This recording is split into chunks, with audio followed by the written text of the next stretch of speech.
It's Madden NFL 24, and we'll see the Cowboys bruising running back. He was outstanding last week, racking up a ton of yards and touchdowns. It's the Cowboys and the Giants coming up next.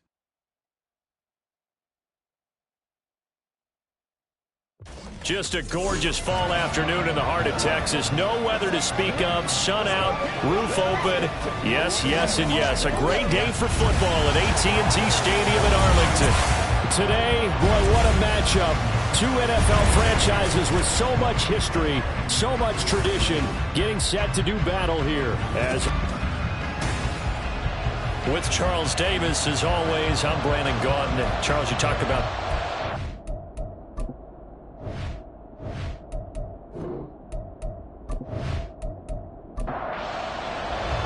seems like we were just starting training camp, but here we are in October, and off we go on EA Sports. And he takes this near the 25, just a little pass there, call it the 26. So here are the Cowboys now ready to go on offense for the first time. And led out by their veteran quarterback. He's been around a while.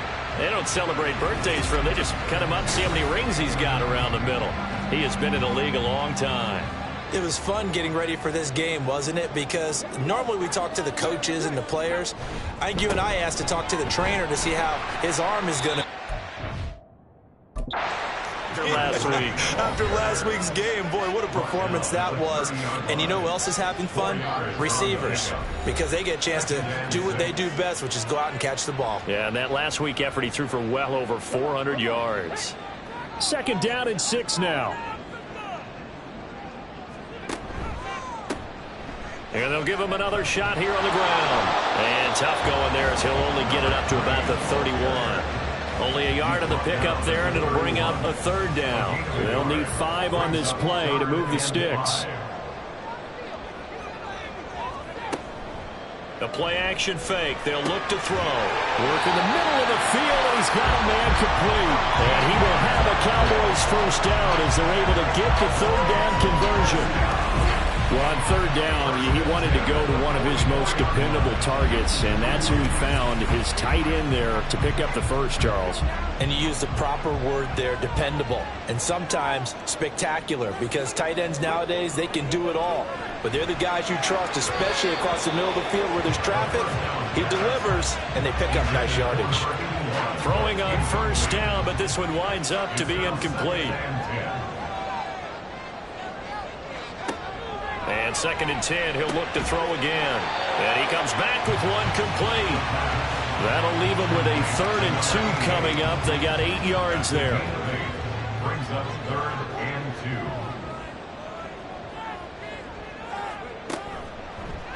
2. They'll try and pick it up by running the option to the right. A beautiful fake. And he will finally be taken down at the Giants' 19-yard line. A big-time gain there on the keeper, using his legs to hurt him. First down. What a run there. You got speed, elusiveness, escapability, all rolled into one. And we all know that quarterbacks are coached.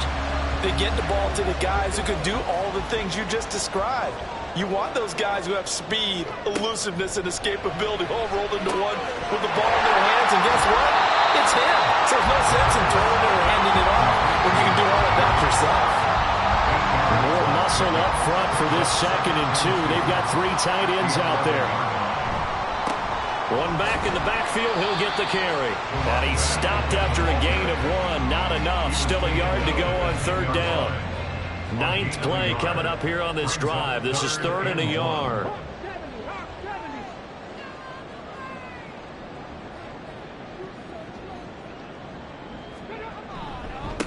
And they'll keep leaning on the running game. Back to the ground.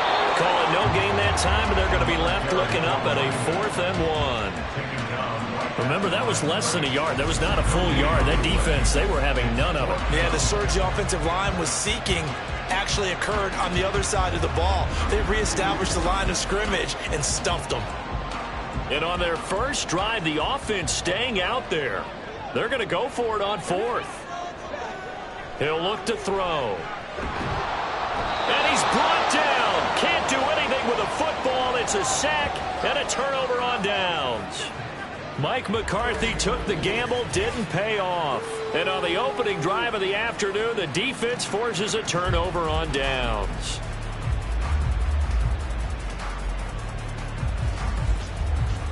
So now here are the Giants backed up to start their first drive. And a glance here at their shifty mobile signal caller.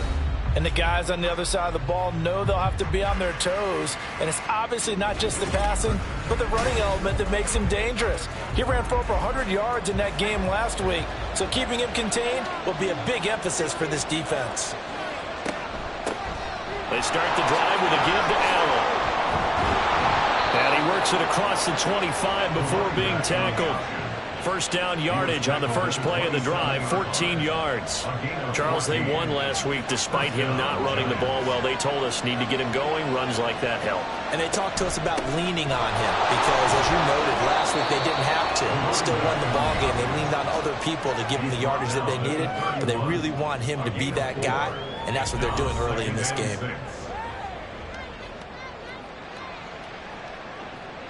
Now a 2nd and 6.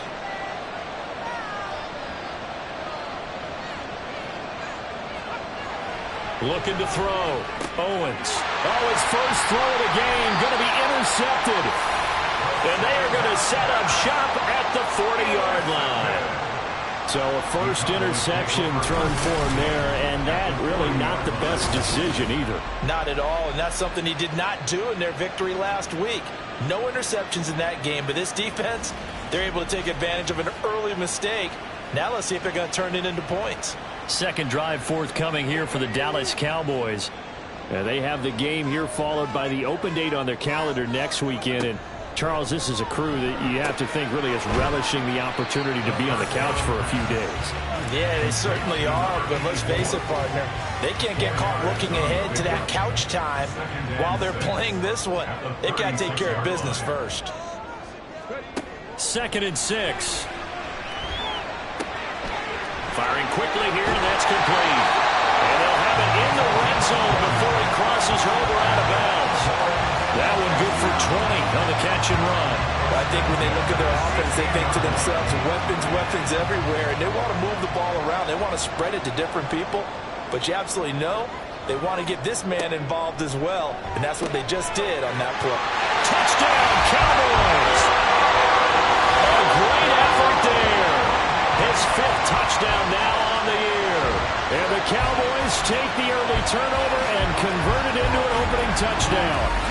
When you're a great route runner, it makes you that much better as a receiver because now your quarterback trusts that you're going to be where he expects, and he's able to deliver the ball on time.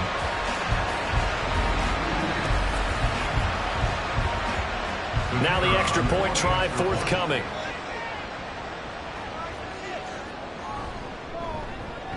He hasn't missed an extra point all season, and he won't miss this one either, and it's 7-0. So they only needed 3 plays on that drive. And it culminates in a Dallas touchdown. The kick team out there for the Cowboys as they run up to send this one away.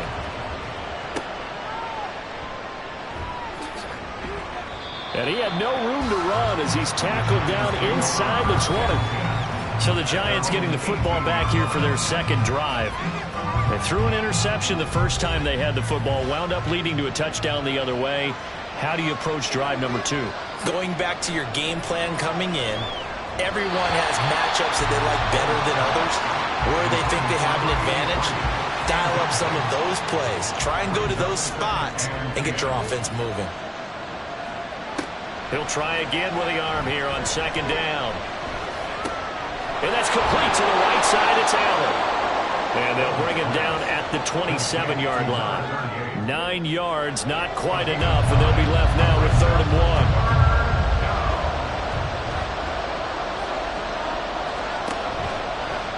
And they'll try and run the option to pick it up. 5 yards that time, taking it himself, and he has enough for the first. Well, he is certainly dangerous when he spots a lane, and he keeps it himself there and worked out well. And how about the moving parts on a play like this? You know you have to practice it over and over because it's almost like a ballet that has to be choreographed. But how about once he made the decision to go, he committed to it and went. Let's face it, Most teams are going to defend the running back much more than the quarterback on that type of a play.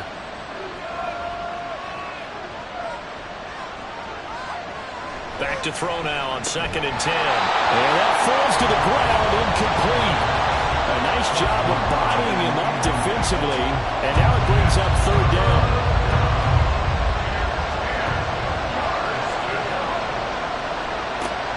Back to throw.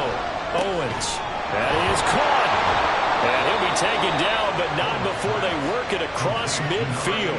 The 21 yards there as they convert on 3rd. And that's how you shake off the interception you threw on the opening drive, come back and throw another strike and gain nice yardage. And I give credit to 2 people on this one. The man throwing the ball and the person calling the plays. They're not shutting him down early in this game. Here's Allen, and he is met in his tracks behind the line of scrimmage. That's going to go as a loss of 4, and it'll be 2nd down. This defense is a difficult one to prepare for, one of the best in the league. They'll come at you from all angles, and they did a nice job there stopping him for a loss. Now, meanwhile, a pass that should have been intercepted, but it winds up falling incomplete. 9th play of the drive coming up, and certainly not an easy one on 3rd and long. From the shotgun, he'll look to throw. He's going to let this one go deep. And that will be incomplete. Well, they weren't scared to let it fly, but it falls to the ground and brings up 4th down. And the Giants send out their punter now, as he's on a punt for the first time this afternoon. This is away, but boy, headed straight for the sidelines. And this one will not be returnable as it sails out of bounds. And now Dallas gets set to take the field. Well, partner, fast forward with me for a second. Remember, next week they have the open week, so they're going to get some extended rest. Does that change how they manage the rest of this one? I think it does a little bit, but not by too much, because you're right. You get the extra rest, you get a chance to heal up and kind of do a little bit of a reset for this team. But it's also 7 extra days to think back to the last time you were on the field. So now, a little more importance on what they're getting done, because they carry it with them for essentially 2 weeks. Now here's a throw right side, taken in by his tight end. And he'll go out of bounds. It appears right at the 45. This 2nd and 4.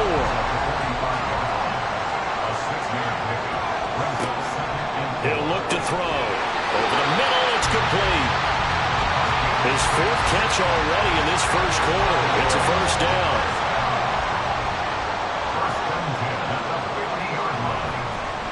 Off the play fake, he'll look to throw. Oh, he's got a man wide open, complete. And he'll go down, but not before getting this inside the 30.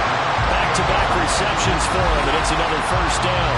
That's the 3rd time on this drive that these 2 have connected with each other. They've got a real rapport going. And right now, it's paying off with big chunks of yardage, as shown by that last play. Back to throw again. Quick hitter here, it's complete.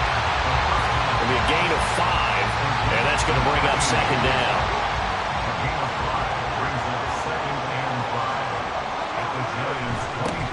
Here's a give up the middle. He is taken down at the 21 after a short gain of 2. Well, this defense for the Giants, they were terrific a week ago in the win over Seattle. I have to admit, I was extremely impressed by what I saw on tape, because they stayed in the face of the quarterback the entire game, ended up getting 4 sacks total, and made it difficult for him to step up and find receivers downfield. Also made it hard for him to escape the pocket and run.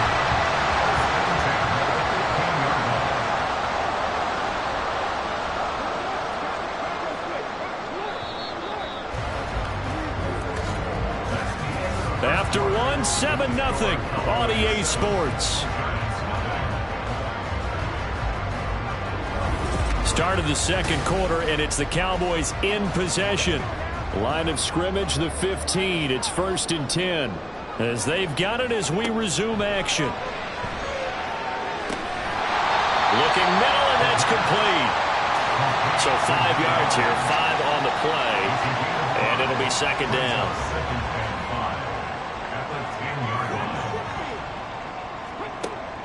He'll drop to throw. All right, rifles one, and that's going to be intercepted.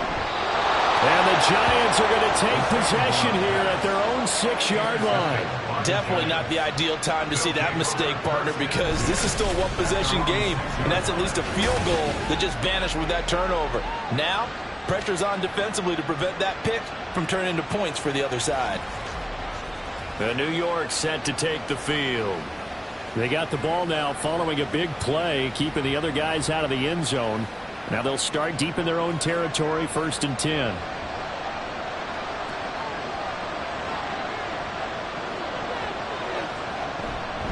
They begin the drive on the ground with Allen.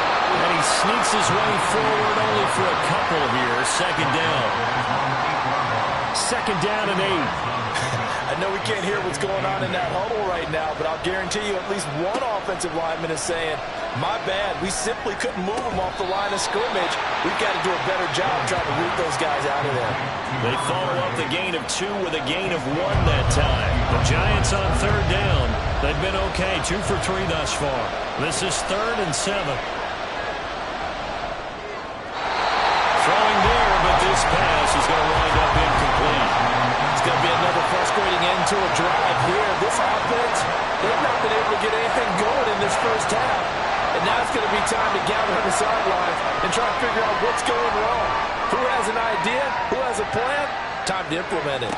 And a fair catch signaled for and taken successfully. So here are the Cowboys to take over. They got the victory last week. That was against Washington, and now they lead this ball game as well. Set to go here, 1st and 10.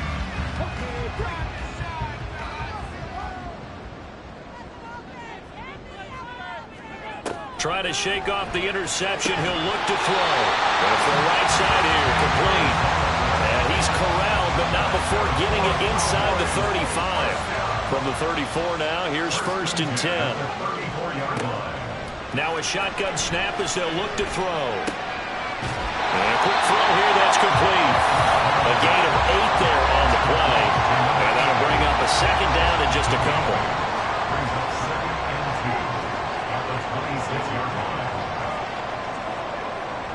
Back to throw here. Firing quickly here, and that's complete. And he'll go out of bounds in the red zone just inside the 20. So from inside the 20, here's 1st and 10 at the 18. They'll stick with the passing game as he looks to throw. And that is caught. Touchdown, Cowboys. An 18-yard touchdown grab.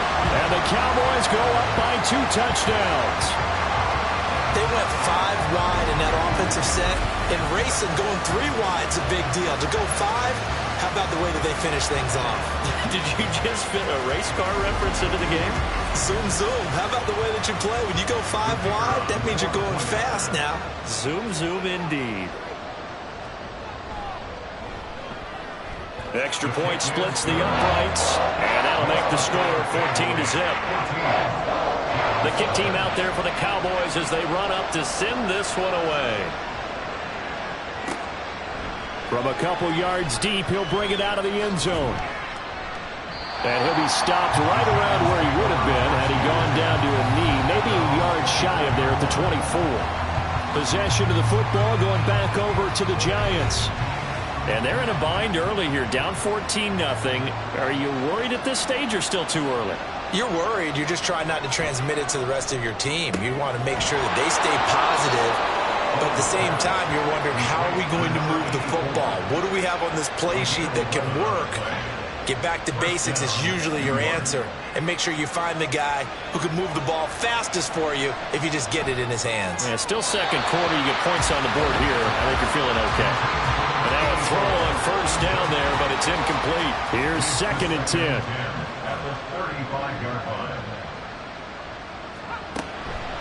Now Allen. And he puts his head down and gets up to the 42 for a gain of about 6.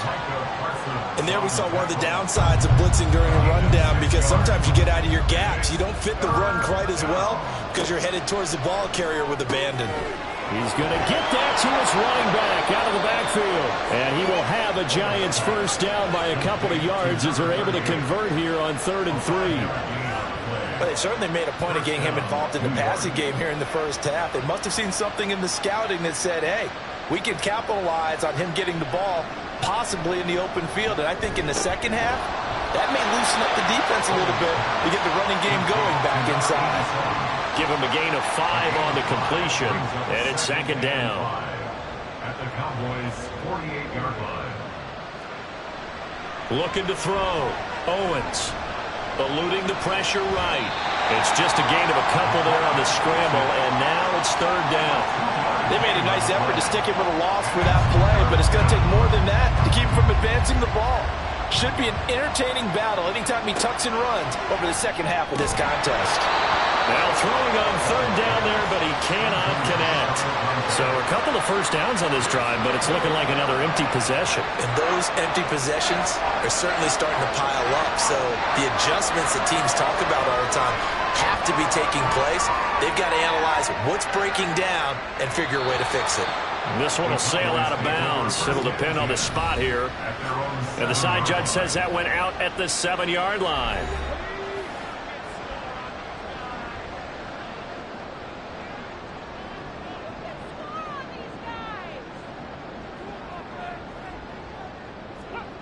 They'll come out throwing here on first down. And that will be incomplete. Would have been a big hitter if they had connected. Instead, it's second down. It's second down and 10. They'll set up to throw. And the timing a bit off that time as that one falls to the ground. Well, they approached this drive with a lot of confidence after their last one ended up as a touchdown. But incompletions on their first 2 throws has them huddling up and trying to figure out a big play here on third down to get the momentum going again. Now the throw on third down, knocked away and incomplete. Give them credit for excellent coverage, tight coverage. They're doing a lot of things that we talk about in basketball. They're causing disruptions in the passing game. And as long as that continues, it'll be tough for them to gain any momentum throwing the ball downfield. 37 yards on the punt with no return. And the Giants will begin this drive in good shape, 1st and 10. And New York set to take the field. Now, if you're a fan of punting, and I know that not many people are, but this game kind of turning into one for you. Well, it's okay if it's a skills contest, right? We're really into it then, but not during the course of an actual game. This has turned into a field position game now. Sometimes the better punter may actually determine the outcome. 2 yards on the pickup there, and that'll bring up second down. At the Cowboys' 46-yard line. Back to throw. Owens. And his throw is going to be incomplete. Certainly looked like someone was very confident in his ability to fit that one in. I would say he was overconfident because there wasn't a whole lot of separation there. Had that one covered pretty well downfield and knocked it away. And he will go down. A Cowboy sack. He could not get away that time, and it'll be a loss of 11 on third down. Already up 2 touchdowns. How about that drive killer of a sack there to add to their good play? This offense coming away with no points now when some kind of score was desperately needed.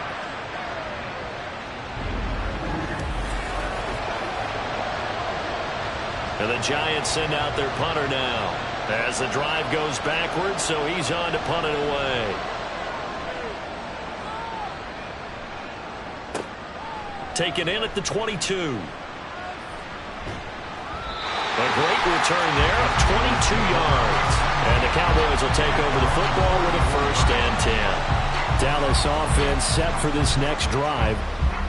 It's been a good first half so far. They're up 14-0. Points here, that could really put them in command before intermission. Yeah, and it's all well and good what they're seeing and how they're feeling right now. But this is the NFL. How many times have we watched 14-0 leads evaporate and quickly? So how have we seen them combat it? Continue to run your offense, but don't back off at all. Don't start looking at the clock. Don't start thinking about, hey, just take care of the football. Keep attacking. Usually the best way to maintain control. 83 yards receiving now for him on the afternoon as he's got a first down here.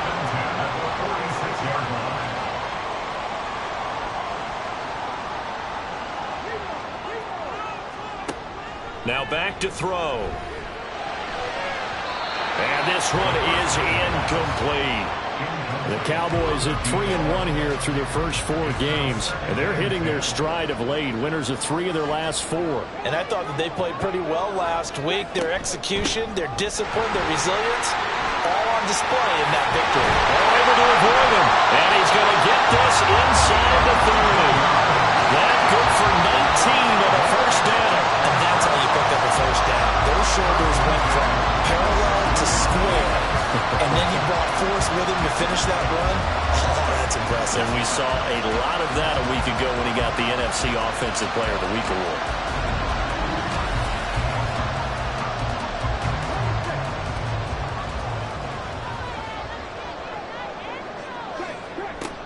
Back to throw now on first down. Looking left side, and it's complete. And he gets it inside the 10 to the 9. 17 more yards on that one as they keep the drive rolling.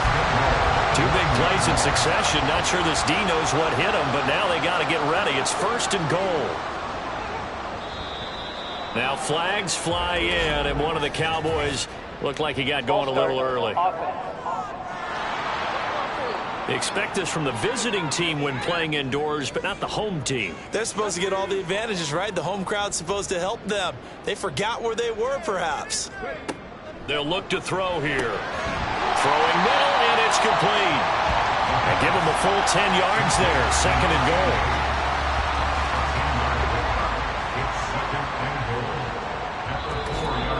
goal. 2 minutes to play, first half. It's 14-0.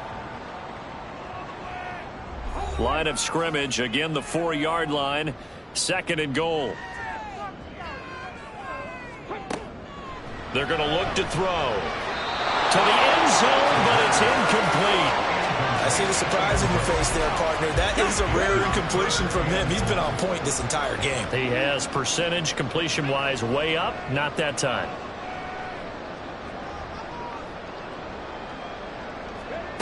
They'll look to throw on third and goal. Toward the pylon, but it's incomplete. The way he's been slinging in the first half, you expect everything he throws to go for a touchdown, but I guess he's going to have to wait to try and pick up that third, isn't he? Yeah, I thought he had him for a second, but you're right, not to be. And his kick is good. So he's been automatic to this point of the season, and he connects on the field goal there. And what a luxury it is to have a kicker you can depend upon, partner, because he hasn't missed all year long. Converts on that one as well. And kudos to you. You didn't jinx him. And he'll take it up past the 25 to the 26-yard line. And the Giants ready to come out now. And we don't want to call this desperation time, especially in the second quarter, but you're down. You don't want to. Well, no, but let me finish. Okay, my bad. You're down 3 scores already. You've done nothing offensively, nothing on the scoreboard. That's not a good combination. I think you just called it desperation time. I think you did. But let's face it, you mentioned this to me in a break earlier in the game. The energy level hasn't been there. Oh, everything falling apart now. Another one intercepted. And he's just across midfield and down at the 49-yard line. CD, I know it's just his second year in the league as a quarterback, but that's going to be one when he flips on the tape. He's like, I shouldn't have thrown that ball. No doubt about it, and his coaching staff will be emphatic about he shouldn't have thrown that ball. But remember, second year, as you noted, on-the-job training, so he's got to take this feedback that he's getting, negative or otherwise, and turn it into positives moving forward.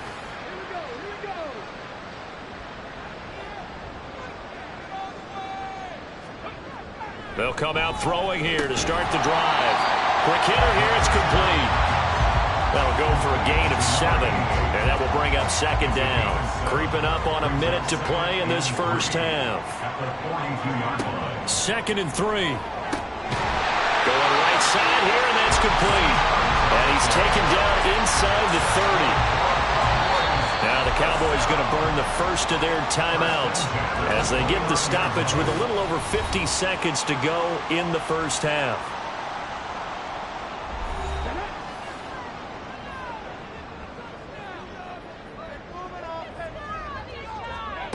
Now on first down, he'll drop to throw it. And his throw is incomplete. He didn't just deny a big throw there. He broke that one up in the red zone. An excellent play, one that may help save points on the board when this drive is over. They'll look to throw again. This is brought in by Gibson. They get 7 out of that, so they're left with a 3rd and 3.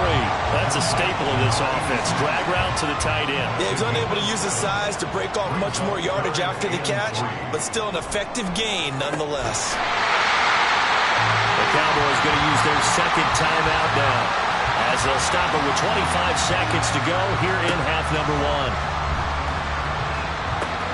And this is caught for a Cowboy touchdown. A great play there with his second touchdown of the game, 4th of the year. And the Cowboys are able to add on to their first half lead. They have really had their way so far in the first half, but they wanted to continue to build on their lead. They know that no lead is safe in this league, so they decided to try their best to get one more as they headed into the half, and they got it done. An extra point attempt to follow here.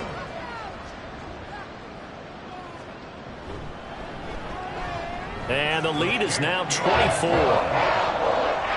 That time a 6-play drive. And it's capped off for the Cowboys touchdown.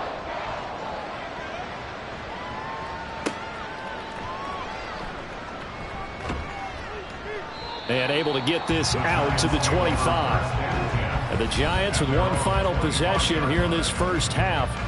And with time quickly fading here in the second quarter, not sure how aggressively, offensively they want to play this. I think we'll find out just how much they trust their guys in this situation if they decide to take a shot. And defensively, they're just looking to keep him contained as they're able to get him down. The Giants going to go ahead and use the first of their timeouts as they'll stop it with 14 seconds to go in this first half. To Allen on the dump off. Now a timeout taken. Perhaps a chance for one more quick play and then another timeout if they hurry. We'll see. On 3rd and 2, Owens working the middle of the field, and he's got a man complete. And with just 4 seconds left in this first half, a timeout called. The final shot before break. Owens going deep for Walker. It's caught inside the 25. So we have come to halftime here in Dallas with the Cowboys out in front. As we'll get you over to Orlando, where standing by is Jonathan Coachman. He has our EA Sports halftime report. All right, Brandon, we'll get back to you guys in a bit. But first, let's take a look around the NFL here on this first Sunday of October. We'll begin up at U.S. Bank Stadium in Minneapolis. And it's the Vikings who are out in front. Jalen Hurts has thrown a touchdown pass. From there, let's stay in the Midwest and head down to Kansas City to check on the Chiefs at Arrowhead. And they have the lead in that one over the visiting Raiders. The Chiefs looking to sew that one up, and they look to be in pretty good shape. Lastly, we head to Gillette Stadium in Foxborough to check on the Patriots. And they've gone to the half in that ball game with the visiting Browns out on top. The Browns still in a dogfight, but this would be a good victory for them if they could get it.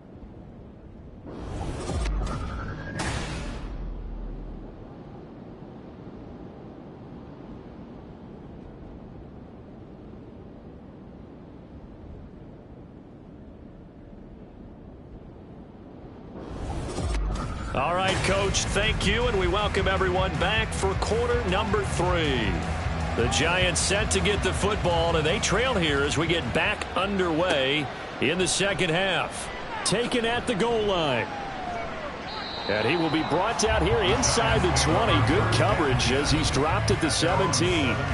Here's the Giants offense now getting set to start the third quarter. And you have to think, Charles, down 3 scores already. They need to play an almost perfect second half to have a solid chance. And that absolutely starts with finding some way to put together a touchdown drive here. They need to be smart, fast, efficient, get the ball to the end zone, and do it again multiple times in order to have a chance to win this game. Yeah, so they get that one, Charles, on the right tackle. Yeah, oftentimes in that spot, you're trying to work against a defender, trying to set the edge in the running game, and you're trying to drive around and get your body twisted so that he can't get there. Sometimes your hands get too involved. Without the previous penalty, that would have been a first down. Instead, it's just a gain of 10. 2nd and 8 coming from the 19. Second down at the 19-yard line.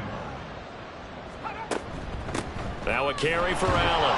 And he'll be taken down at the 20 after a gain of just 1. Holding offense.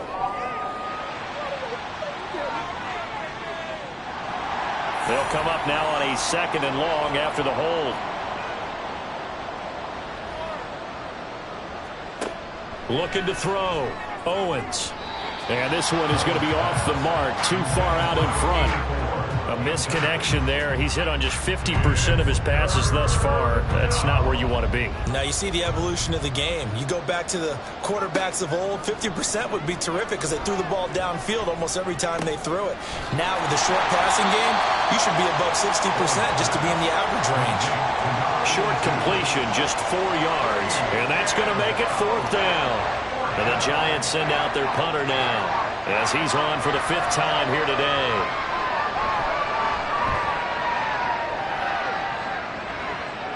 And now a fair catch called for and taken just outside the 40-yard line.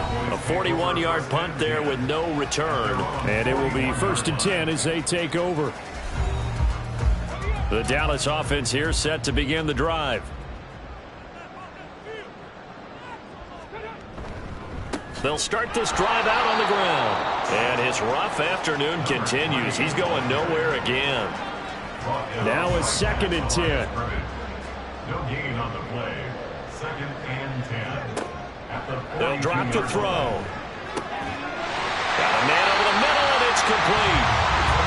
And he has a big gain inside the 40 before being dropped. That one a gain of 20 and a 1st down. And while we may be looking at the scoreboard, this offense certainly is not, because they're showing no signs of backing down, even with a 3-score lead here in the 3rd quarter. I think they keep taking their shots. They've seen blown leads happen throughout this league. They don't want to fall victim to it themselves. And he's going to get this down near the 20-yard line. Another 1st down as he went right back to the same well, this time for 17 yards.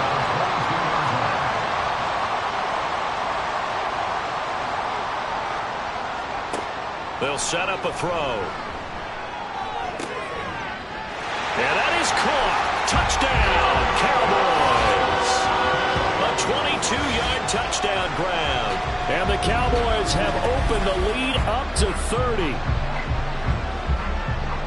Well, partner, he has carried them in this ball game throwing the football. All 4 touchdowns through the air, and that's really helped them get this nice lead. And I know it's a team game, but right now, he is truly the focal point. Every touchdown his team has so far has been the result of his arm. How about him throwing it downfield, creating big plays? I don't know how you slow him down unless you can make him uncomfortable in the pocket. Giants nothing. And he will make it to the 20-yard line and no further. And now out come the Giants. Well, we haven't exactly been treated to a nail-biter in this one, CD, and if they cannot score here, this one's pretty much all but over. Are you saying that you feel like people are starting to think about getting out of here, maybe beating the traffic in order to get home or to their final destination? Yeah, I don't think there's a whole lot of reason to hang around, especially if they can't score here. Yeah, you're right about that, because it has been pretty clear who the better team has been in this one. And in a league that we talk about every game being a 1-score game as we go into it, watching this blowout, let's just say it's been unusual. Typically, we think it's the strong safeties that are better tacklers, especially closer to the line of scrimmage amidst traffic. But in this case, how about the free safety coming up and making the big-time play? Pass taken in by his big tight end. And he will have a Giants 1st down by about a yard. It's a gain of 5 on 3rd and 4. And the Giants 1st down. They'll run with Allen to about the 35, 2nd down. I feel like I could see what he was thinking on that carry. Wanted to follow that big tackle through the hole. Ended up only getting 4 yards on the carry. I think he had designs on that one being bigger. They stay on the ground with Allen. 3 yards is half of what they needed. Now can they get the other 3 here on third down? I do know from experience that when you slow down someone's running game, you're now doing the dictating on defense. And guess what? Now you're getting ready to tee off on their quarterback because they have to throw it all the time. But you still have to be alert for the draws and other plays of that nature to make sure you don't get hurt. Just a 2-yard pickup, and that should necessitate a call for the punt team here on fourth down. Defensively, we always know that he is tough in run support, and I think the way that he gets there is he understands what an offense is going to do before the ball's even snapped.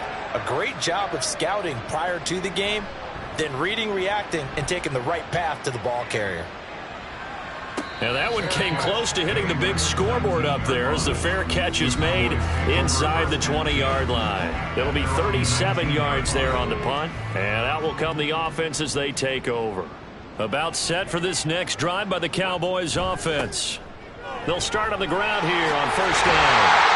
And he'll be dropped at the 36. It's a good gain of 18 on a play that originated back at the 18. Veteran running back like him, we've seen a lot of those chunk carries in his career. And that's why you don't just look at his birth certificate and decide when a guy is done, right? Because you know as well as I do, in this league, as soon as you hit 30, they're looking to let you go if you're a running back. Sometimes there's a little tread left on the tires.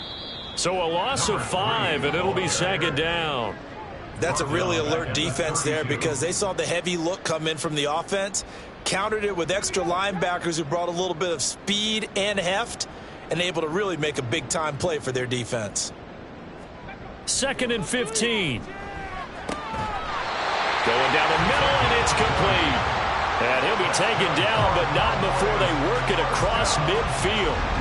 He's up to 88 yards receiving in the ballgame now, and he's got a first down. This offensive game plan has just been sensational. I mean, when you think about all the different ways they've gotten their receivers open so far, it's really been impressive. Scheme, design, execution. They'll look to throw here on first down. And that'll be off the mark, too far out in front, and it's incomplete. Nice progress down the field was halted by that incompletion. They could try for some safe yards here to get things moving again, or keep throwing it and pushing it downfield to try and pick up bigger yardage. And he'll get this down only to about the 46. They do get a couple, but they'll be left staring at a 3rd and 8 coming up. They'll be in search of 8 yards here as they hope to convert the first down. On play action, they'll throw. He's got his target. That's complete. And they're going to have another first down as the tackle's made at the Giants' 32-yard line. And they'll get 14 yards out of it and a fresh set of downs. On first down, they'll go to the ground attack. Nifty move. Oh, a great effort there. He's going to get this inside the 15, and they'll spot it at the 13-yard line. Nice run. 62 yards rushing on 12 carries for him now. Looks to me like maybe there's a little attrition setting in with this drive, because when you see that type of a run, I get the feeling the defense gets a little bit tired. And that's the last thing they need, especially when they look up at the scoreboard. From the 13 now, they work on 1st and 10. Back to throw. And his throw here is going to be incomplete. Down here in the red zone, you know your tight end's going to be a favorite target. Couldn't hang on. And sometimes they just have to get out of their own head because they understand how tight windows are there and how many bodies are there. And sometimes they just overthink it and don't catch the ball. Now a second down throw for the end zone, but it's incomplete. This offense was on the move. Now 2 straight incompletions have them looking at 3rd and 10. And this is caught for a Cowboy touchdown. From 13 yards out. And the Cowboys extend their lead yet again. Well, on the other sideline right now, it's just absolute dejection. But, Charles, let's focus on the positive. With the lead that they built here, they've done pretty much everything to perfection in this ball game. They certainly have. Makes me think that their week of preparation was excellent. And they flowed into this game, and it carried over. And right now, I don't expect them to back off at all. They're playing so well, they just want to keep it going. Point after, right down the middle. And the lead grows even larger here in the 3rd quarter.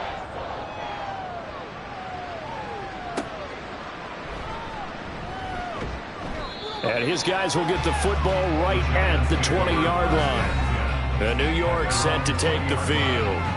Well, we're still in the third quarter, so there's some time to kind of clean this up and make it look more respectable. Now, a win, that's probably gone out the window, Charles, but I don't know. Do you look at this as a time to just improve and maybe start to look towards the future? I think you have to find something to play for, something to grasp onto until the clock runs out. But, Brandon, we've been around this game a long time. This is an outlier. You don't get many blowouts like this no matter how the game looks on paper going in. This one has turned out to be everyone's worst nightmare realized. Oh, a heck of a move. Man. He's got this almost to the 40 before going out. 14 yards that time, and a first down on the keeper.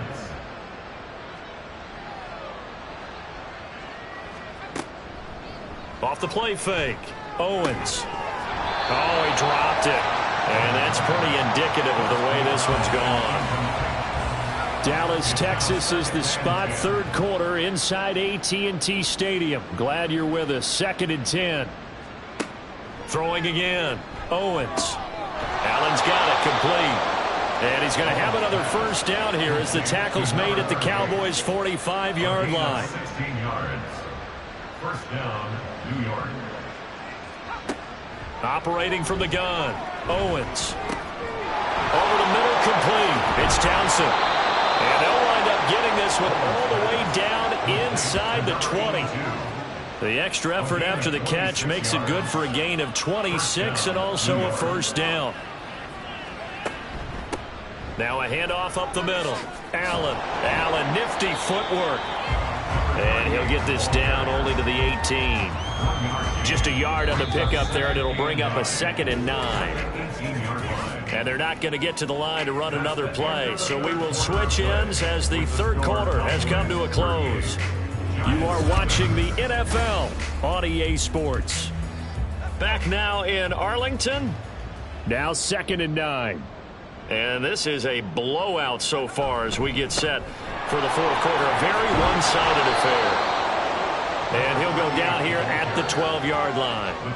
50 yards rushing for him now in the ball game. The Giants on third down. They've converted 5 times in their many chances thus far. This time it's 3rd and 3. He's got his running back out of the backfield. Touchdown, Giants! A 12-yard touchdown grab. And the Giants are finally on the board here in the fourth quarter. Well, Charles, he's still a young signal caller in this league, 2nd year in the NFL. I don't know if last year as a rookie if he would have worked through his progressions like he did on that touchdown pass. I think you're right about that. We're seeing him grow up right in front of our eyes because when he went to his primary read, he recognized that they were all over that, so he continued to survey the field, picked up another target, delivered a pass exactly where it needed to be. A very mature play for the second-year quarterback. And a nice return sets him up pretty good here right at the 30-yard line. And now Dallas gets set to take the field. Well, they don't really need the points here, Charles, given what we're looking at on the scoreboard, but they've scored on 3 consecutive possessions, 3 consecutive drives, and I'm sure that they would like to keep that streak going here and continuing to pour it on. And things have gotten that way in the NFL, haven't they, partner? Because in the old days, people would, they'd get off the gas a little bit, right? But now, people continue to accelerate. But we'll see what they decide to do as they come after this one. But the way this game has gone, they've got to be awfully happy with their execution overall. A big hitter to start the drive has him up near midfield here for 1st and 10. And they'll give him another shot here on the ground. And he'll get what he can up the middle, 3 yards. That'll bring up 2nd down. From just across the midfield stripe, here's a 2nd and 7.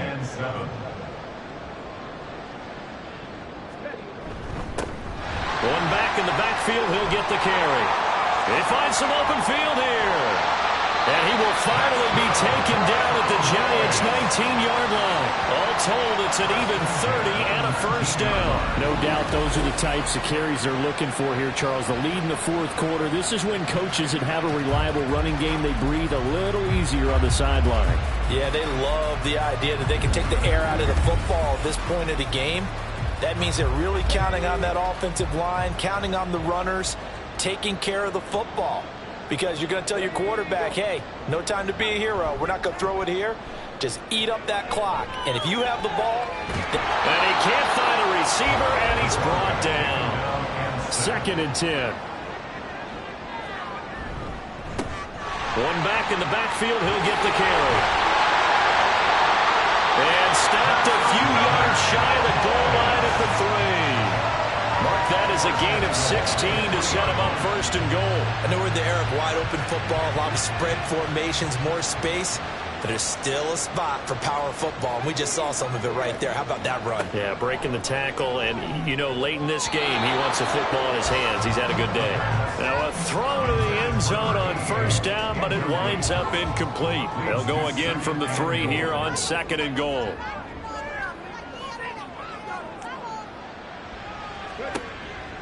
He'll look to throw. And he is into the end zone for the Cowboy touchdown. A 3-yard touchdown run. And the Cowboys are closing in on a 4-1 start as they extend their 4th quarter lead. Well, when coaches come into a game preaching total team effort, CD, I think this is the type of ball game that they're dreaming of. It was pretty apparent early on that they were clicking in all 3 phases. It's been fun to watch. Yeah, sometimes in the NFL you end up with matchups like we've been watching here. And when you go back through the early drives, you can just see that one squad was on a different level in this game.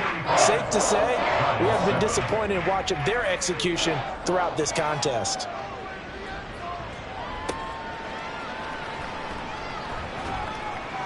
And he's up past the 20 to the 22-yard line. And New York set to take the field. Well, we said it at halftime that they would need a nearly perfect second half to erase that deficit that they were facing, CD. But unfortunately, the second half has pretty much been a carbon copy of the first. Yeah, that early lead was almost insurmountable the way their opponent was playing. And, partner, they do have some good news, though. This one is getting close to being over, and they can try and hit the reset button starting tomorrow. Over the middle, it's complete. And the result here, a pickup of 8. Leaves him with 2 to go on 2nd down. From the 44-yard line, here's 2nd and a couple. Operating from the gun. Owens underneath to Allen. And he'll be brought down just shy of midfield at the 49-yard line. A 5-yard gain on the play. And the Giants 1st down. Again, he'll drop to throw. And Walker has it. And this will be stopped at the 44. That one good for 7 yards. A 7-yard 2nd down and 3. 2nd and 3 at the Cowboys' 44-yard line. They'll stick with the passing game as he looks to throw. And he drops it incomplete. And their struggles continue here. So the incomplete pass on the last play, and that leads us to a 3rd and 3. Back to throw again. And that's incomplete. And that's another play that's painted the picture of this game overall. It's been a blowout. It's been continually fueled by big turnovers and stops for one side and an inability to advance the ball from the other. On 4th down, the punt team is on as this is sent away. And this is going to be ruled out, I think, just inside the 20. Yes, it will. Side judge calls it at the 19-yard line.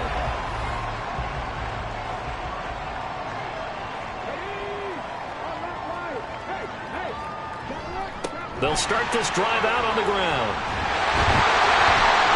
And he's going to get this one across the 30-yard line.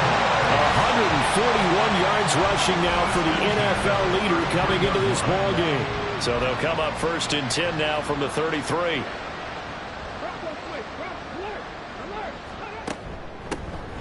From the gun, they'll try to run it.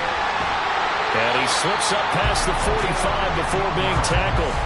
Give them 15 there, and the Cowboys have a first. At carries like that, that's how they're going to continue to salt this thing away here, Charles, in the 4th quarter. Yeah, how about that? A new set of downs. Clock continues to move. No better way to close out a game than to tap those mastodons you have up front and say, guys, keep pounding them. Let's keep the ball, keep their offense on the sidelines, and let's close this one out. 2nd and 6.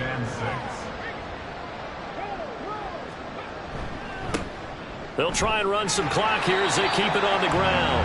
And he's able to break out of one tackle, but then quickly brought down. They'll come up now 3rd and 3.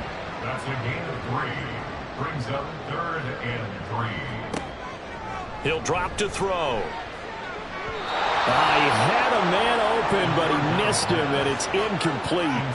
Up big here in the 4th quarter, up really big. That pass and incompletion, I don't think they needed the completion, but, Charles, this is an offense right now that they're just having fun. They're clicking on all cylinders. Yeah, you're right. They didn't need a completion. They certainly don't need any more points. But they're not going to turn them down. They can continue to run what they have in their playbook, and they still want to run it efficiently. Wow, I mean, it's so rare to even see one attempted from that distance, CD, let alone converted, but he came through with confidence and matches what was Tom Dempsey's 43-year NFL record at one point of 63 yards. Yeah, I can still see that highlight of Dempsey making that kick, and nowadays we see it a little bit differently because, remember, Dempsey was a straight-on kicker. But these guys nowadays, the range keeps increasing, and they keep putting it through the posts.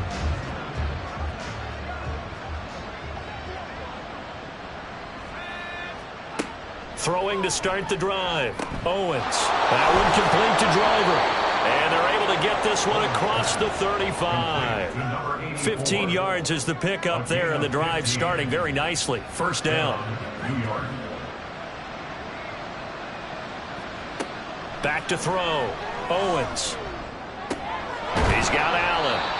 Call it a gain of 3 on the play, and it'll be 2nd down. All defenses worry that whenever anyone catches the ball and has a head of steam come out of the backfield, it could turn into a big play with missed tackles or he runs through people. But they were right there waiting, and they stopped him for a minimal gain. The throw over the middle taken in. A gain of 3 last play. This time they double it and pick up 6. Just 2 minutes remaining here in the 4th quarter of what has been a one-sided affair. So it's Giants football here as we welcome you back. So they just need 1 yard here to pick up the first down.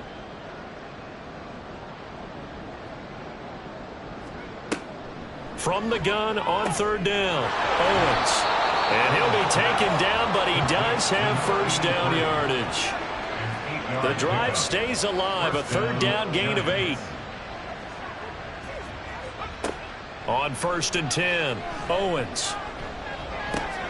He finds his man complete. That's Walker. And he takes this just a few yards shy of the red zone before going out. A gain of 21 yards. First down, New York.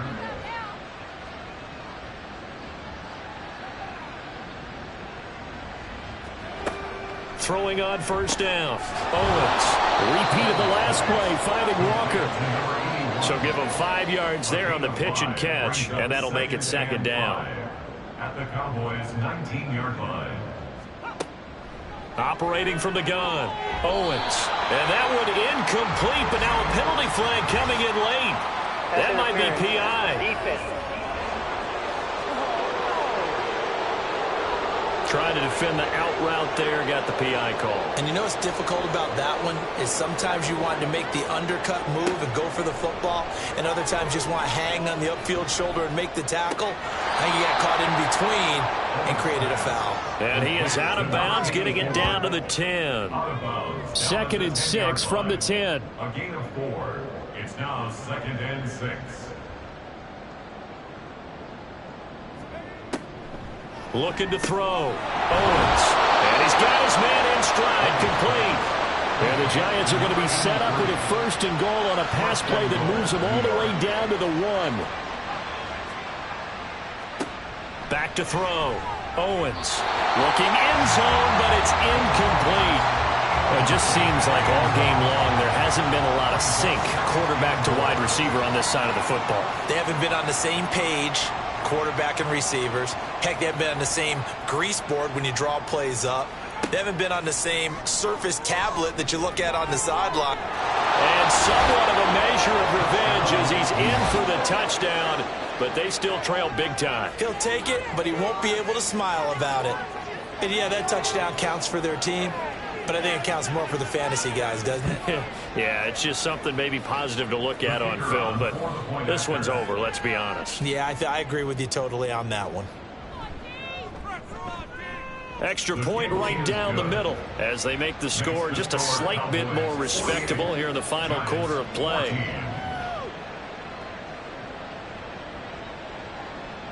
The kickoff unit is out on the field, and they will send this one away.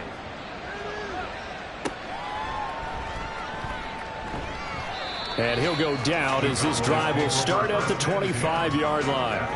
Dallas offense set for this next drive. Well, they don't need to score here, that's for sure. They could just kneel it. They've got the huge lead late fourth quarter, but we'll see how they're feeling, Charles. Yeah, we all know people out there who like to use every second of the clock, no matter what the score. And we know they don't need the points. They've scored in abundance already. Let's find out how they want to finish this ball game.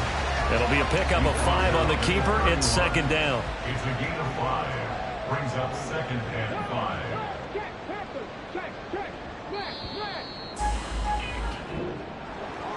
Charles, a lot of happy faces heading into the tunnel as this one ends, and understandably so. Not only did they get the win, but, boy, their offense was on fire in this ball game.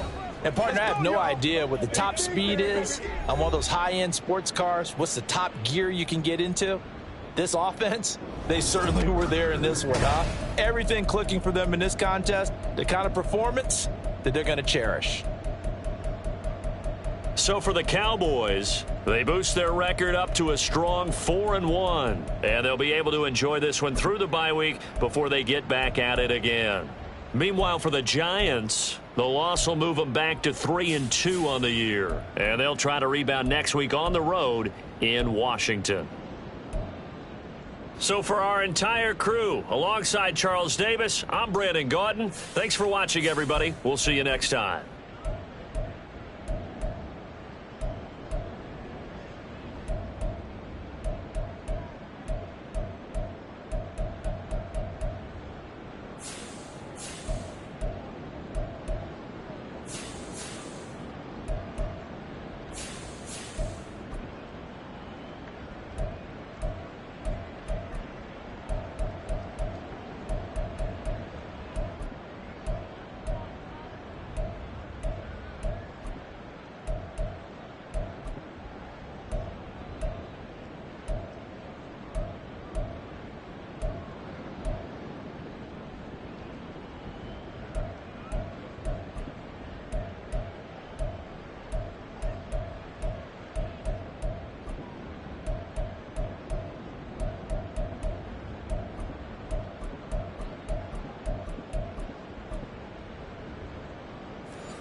It's week 5 of the NFL, and we'll get to see the Eagles' field-stretching tight end.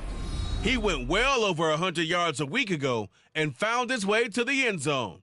It's the Eagles and the Packers, and it's coming up next.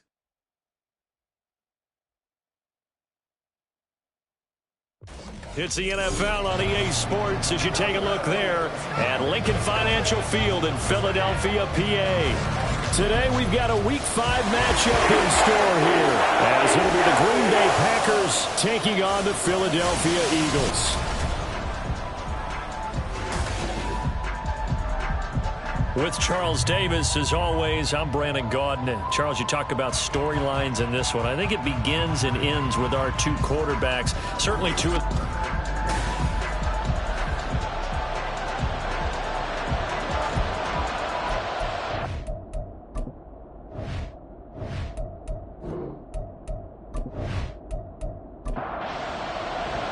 Seems like we were just starting training camp, but here we are in October, and off we go on EA Sports. Well, now how about this return? And they'll start this drive just across the 30. Pretty nice work on the return. So here comes the Packers offense now onto the field. They'll be led out by the former number 3 overall pick back in 2021. It's Trey Lance. Okay, I thought there was something to build on in last week's game by his performance. I thought he played fairly well overall. The numbers won't knock your socks off. 2 touchdown passes and an interception. The bottom line, though, they lost. Yeah. How does he eliminate that one interception, continue to take care of the ball, and maybe increase the number of times he puts the ball in the end zone with a receiver? 17 yards on the game's opening play and a quick first down.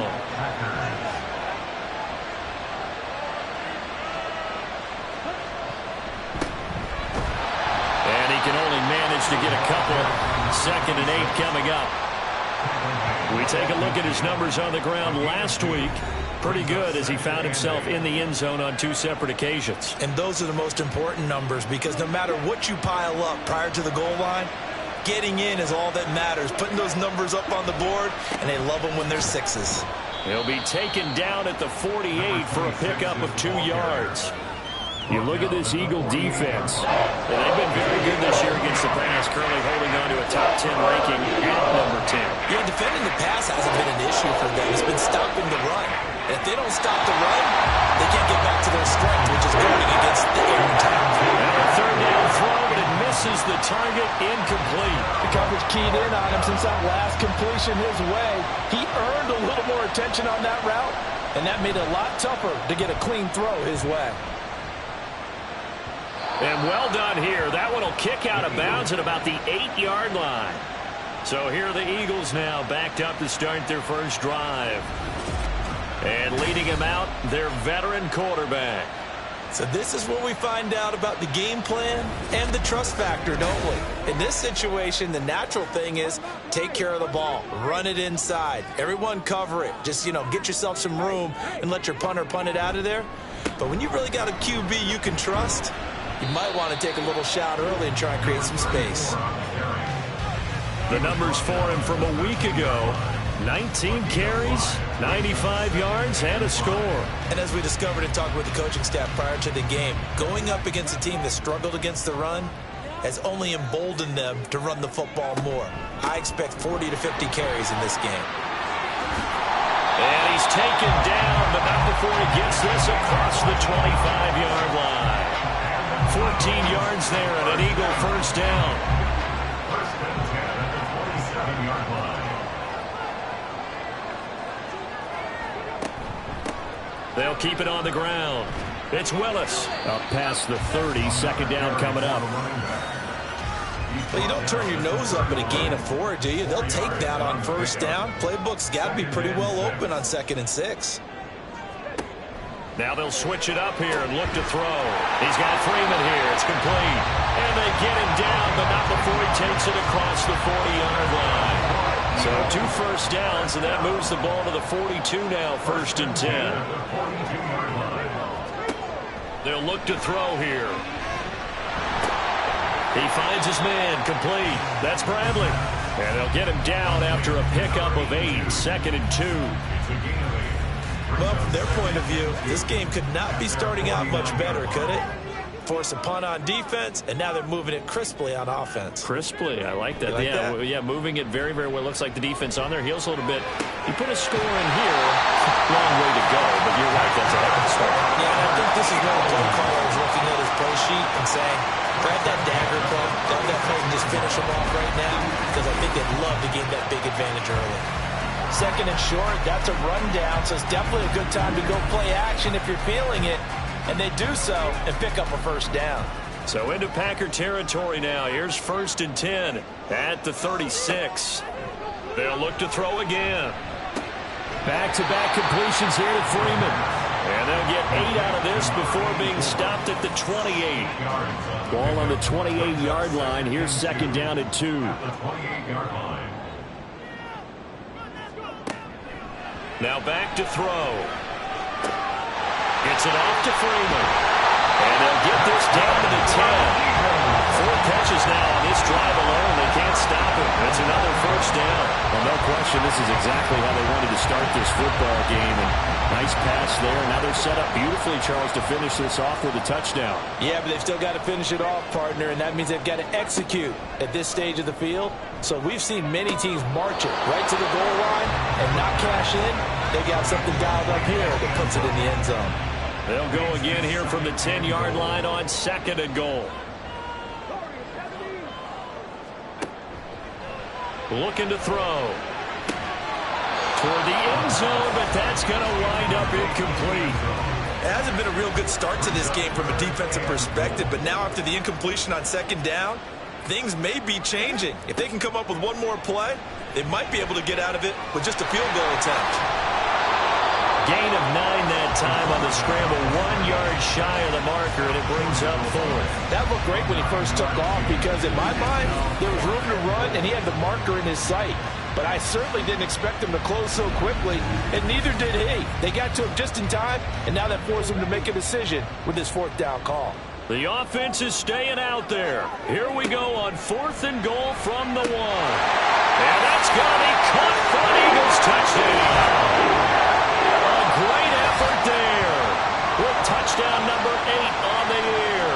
And the Eagles go coast to coast and finish the drive off with 6 points. An ideal start for them, really. You force the punt, and then you go down and score. And you've got to see a fist pump on the sideline from the head coach, don't you? Because he's turned into his bench, and he's telling his team, this is how we prepare. Force the punt, go downfield and score. I told you guys, it's just like a boxer in the gym preparing for the fight. Now he's inserting all this. Extra point splits the uprights, and it's now a 7-0 game. The kickoff team on the field now as they will send this one away.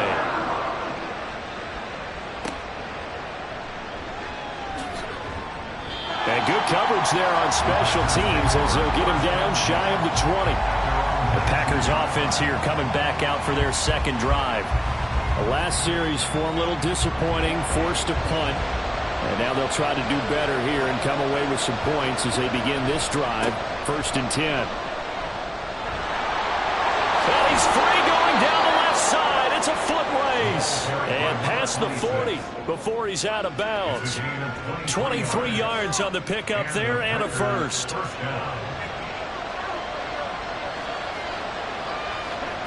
Now Lance. Got a man and he hits him in stride. He's tackled a yard short of the marker. Good gain of 9 on 1st down. Now this defense for the Eagles, they were terrific last week in the victory over Buffalo. And the big difference in the ball game, their ability to force turnovers, 3 of them in fact. Being able to take the ball away, give it back to their offense, that's something that's emphasized each and every week, and they carried it out. Give him 15 there, and the Packers have a first. Those are the types of run, Charles, that they say this first-year running back can provide a lot more of in the future. He made it look easy, didn't he? Picking up that 1st down. Some have described him as a diamond in the rough. With a lot of polish, nice little buffing. This guy could be one of the top backs going forward.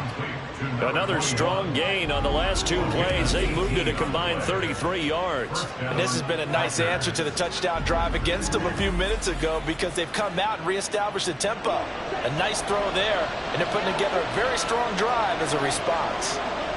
On 1st and 10, here's Lance. He's going to hit his man out of the backfield, complete. And he'll go down here at the 12-yard line. A gain of 4. It's now 2nd and 6 at the Eagles' 12-yard line. Now Lance throwing on 2nd down. That is caught at the 7-yard line. And the stop will come inside the 5 at the 4. First and goal, Green Bay. They'll try and run for it on first and goal. And he'll be stopped about a yard shy of the goal line after a pickup of about 3. Second and goal from the 1. He'll try again. And this time he gets into the end zone. Touchdown, Packers. So they brought the extra bulk in down on the 1-yard line, and they're able to push this one across. Yeah, I can just see your face right now because I know we're mind melding on this one. Coach Madden would love this. Power football, hat on a hat, chest to chest, driving forward, touchdown. No going for 2. They'll kick the point after.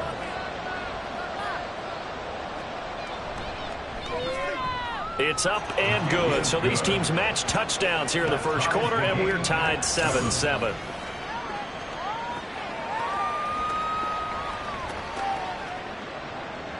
So all even at 7 now as they kick it away. And from back there, a wise move. He'll just sit on this one, and it'll come out to the 25. So back onto the field here come the Eagles for their second drive.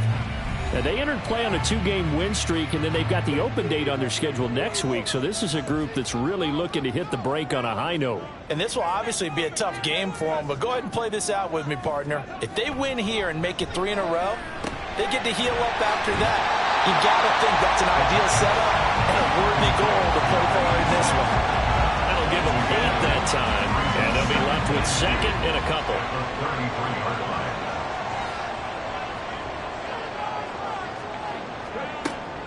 They'll drop to throw. He finds his man, complete. It's Freeman. 5th catch of the afternoon, and that gives him a first down. First and 10 at the 40-yard line. He'll look to throw. Looking left side, and he's got a man. That's Edwards. And he'll be taken down, but not before he gets into enemy territory.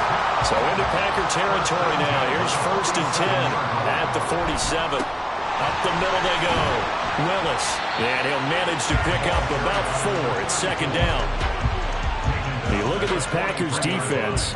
They're a top 5 unit right now against the pass in the league. In fact, they sit at number 5. And this is where we talk game inside the game. Top 5 passing offense versus top 5 passing defense. I wouldn't be surprised defensively if they change up coverages a bit more than usual to try and combat what they expect to see. 7-7, our score after 1. Now second quarter action from Philadelphia, and it's the Eagles in possession as they've got it with a first and 10. Now a handoff up the middle. It's Willis, and he is brought down at the 22 after a gain of 2, and it brings up second down. From the 22 now, here's the 2nd and 8. Off the play fake, he'll look to throw.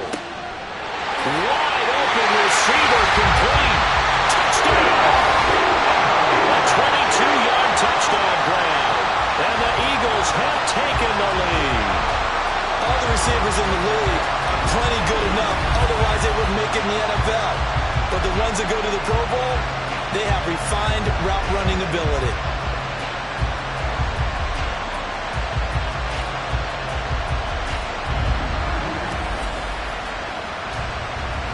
Now for the point after.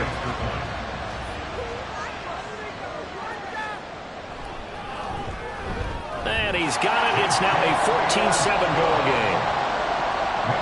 So this drive spans 7 plays. The result, Philadelphia in the end zone. And he'll be brought down right on the chalk of the 20. The Green Bay offense ready to take over. They trail a 1-score deficit, 14-7, as they come up first and 10.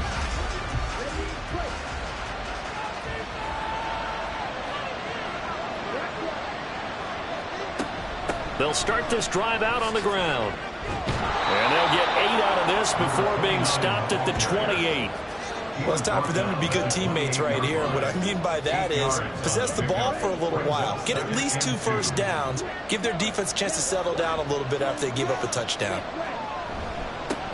On second down, Richard looking for a seam but finding none. He'll get back to the line of scrimmage, and that's it. They'll come to the line, needing only 2 yards to gain the first here. On third down, Richard, but he won't be close to a first down as he runs into a wall right around the line of scrimmage. No gain on the play there. A nice job defensively, and it likely forces a punt situation on fourth. We talk about defenders, specifically linebackers, keeping their eyes in the right spot. He had that eye down the entire time. And you know that's not easily done because they throw a lot of misdirection at you. They try and fool you and get your eyes in the wrong place. But you're right about that one. He correctly figured that one out and made a really nice play. We'll call this a 41-yard punt, 7 on the return. And it will be Eagles football, 1st and 10. The Eagles offense set to begin their next drive. Well, this offense looks like they have a little extra pep in their step as they take the field here for drive number 3, because remember, Charles, drives 1 and 2 both ended in the end zone. Yeah, right now they just got to be careful not to lean into overconfidence because every drive has a life of its own. But I like the way that they've started, the way that they're going about doing things right now. They've got a chance for that 3rd consecutive touchdown, and that would be a crushing blow to the defense. And that play will go nowhere, losing yardage back near midfield at the 49. He was unable to shake free there, and they'll cover him for a loss of a yard. So after the loss of a yard, they'll look to push forward here on 2nd down and 11.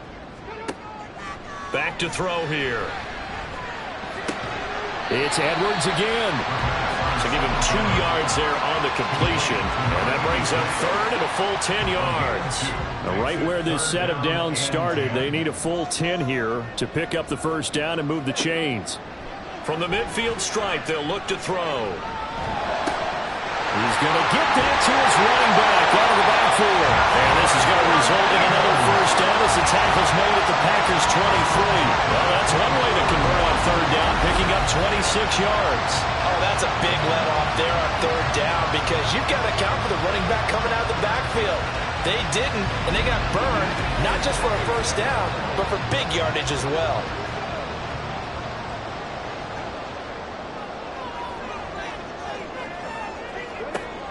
They'll look to throw now on 1st down. Throw caught there by Willis. And he'll get it down this time to the 17. So the completion good for 7 there. And it'll be 2nd down.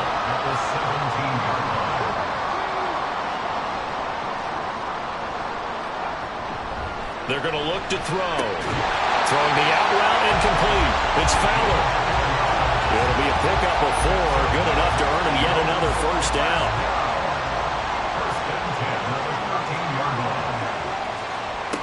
Again, he'll drop to throw. To the goal line, but it's incomplete. After all the preparation, all the practice, a play like that will absolutely break your heart. They had everything they wanted, just unable to complete it. In the end zone, a big-time drop. Throw left side complete. That's Robbins. 5 yards. Now it's 3rd and 5. They kept the receiver in the short field, but that let his quarterback get the ball quickly to him before either guy in double coverage could react. He'll look to throw. And he will not be able to hang on through the contact. It's incomplete. The coverage strong, and now it's 4th down. So on now the field goal team for Philadelphia. From the left hash, should be a fairly easy one here. And the 11-year veteran bangs it through, and they will move up by 10 now, 17-7. So that one on target, and it adds to this first half lead. And maybe we're too early to worry too much about 1-score lead, 2-score lead, etc. But this is where you kind of start banking those points that come in helpful later on. And he won't return this one. He'll go down to a knee, and they'll start at the 25. The Green Bay offense now about ready to take possession here. They trail by 10, 17-7 as they come up on a 1st and 10. They'll start this drive out on the ground. That's to about the 28. Second down coming up. Defenses always talk about earning the right to rush the passer on third down. And you know what offenses want? Win first down so they can set things up for themselves better. And that wasn't helpful there. Not a big impact on first down. A pickup of about 3 yards as he's taken down at the 31. And we see another pitch and catch there to the running back. This position just continues to evolve. They become just as critical to the passing attack as a lot of receivers, tight ends, because their ability to make people miss in the open field can really generate big plays for an offense. Second catch for him today, and it'll wind up a first down. Yeah, these are the types of plays they're going to need to hit on if they're going to get back into this game. It hasn't been the greatest of first halves, but this is a nice throw here on third down, and they keep the drive going.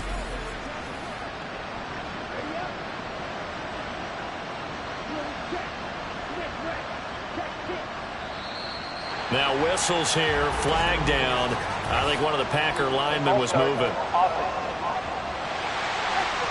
And maybe they were coming with a blitz that time, and it caused a jump. I think if we saw it, you know that they saw it. Might have been a little discussion down there. Bad guys coming, pick them up, and someone jumped. To throw, it's Lance. He finds his man, complete. It's man. That's a gain of 11. Would have been a first down if not for that penalty moments ago. Second down and 4. Hands it off out of the gun. And across the midfield, stripe into Eagle territory.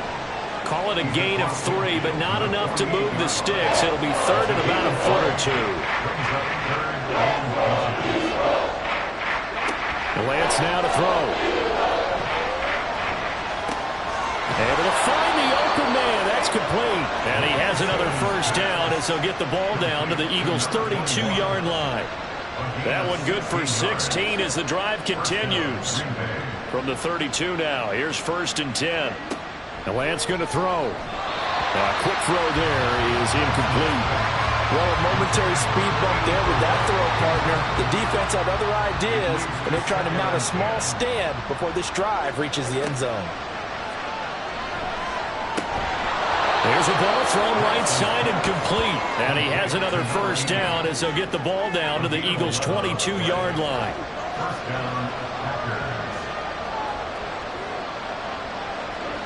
Now Lance again. They'll find his running back here, Richard. And he takes it down to the 10-yard line. Same exact result as last play, a pickup of 11. And we've hit the 2-minute mark in this first half of action. Well, they've certainly done a nice job spreading the ball around on this drive. This time he gets it out to his back, and it's another nice play and another first down. They've got the defense on their heels a little bit. They're reacting instead of being aggressive and making plays. Now a throw to the end zone on first down, but it winds up incomplete. So after the incompletion on first, now second and 10. Throwing now is Lance. Get it. They bring him down to the sack back at the 16-yard line. It'll go as a loss of about 6, and now it brings up third.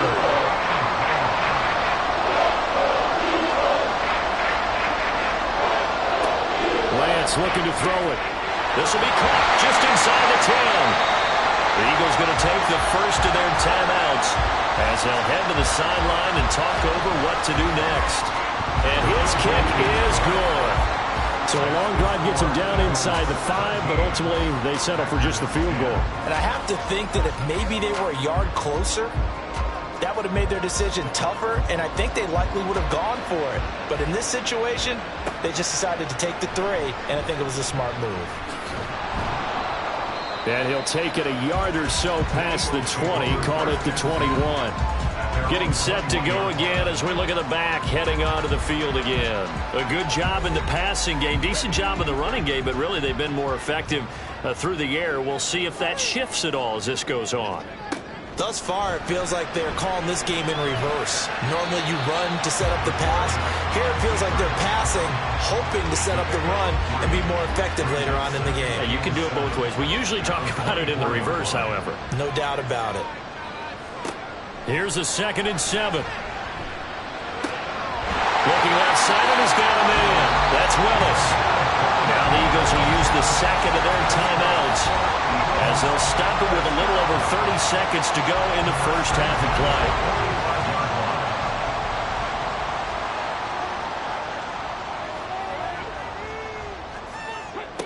They'll look to throw here on first down. He finds his man, complete. It's Brandon, and he's brought down. Another nice gain, 13 yards that time, and another first down. The Eagles will take their third and final timeout as the clock will stop with 21 seconds to go here in the first half.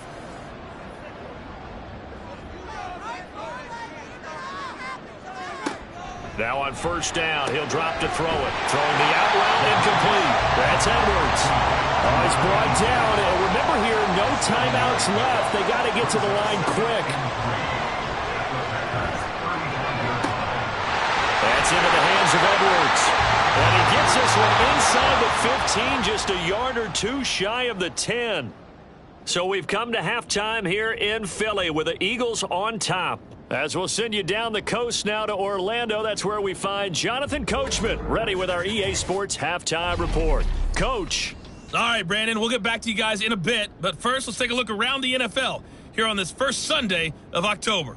We'll begin up at US Bank Stadium in Minneapolis, where it was definitely a game with some intrigue, as you can see by the scoreline. Jalen Hurts, 3 touchdown passes as his guys stay unbeaten on the year. From there, we head over to the Pacific Northwest, check on the Seahawks at home in Seattle. And you can see there, it's the visiting Colts who have the lead in that one. 2 touchdown passes there for Brock Purdy. Finally, we finish at MetLife Stadium to see what's going on with the Jets. And currently, they are tied with the visiting Bills in that one.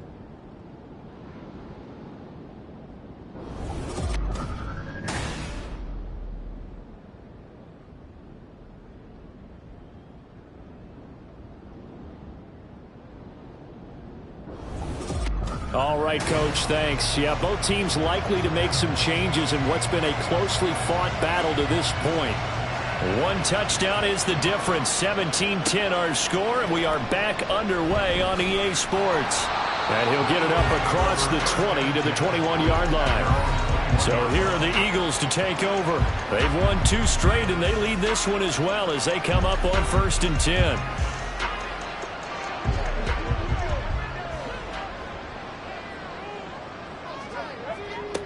They'll try and start this drive in the air. He finds his man, complete. That's Edwards. And he'll have this past the 30 prior to going out of bounds. So they'll come up 1st and 10 now from the 33. Up the middle they go. It's Willis. And the second wave of tacklers is going to get him as they stop him behind the line. It's a loss of 4 on the first down play. I think it's pretty evident we can say what a difference a week makes. Last week, he ran pretty much wild, didn't he? Did pretty much what he wanted to do. But this one, they stopped him cold. That, to me, that's good scouting and even better execution. Yeah, and they stopped him behind the line right there. They obviously watched the tape a few times and made some adjustments. 3rd and 8.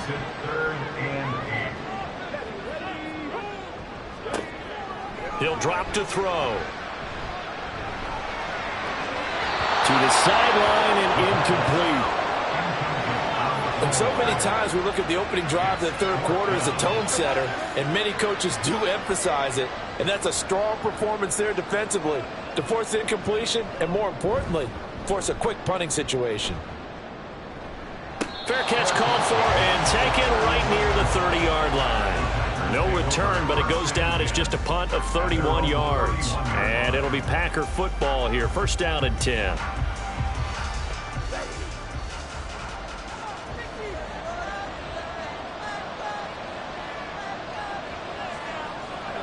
On 1st down, Lance. And a quick throw here, that's complete. Yeah, that's good for a gain of 6, and it's 2nd down. It's a pickup of 6. Brings up 2nd and 4. Now Lance on the bootleg. And he's got his man in stride, complete. A gain of 5, good enough for the 1st down. A gain of 5. And the Packer 1st down. They run the counter. Richard. This will be stopped about 2 yards shy of the marker. 8-yard gain, 2nd and 2.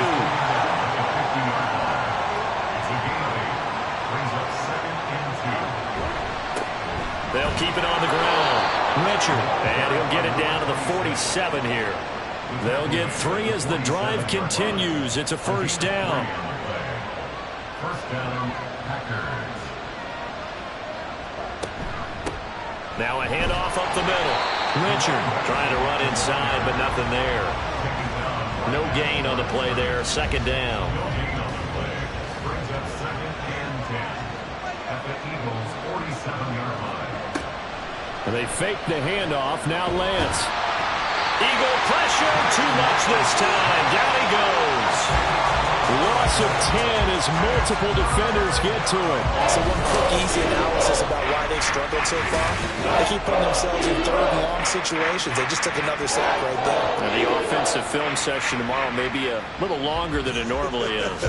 Not a lot of positive grades will be handed out thus far. 7th play of this drive coming up, and a long way to go on 3rd down. From the gun, he'll hand this off. That'll make it 4th down after a loss of 1. Well, we saw a lot of negative plays that resulted in plenty of lost yardage in the first half, and that trend is continuing here. On now is the Packers punter, as he's on here to punt it away. This is taken at about the 14. A very good kick there, but 15 yards on the return. And the Eagles will have it, taking over 1st and 10. Here comes Eagle offense now as they get set to take over here. And our game's hit a little bit of a lull here, a little bit of a snag. Punts on back-to-back drives. And old-school coaches don't necessarily mind that. Didn't turn it over, right? Didn't create a big play for the other team. Right now what you're looking for is, can you gain an advantage in field position? And that's what both teams are seeking right now. Yeah, they'll be seeking to gain that advantage here on this drive. The throw over the middle, taken in. And they're going to have this across midfield and inside the 45. 23 yards to pick up there. They like going to him in the slot. He catches another one. I think this comes under the heading of, until they stop him, why not go back to it? He has something going really well. Great working relationship with the guy throwing the ball, and they keep making the connection. They'll run on 1st down. Willis. And past the 35, he'll be dropped a yard or 2 shy of the 30.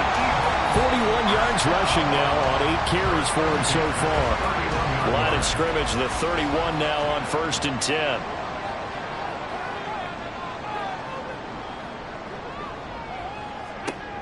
Back to throw. And he's going to go down. They get to him back at the 40. That one will set him back nearly 10 yards here on 1st down on the sack. And they need to work to at least get some of this yardage back after the sack. 2nd and 19. They'll look to throw here. Got his man complete over the middle. It's Fowler. They'll give him 4 yards there. And that'll force upon him a 3rd and 14. Going to need a crafty play call here. 14 yards is what they need to try to convert this thing.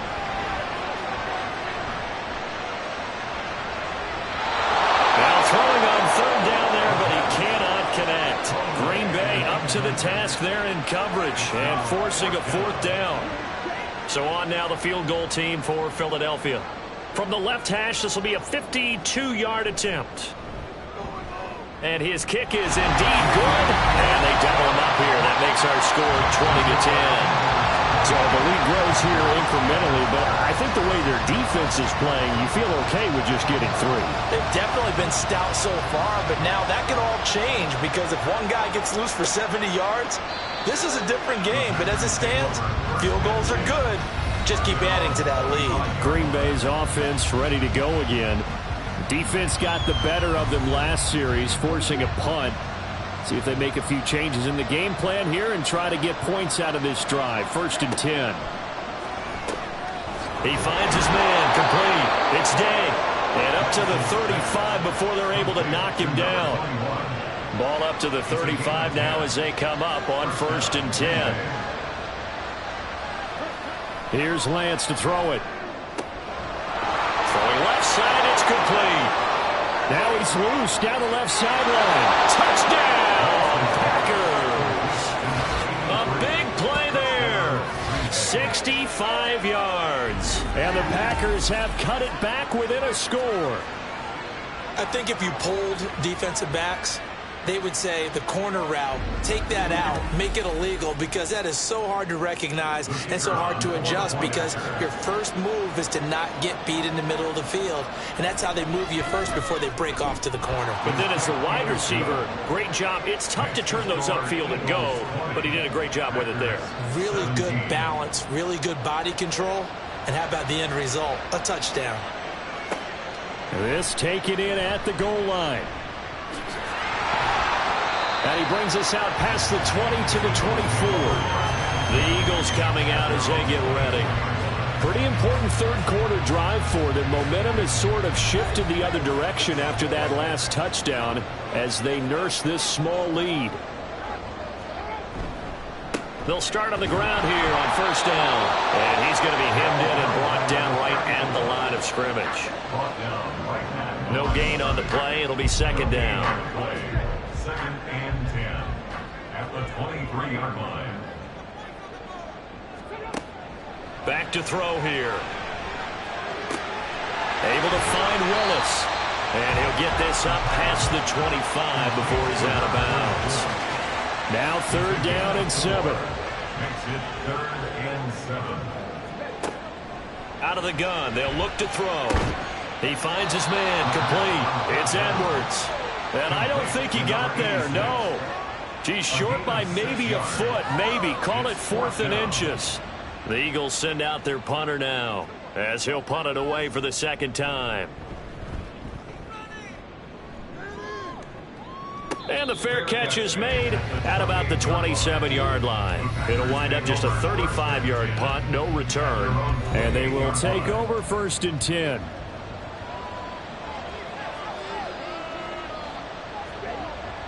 Play action. Now it's Lance.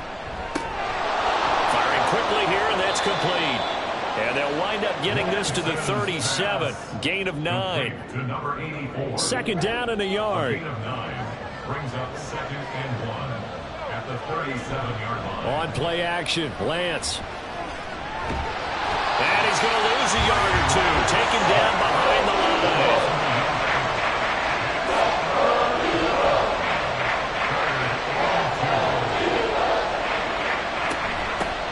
Here's a handoff out of the gun. And he's got the first before he's brought down at the 39-yard line. Give him 3 yards and a fresh set of downs. So from the 39 now, they'll come up on a first and 10. Off of play action, here's Lance.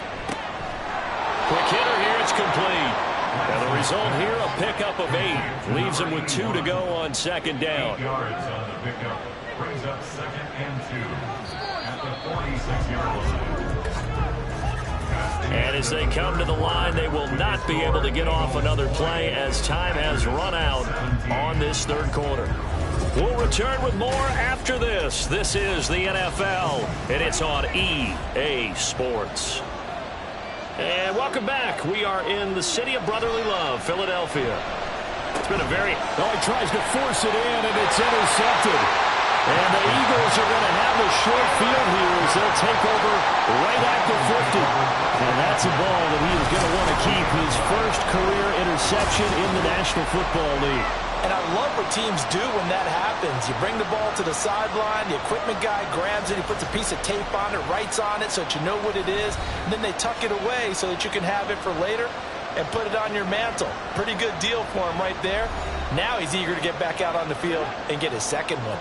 The Eagles in good position to start out as they come up first and 10 right at the 50-yard line. From the midfield stripe, they'll look to throw.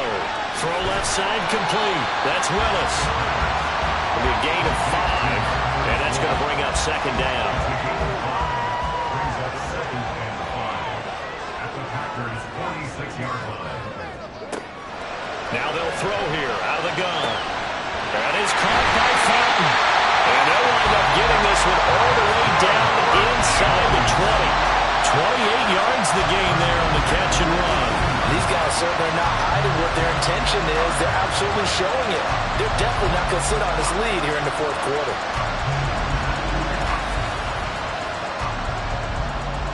So from inside the 20, here's 1st and 10 at the 18.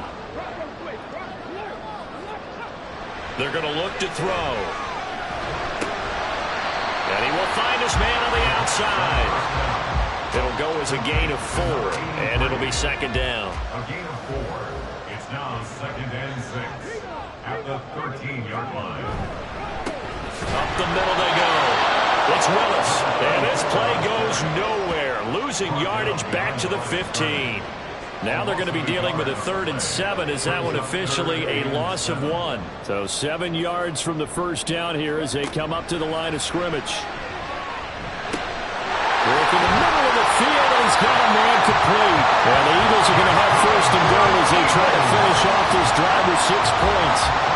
And he's top 5 in the league in terms of receiving yardage because of plays like that. What have you seen from him on film that you like so much? Well, I'll strip away everything else and get to what we call the moment of truth. When the ball's arriving and there's a defender there, he just comes down with the ball. He competes and takes it away. Great hands, great ability to finish the catch. So they're backed up to the 3-yard line, 2nd and goal.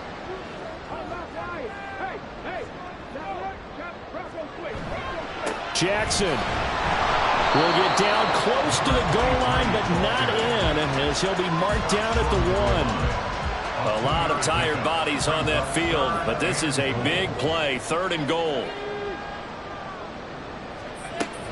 Looking to throw. He had him. He was open, but he couldn't get it to him. It's incomplete. Something we haven't really seen much of from him, an incomplete pass. Yeah, last week he finished at 70%. This week he's up over 80%. I don't know how you slow him down. Pass rush is usually the best way. And this is caught. Touchdown, Philadelphia. A 1-yard touchdown reception. And the Eagles get an important score there to extend their lead here this fourth quarter. There was no going through the progressions on that touchdown pass. Yeah, nor was it necessary. His receiver won that route early, presented himself. No reason to wait. Go ahead and put it on him and score a touchdown. Now they'll line up to kick the extra point.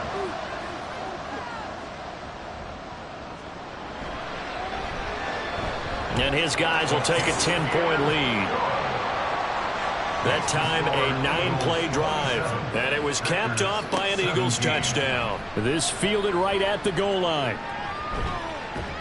And they will wrangle him down a couple yards shy of the 30. And Green Bay getting ready to go as they take the field. Well, that last touchdown we just saw, what an important one. Now it's back to a 2-score deficit for this crew as they take the field here, and they are in desperate need of finding the end zone. They'll start this drive out on the ground. A pickup of about 3 yards as he's taken down at the 31. If they want to start getting back into this game, it behooves them to get better on first down. Yeah, certainly not what they were looking for there out of the opening play of this drive. They try to throw on second down, but this one is incomplete. I have to give some credit to the defender on that when he read all of his keys perfectly and got a great break on the ball and able to force that incompletion.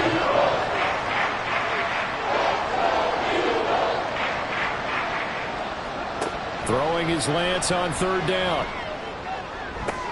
Pass to the sideline and pulled in. And he'll be out of bounds just shy of the 40. That gain on third down, good for 28. Well, every drive from here out is definitely crucial and critical. They know that they need to get at least 3 here to get it back to a 1-score game.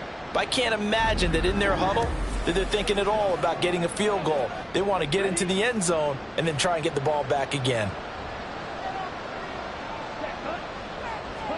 On 1st and 10, here's Lance.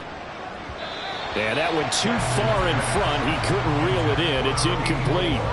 Just a little beyond the reach there of his receiver. That's probably one he wishes he had back. He wishes it had been 7-on-7 in practice, or maybe even routes versus air, because that's a completion he makes, 9.9 times out of 10? Just missed that one. Now, meanwhile, a pass that should have been intercepted, but it winds up falling incomplete. the gun on third down. Lance. That is caught. And he has another first down as he'll get the ball down to the Eagles' 30. A nice pickup of 10 means that this drive will stay on track. So 1st and 10 now from the 30. And they'll run on the inside handoff. Now he is going to be stopped cold behind the line of scrimmage. 2 yards the loss, 2nd and 12. This linebacking core, they've done a good job of keeping that running game in check, haven't they? They certainly have, and what they'll also do when this game is over is thank the guys up front, the big defensive line, because they've kept them clean, so to speak. Not letting blockers get to them, allowing them to run to the football and keep that running game bottled up. This offense 2 for 2 on third downs on this drive. They're in for a tough test here, though. 3rd and long. And Lance going to throw.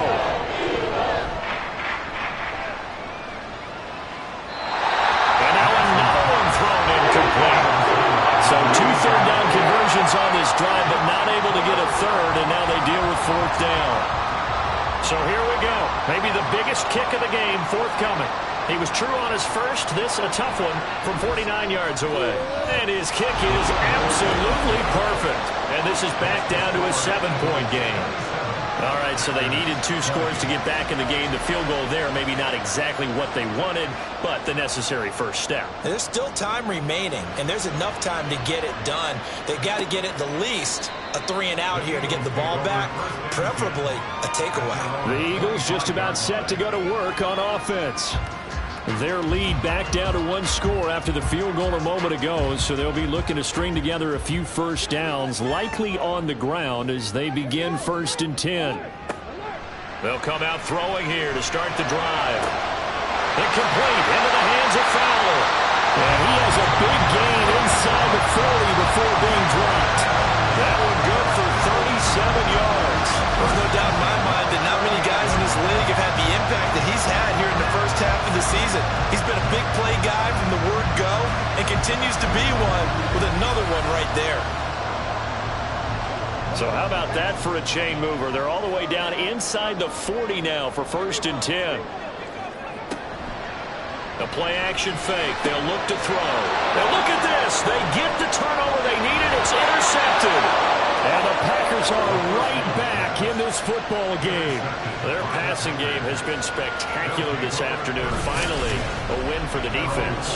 You think maybe there was an adjustment there. Finally gained a measure of, I don't even know if you call it revenge, but got a play done against him, and that's been difficult for them all game long. The Green Bay offense ready to take over. The interception sets them up with an opportunity to erase this 4th quarter deficit. And this series could very well determine our outcome. Lance now on 1st down. Looking downfield, and that's caught right side. He's got his man. 16 yards right off the bat and a 1st down. I like the design that we're seeing right there. This is what they need. Down by a touchdown here in the 4th. They just need to keep working their way downfield. And when they see openings, take their shots. And now a throw on 1st down there, but it's incomplete. It's another zone defense. It looks like it's open for possibilities, but they did a nice job patrolling the middle of the field and forcing an incompletion.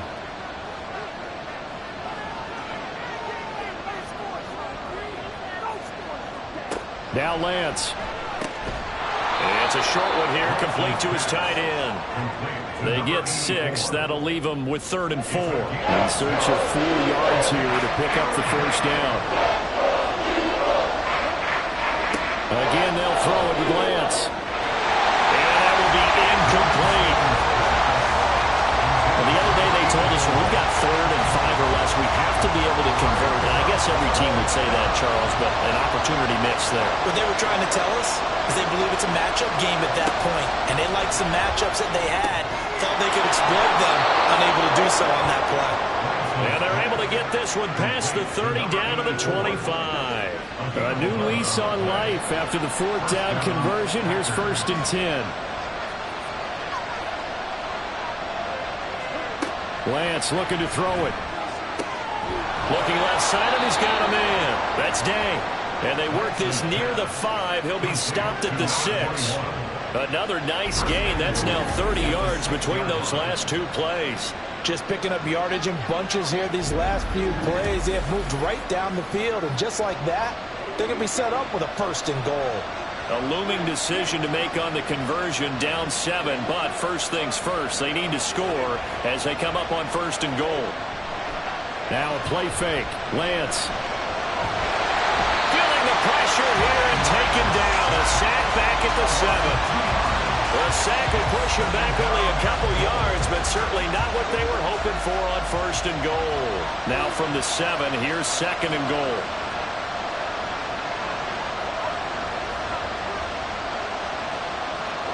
Here's Lance. This will be caught at about the 5. Only 3 yards there on the completion. That'll lead to a 3rd and goal.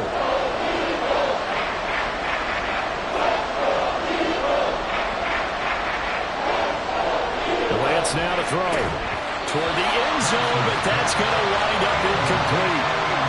Well, plain and simple, that's the 2nd time today that he's dropped a pass. And that one, I think maybe even a little easier than the earlier one that he dropped. Surprising. Was this game announced as a night game prior to it? Maybe his rhythm was just off. He's got thrown off. He's got to wake up, enjoy the sunshine, and go play. And he's got it. It's caught for a Packers touchdown. From 4 yards out. And the Packers are an extra point away from tying this game here in the final minutes. We are set up for a fantastic finish now. A 4th quarter touchdown here, and we're an extra point away from a tie football game. And I know they're thinking about possibly going for 2, but I'd go ahead and kick this one and just get it back to level. Don't forget the extra point. It's up and good. And we are tied here in the 4th quarter. Now this one setting up for a great finish. All tied in the 4th as the kick's away. And they'll put up the stop sign there as his guys will get it at the 25. Philadelphia getting set to take the field. And we'll see if they can bounce back from that last drive. In particular, if they can bounce back at the quarterback position, Charles, after throwing their first interception of the ball game. Yeah, and some guys, you know they're going to want to try and get a big play right away and take control back. Others, they're going to look to hit a couple shorter passes, get a little momentum back that way. But for the defense, that goal's not changing a bit. They want another pick. You're exactly right about that. In fact, you've got to watch them a little bit because in coverage, they may cut down their gaps a little bit, maybe their splits a little bit in order to try and get to the ball even faster. Throwing again on 2nd down, but this time it's incomplete. A couple extra defensive backs out there in the dime, and because of that, really not many places to throw the football, if any. And typically, what would you want to do against that dime? Run the football. You want to run the ball, but you can't do it in this situation. Not nearly enough time on the clock. You're having to really navigate against a tough defense presented against you. So they're forced to punt on 4th as this one's away. The Green Bay offense now about ready to take possession here. This drive here beginning probably with a pair of motivated groups. Remember, the offense scored a touchdown on their last time out, looking to repeat that in Charles's defense. They were very frustrated after giving up 6 the last time on the field. In fact, it was just a battle of wills in a lot of ways because you know they're both motivated, they both game plan for this drive, and they both have specific outcomes in mind. To me, it just comes down to who can execute better and which side can step up and assert its will over the other.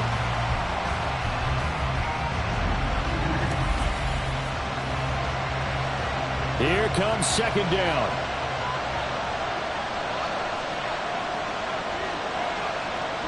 Here's Lance. It's a short one here, complete to the tight end. And to the 36-yard line, taken down there after getting 8 yards. This crowd turning up the decibel level. It's 3rd and long. It's a screen to Richard. And he can only manage to take this thing to the 38, well shy of the first down. Now on 4th down, on is the punt team sending this one away. Here's the Philadelphia offensive unit now as they head out to take over possession. Well, partner, here it is. They've got the chance to win the game. You'd have to think they need to get it near the opposite 40 to have a chance to kick a game-winning field goal. We'll see what they can do. And you're right about that, because if we look at it in macro, that's what it looks like. But I think in micro, the head coach has already asked the special teams coach, What is he feeling? What does he think? Where does he want the football? What's the yard line we have to get? And he's already relayed that to his quarterback and his offense. They know what the goal is. Now the key, can they get there? Just over 30 seconds remain. Here's 2nd and 10 now. They'll set up a throw. That's to the sideline and incomplete. Now we're in the situation where the quarterback's got to take full charge of his huddle. Got to totally command it, make sure all eyes are on him. All focus is locked in. Going to call multiple plays and go over different situations and scenarios to make sure everyone is on the same page. And they'll get another first down here up at the 45. First and 10 at the 45-yard line. Again, he'll drop to throw. Over the middle this time to Fowler. And he'll be corralled out across midfield down to the 45. 4 quarters not enough for all even, and to overtime we go. How much fun is this for everyone who's watching the game? How much fun is it for us to see this one get an extra period to get settled? It's a little teaching moment here. Overtime rules. Remind us how this goes, partner. Okay, so in the past, we had sudden death. First team to score wins, but no longer. Now, if the team receives the ball, scores a touchdown, they win the game. If they kick a field goal, though, or don't score, the other team gets a possession. And after both teams get a possession, then we're into sudden death. First team to score wins the game. And no alley to be found. The coverage was solid, and he's dropped at the 18. The Packers offense set to go. And everyone knows the OT rules, Charles, but pretty simple formula. They go down and get a field goal, we continue play, but if they can find the end zone on this possession, ball game over. And as meticulously as all teams plan for a game, I don't doubt for a second on that offense coordinator's play sheet, he's got some overtime plays that he wants to run. I know it sounds crazy, but they plan for everything. 1st and 10 all the way throughout the game, 2nd and 7, whatever. Right now, he's looking at that play sheet saying, if we get to overtime, what can we break out that they haven't seen? 64 yards rushing for him now as he is just trying to will his guys to an overtime victory. So they'll come up 1st and 10 now from the 33. They'll keep it on the ground. Richard, and he will lose yardage here to the 31-yard line. 2 yards the loss, 2nd and 12. I like the strategy. Extra tight ends, extra beef. They want to run the football, but that means they probably want to run it inside. If you get strung out on the perimeter, you're in peril. Yeah, we saw the result, negative yardage. Now this one complete downfield on the left side. And able to get this one across the 45 before he's brought down. They call his number again. It's his 6th catch and a first down. And passing yardage-wise, now up over 350 in this game. Pretty nice performance. Definitely that, which usually means you're putting a lot of pressure on guys trying to cover. If you're a defensive back and they put over 350 yards on you, you've had a long day. The key to everything, if you're doing it without throwing interceptions or turning the ball over. Back-to-back completions, and that puts them in enemy territory. And we're always looking for that elusive turn momentum, aren't we? And I think they're building it with the back-to-back completions. Now they feel like they can either take a shot or continue to build it the way that they're doing now. Safe throws, get it to their playmakers, and see what happens. Hoping to keep this OT drive alive. Now they face a 3rd and 2. Now a handoff up the middle. Richard, and he will be very close to a first down, but I see the closed fist of the referee, and that means 4th down. Decision to be made on 4th and just a few inches in overtime. What do you do? I know you've got to weigh it out as a head coach, because if you don't get it, you've turned it over in a great spot for the opposition to go down and win the game. But 4th and inches, I think what most teams do is they say, if we can't get inches, we don't deserve to win anyway. And he will have first down yardage as he's brought down at the 41. Taken down at the 41. 2 yards on the play. First down, Packers. Up the middle they go. Richard. And he'll take this one down to about the 40. Just a yard on the first down carry, so it's 2nd and 9.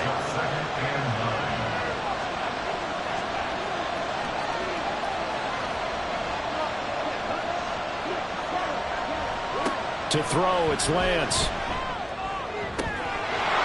Looking left side, and it's complete. He's going to go out of bounds, but he takes this one down just shy of the 20. He had the touchdown earlier. This one's going to get him a first down. Here's Lance to throw it. And that is going to be incomplete as he let him a bit too much. And their back's up against the wall a little bit, and they come through by forcing an incompletion. Now they've got to continue to ratchet up the intensity a couple of more times and get off the field before giving up any more yardage. Another throw on second down, and this one incomplete as well. Well, it looked like a march to the end zone has hit a momentary roadblock with that incompletion. No need to panic. They just got to come up with a high percentage play call and see if they can get their offense back on track. Again, it's Lance. Able to find the open man. That's complete. And he's down inside the 5 at the 4 before he's out of bounds. These two have hooked up 9 times now this afternoon as they pick up the first. He came into this game within shouting distance of Dan Marino at 61,361 career yards. And with that last play, Charles, he just went past Dan Marino. I'm struggling over here. And the only reason is when you... And he is in for the score. And it is absolute stunned silence here as they win it on the road in overtime.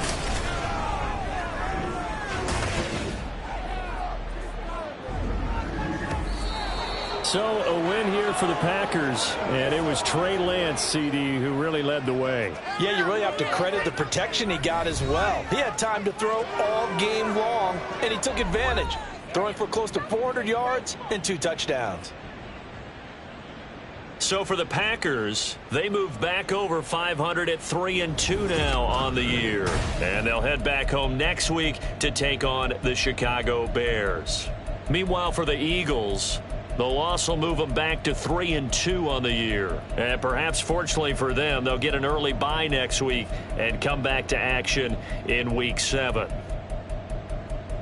So that'll do it. For my partner, Charles Davis, and the best darn crew in the industry, I'm Brandon Gaudin. This has been a presentation of the NFL on EA Sports. With that, we say so long from Philly.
It's week.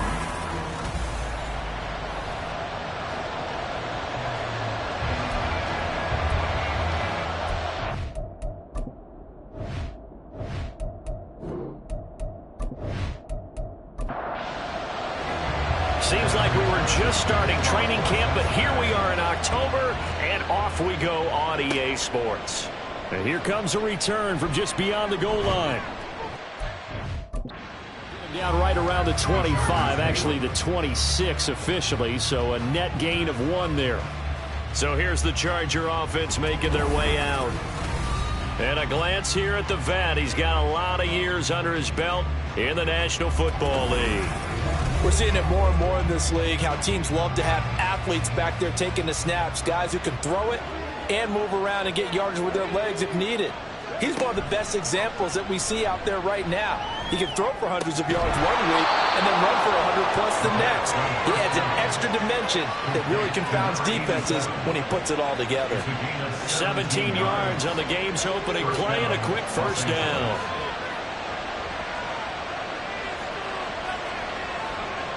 He'll look to throw. He finds his man complete. It's Barnett. And they'll get him down after a pickup of 8. 2nd and 2. 2 yards to go, second down. At the Bengals' 49-yard line. 6 yards the pickup, and that's a first down. The Chargers at a perfect 4-0 to start the campaign. And they've been playing their best football of the year, winners of 4 in a row. And the offense last week, they certainly have things humming, because if you can run up 40-plus points a game, you certainly take a lot of pressure off of your defense, and you're not going to lose very often. And he'll take this ahead for about 4. Second down coming up. 4 yards on the pickup. 2nd and 6. From the 39-yard line, here comes second down at 6. They'll look to throw here. Open man here is Gentry. And he's got another first down as the tackle's going to be made at the Bengals' 27-yard line. A gain of 12. First down, Chargers. Now a handoff up the middle. It's Cole. What a great effort there. He's going to get this inside the 15, and they'll spot it at the 13-yard line. Nice run. Back-to-back nice gains. That one for 14 yards and another first.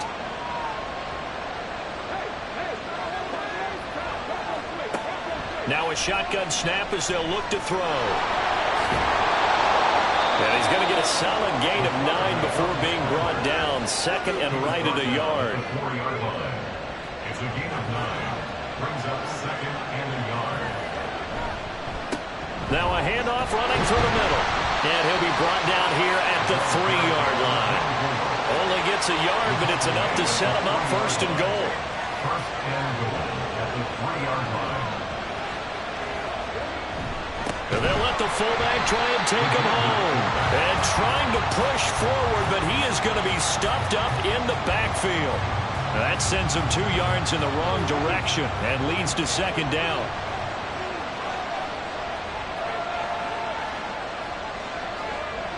Now they'll switch it up here and look to throw. And this throw incomplete. And the defender all over him that time, but it's going to lead to third down.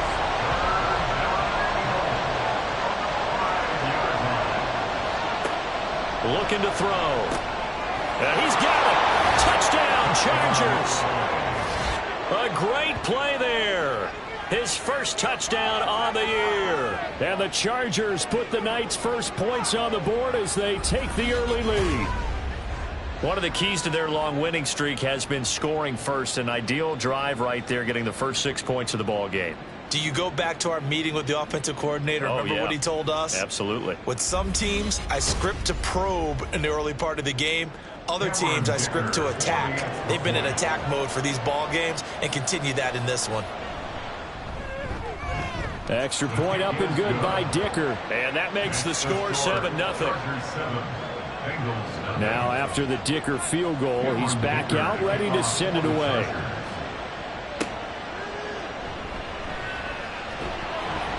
And he'll be tackled just shy of the 25. Here come the Bengals now to take over. And leading them out is their 5th-year quarterback. And there was a positive in last week's loss. No interceptions thrown by him. But he only threw 1 touchdown pass, and you know he wants that to improve. We might even consider that as part of the reason that they couldn't take the win last time out. I believe we'll see a more aggressive version of him this week whenever they're nearing the end zone. Breaks through the contact. And he's going to be out up around the 45-yard line. That's good for 21 yards and a first down. They had a chance to limit his yardage, but he was able to fight off that tackle. So it's not just the responsibility of the guys who missed the tackles along the way. It's all 11 on defense, able to stop this guy, unable to do it on that play. They've got to find a way. How about his ability to break through and gain that yardage? Well, look there at his numbers on the ground a week ago. Pretty good as he found himself in the end zone on 2 separate occasions. And those are the most important numbers because no matter what you pile up prior to the goal line, getting in is all that matters. Putting those numbers up on the board, and they love them when they're 6s. And a quick throw here that's complete. And he'll lose yardage on the play back at the 45-yard line. What do they have for this? 3rd and 11. Now they'll throw here out of the gun. He's got his target. That's complete. And he'll be out of bounds just shy of the 40. It's a gain of 13, and the Bengals have a first down. Plenty of things to talk about here, partner, but to me, their defense gave up a touchdown on the first drive. How about how they're responding, coming back? That's a big 3rd down pickup to keep their drive alive. So from Charger territory now, here's a 1st and 10 at the 42-yard line. Throwing there, but this pass is going to wind up incomplete. You talk about the defense for these Chargers. They played really well in the win over the Raiders a week ago. And it was the pass rush that really keyed their victory. Got to the quarterback 6 times for sacks. All right, rifles one, and that's going to be intercepted. And the Chargers will take over possession here up at the 44. And, Brandon, this is a real nice job defensively of getting inside a quarterback's head and figuring out, okay, where's he going with the football? Because you can make an educated guess defensively, not all the time, but sometimes. And when you're right, you've got a decent chance of coming away with the football. The Chargers get set to go here for their 2nd drive. They'll start in excellent field position following the INT. Good starting field position for them here as they come up 1st and 10 at their own 44. They'll start this drive out, and it's a fumble, and the Bengals grab it, and they'll take over inside the 45 at the 34-yard line. And they had just picked it off to get the football. They fumble it right back. I looked over to both sidelines. A lot of scrambling to find the helmets. Yeah, you can almost, I mean, you know both sides are screaming sudden change. Because when sudden change happens, that's a defensive call to get back out on the field. There's been a fumble, so an interception, some type of a turnover. You've got to get back out there and play. And now, as with every potential turnover, they're going to take a second look at this just to make sure. Now the question, was the knee in fact down before this ball comes loose? And is the video convincing enough to overturn it? A lot of factors here. Remember, you also need clear possession of the football afterwards. This is a tough one to overturn. So that one overturned. They say the knee was down, and that will not be ruled a fumble. Off the play fake, he'll look to throw. And he'll protect himself at the end here as he winds up getting pretty decent yardage. This early in the game, it's all about making steady progress downfield, hoping to lead to early points. And you can do it with your actual play calls or sometimes something a little more improvised, as we just saw there. And he's got the first down yardage before he's brought down at the 42. And 5 yards on the play there as the drive will continue. First down, Los Angeles. They'll look to throw now on first down. This will be stopped about 2 yards shy of the marker. 8-yard gain, 2nd and 2. 35-yard line. It's a gain of 8. Brings up 2nd and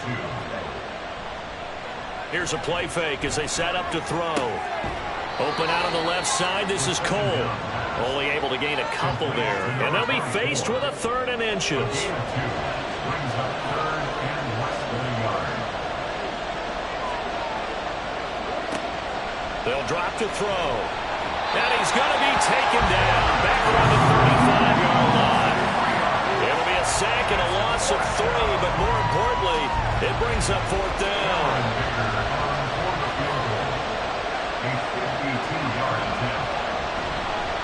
Oh, look at this. A flip to the kicker. He's going to try to run for it. It would have been a long field goal. The fake doesn't work out. And the Bengals will get the football back. Well, that was a long attempt to begin with, so the fake you might have known was somewhat of a possibility. Credit to the defense, though. They weren't fooled. You're right, they weren't fooled, and they were in a position of having to play it both ways. Guard for the fake, but you still want to rush the kicker because it was a makeable kick. So they ended up getting the best out of the whole thing. Stuffed the fake, and they take over the ball.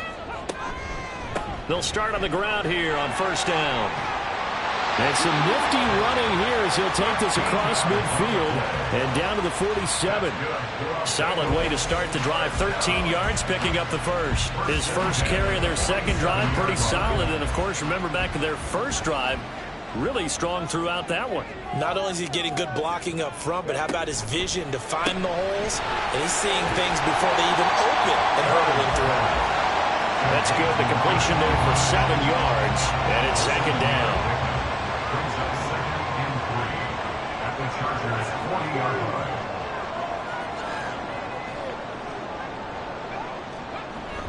Looking to throw.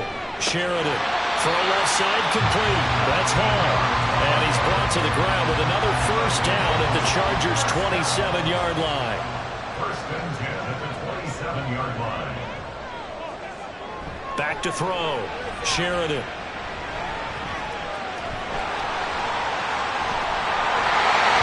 And finally down it goes as they work it inside the 10 to the 7. That one a broken play, but it ends up being a good play. The scramble goes for 20. He was certainly quick to atone for his early game interception. Instead of making another mistake forcing something, he reset himself and found a lane to pick up the first down.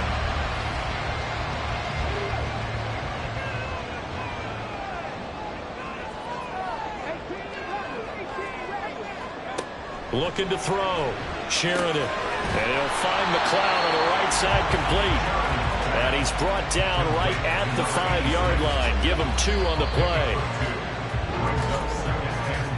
After 1, 7-0 on EA Sports. Ready for the second quarter from Cincinnati. It's the Bengals with the football here. A line of scrimmage, once again the 5 as they get ready for 2nd and goal. One back in the backfield, he'll get the carry. And he takes it into the end zone. Touchdown, Bengals. A great effort there with his 4th rushing touchdown on the year. And the Bengals are an extra point away now from tying this ball game. A solid blocking up front from the guys on the offensive line allowed him to get in for the touchdown. Yeah, some might say that the guys on the offensive line were in concert. I used to have a coach who called it marrying up, meaning when you get on a guy, you just stay right there, and each guy has his own assignment. That allowed the runner to make the big move towards the end zone. Extra point by McPherson, up and good. And we are tied at 7. And taken down just past the 20 at about the 21-yard line. And the Chargers coming out of the field now.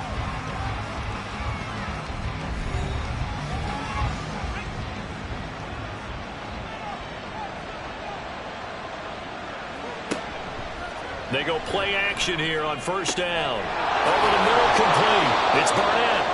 And they nearly get this all the way to midfield. Mark him down at the 49.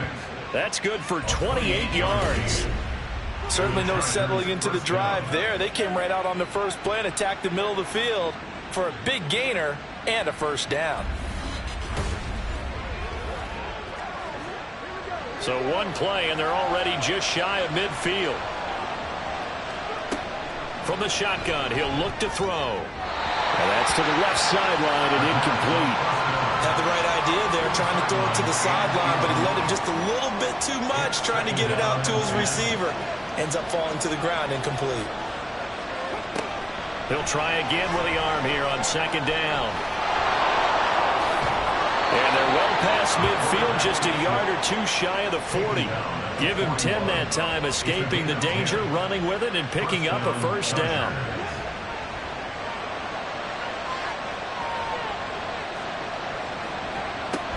Now back to throw. Firing quickly, but it's incomplete.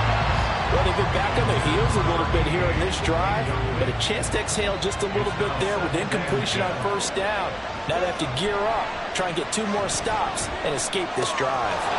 The throw over the middle, taken in. And he's got another first down as the tackle's going to be made at the Bengals' 15-yard line. A good pickup there, 26 yards.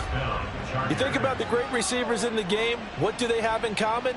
The ability to create separation in their routes. Whether it's a head fake, a sharp cut, selling a different route, the subtle bump, it's a tough skill to teach. And this is well done here to get open and pick up the first down. Back to throw now on first down. Got a man and he hits him in stride. And the result here, a pickup of 8. Leaves him with 2 to go on second down. 2nd and 2, first down marker at the 5-yard line. They'll look to throw again. And it'll be intercepted. And the Bengals are going to get the football here as the ball will come out to the 20. And as we've seen, points have been precious so far, and they just threw something away on that snap. And look, let's face it, as we advance further into this game, that play will be on the minds of everyone who's watching it. They wonder if this is the turning point. Is this the spot where those points were given away and could cost them a ball game? Cincinnati now ready to take the field. And they'll just simply be looking to build off the confidence of the last time out where they scored a touchdown. And confidence is powerful, isn't it? When you've scored once, you feel like you can go back out there and get it done again. Doesn't matter what the defense throws at them. They feel like they're in a groove right now, and they want to get out there and show it. Yeah, hoping to stay in that groove here this go-around.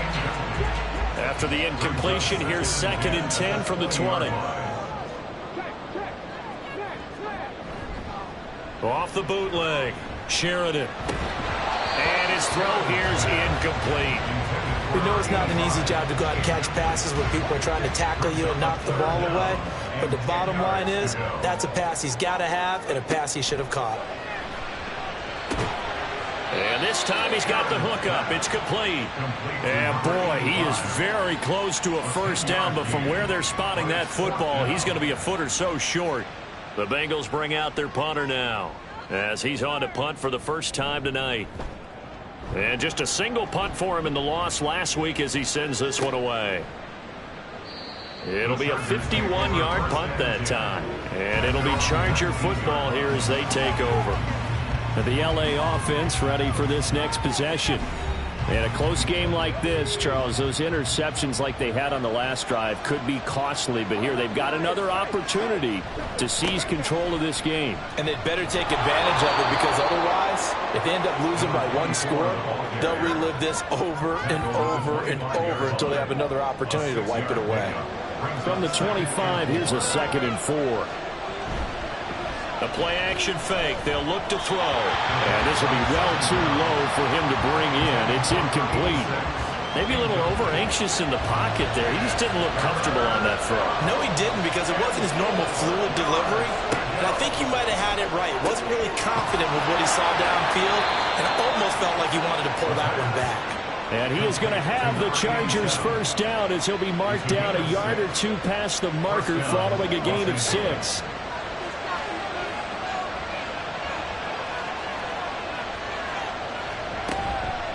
On play action, they'll throw. He'll rifle this one deep right side. And this is dropped. Oh, it's incomplete. He had a big gainer in his sights, but he could not reel it in.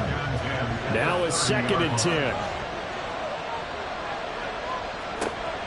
They'll stick with the passing game as he looks to throw. And that is incomplete. Nearly intercepted. The free safety couldn't quite get his hands around it, and it brings up 3rd down. Back to throw again. He's going to loft one deep left side here. Got a man. It's caught at the 6-yard line. They're able to convert on 3rd down, and that sets up a 1st and goal.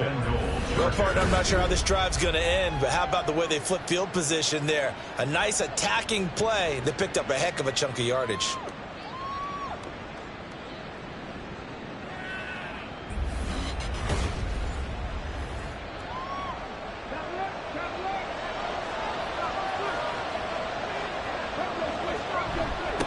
They'll try and run for it on 1st and goal.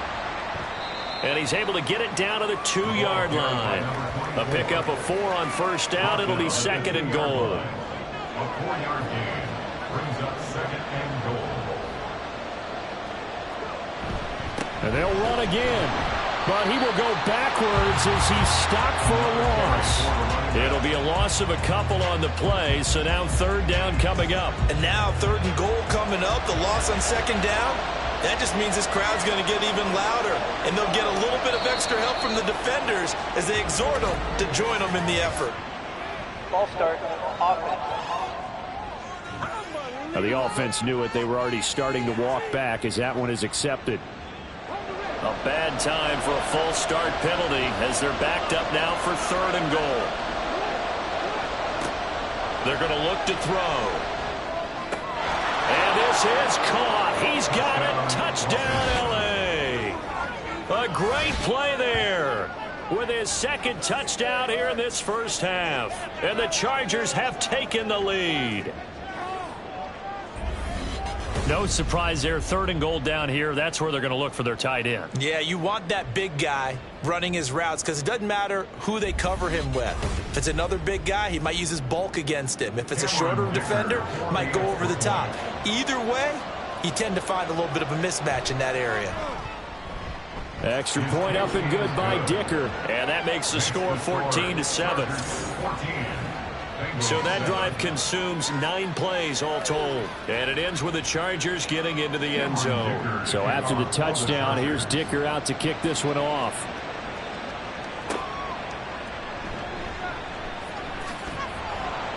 And he will make it to the 20-yard line and no further. Now the Cincinnati offense ready to see what they can do here.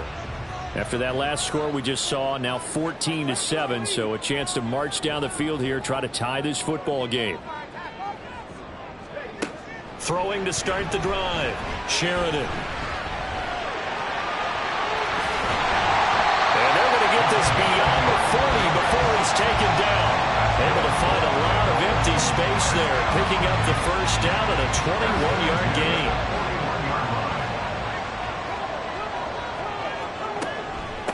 Up the middle they go. Downing. He gets away from 1. 15 more yards there and quickly another 1st down. I think they like this drive a little bit better there, partner. Running game helping out, picking up some of the slack. Because remember, the last drive they went 3 and out. Back-to-back good plays have them on the move on 1st down. They run the counter. Downing. And that'll hurt the average a bit as this time they're able to get him behind the line. 2 yards the loss, 2nd and 12. At the 45-yard line.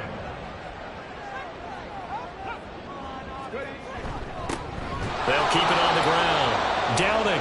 And he is met in his tracks behind the line of scrimmage. 3rd down, now even tougher. 3rd and 13 after that loss of a yard. And not an easy spot here. They'll be in search of 13 yards to try to pick up the 1st. Now on 3rd and long, they'll look to throw. And this is going to be incomplete. Not only did he have a chance to scan the field there, it felt like he had a chance to scan it twice. The protection was that good. Unfortunately for him, The coverage downfield, equally good. And the punt team on now as this one's sent away. That'll be out of bounds, and how good was that? They'll say the 3-yard line. That's where they spot him. There again is the running back as he trots onto the field. He's been good. His guys are winning. So far, the recipe working here in the second quarter. And he doesn't like to just tote the rock. He wants to carry his team on his back, and that's what he's done throughout this game. Yeah, he's done that. He'll be hoping to continue that trend. Here's 2nd and 10. Brings up 2nd and 10. Now a handoff up the middle. Cole. And a nice pickup as this one gets him to the 10-yard line. 45 yards rushing for him now to this point. The Chargers on 3rd down. They have been superb. 5 for 6 to this point. Here it's 3rd and 3. And brought down, but not before reaching the 25. Give him 15 yards on that one and a Charger first down. Now this is an example of breaking down a defense, because on a lot of these runs, he's getting past the point of attack, and guess what he's doing? Forcing the secondary guys to have to make a lot of tackles.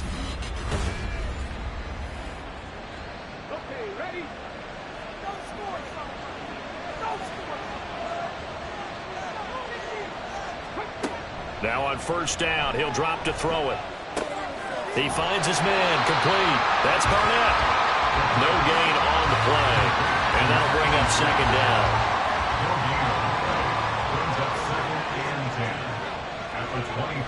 They'll set up a throw. Firing quickly here, and that's complete. His 2nd catch, and this one not nearly as electrifying as his first. And it'll bring up 3rd down now. Now the Bengals going to use the first of their timeouts.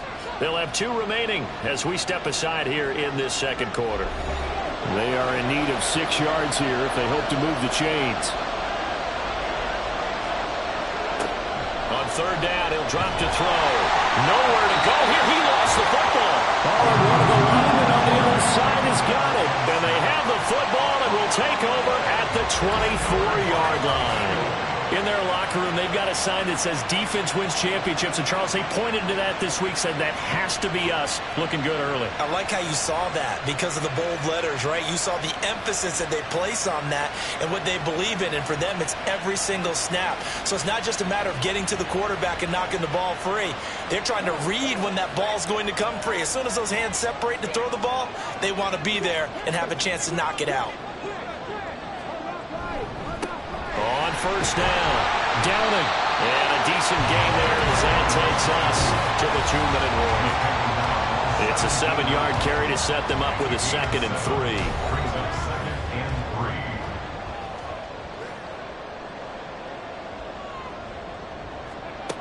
Operating from the gun, Sheridan. Now a quick throw there, but it's going to be incomplete. The defender certainly didn't forget about him leaking out of the backfield. There's a guy ready and waiting to pick him up in coverage, and that throw had no shot. From the gun on 3rd down, Sheridan. And that's going to be incomplete.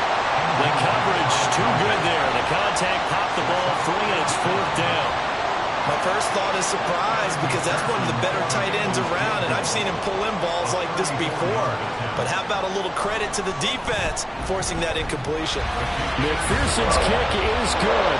And they'll cut the lead back down to 4 now at 14-10. So the fumble recovery had them set up in ideal field position, but they can muster only 3 points out of it. Yeah, when you're able to force turnovers, especially when it results in field position like they had, you really want to make it hurt. Here, they take the field goal. That's definitely not what they were hoping for. And a decent return out to the 27-yard line.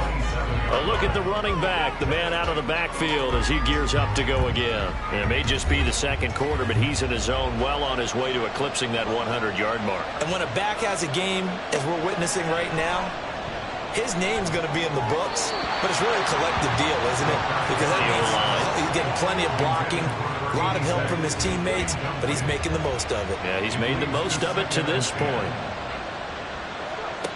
And 2nd and 10, he'll look to throw again. Now they go screen, it's complete. They showed off a nice juke of the defender before the next wave could bring him down. A yard all they need, but it's 3rd down.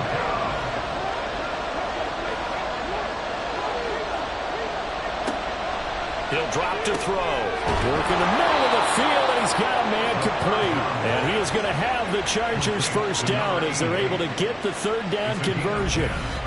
And that's well executed there on third down. And I love the confidence that they had to let their tight end try and find some space in the middle of the field, right in their quarterback's line of vision. And QBs love to make that easy throw, and they hooked up there for a first down. Again, he'll drop to throw. His throw incomplete. Whenever I see an in-route dropped, as we just saw on that play, I'm always thinking that in the back of their mind, they're worried about what's coming at them because they're going towards traffic on that route as opposed to being away from it and maybe having a little bit more space. Another throw on second down, and this one incomplete as well. Now they face a 3rd and 10 after back-to-back incompletions. Looking to throw. Able to find the open man. That's complete. The Chargers going to signal for the first of their timeouts as they'll stop it with 40 seconds remaining in this first half. Throwing on first down, but this one winds up to be incomplete. So it looks like they still have some fight in them on this series because it seemed like things were headed for the red zone. But this defense gets 2 more stops. They can keep them out of that area. He's going to go out of bounds, but he takes this one down just shy of the 20. A nifty bit of scrambling there. 12 yards, first down.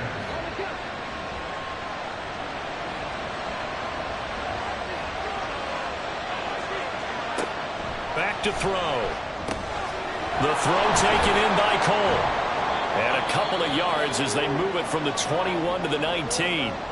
Now the Chargers will use the second of their timeouts.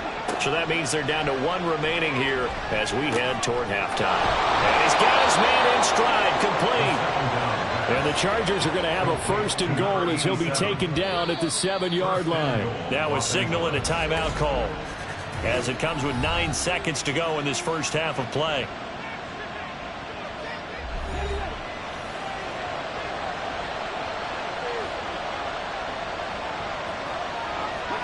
They'll set up to throw. That's to the pylon and incomplete. And down here, 1st and goal, if it's not there, don't force it. You've got at least 2, if not 3 more shots at it. So that's a wise move to get rid of it. And in his 15th season, he's able to get this one to go. And that moves him up by a touchdown now at 17-10. So a capper there to a pretty good first half. And I love the way that they put a chokehold on the clock and pretty much drained everything before they put the field goal on the board as they headed into the half. So we have reached halftime with a touchdown. That's the difference on the scoreboard. As we send you down to Orlando, where Jonathan Coachman has our EA Sports Halftime Report. Coach. Okay, Brandon, thanks very much. Welcome in, everyone, to our EA Sports Halftime Report. Let's get you caught up on what's going on around the NFL. We'll start up at Gillette Stadium in Foxborough, where you see the final score there. The Pats get back above 500 as they move to 3-2 with the victory. From there, we take the long trip across the country, about as far as you can go. Check on the Seahawks in Seattle. And they were victorious in that one over the visiting Indianapolis Colts. 28-24, the final score.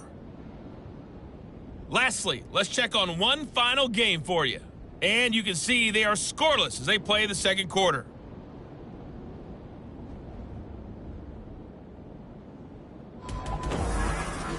This has certainly been a fun one to watch so far. We knew this was going to be a battle, and we have not been disappointed. This is the kind of game that could wind up hinging on which side can play mistake-free football the rest of the way. Okay, Coach, thanks as always. This one's still anyone's game as we welcome you back for quarter number 3. One touchdown is the difference. 17-10 our score, and we are back underway on EA Sports. And up to about the 26-yard line, just across the 25. The Bengal offense now with a football first here to begin quarter number 3. Well, out of the locker rooms, here they come. Their first drive of the third quarter. And, Charles, they're trailing in this ball game, but we got a tight one set up to be a very entertaining second half. And as we know, partner, in the NFL, there's trailing and there's trailing, right? Sometimes you're discouraged by how much you're down, but in this case, this is a tight ball game, so there's a sense of optimism here. I think they went into half and looked at their play sheet and said, these are the plays we really like. What do you say we use them to start the second half and get us going? Here's a quick throw caught out wide. Call it a gain of 6 on the play. 3rd and 7 now. It's a gain of 6. Brings up 3rd and 7. Back to throw. Sheridan. And he'll be taken down, but not before they reach the 50. Able to find a lot of empty space there, picking up the first down and a 21-yard gain. This is where the NFL is headed year by year, partner. A league where just about everyone has someone under center who can get you with their legs as well as their arm. And we've certainly had a nice display of that from both QBs in this game, and that continued with that first down run. From the midfield stripe, they'll look to throw. And his throw's going to be incomplete. I like the calmness of how he played the ball here. No panic in his eyes as that throw arrived. Tracked it from the moment it left the quarterback's hand, and that's just where he needed to be to knock it away. Quick hitter here, it's complete. And he's able to take it across midfield before going out of bounds.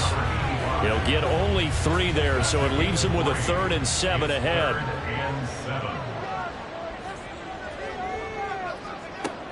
Looking to throw. Sheridan. And the throw there going to be incomplete.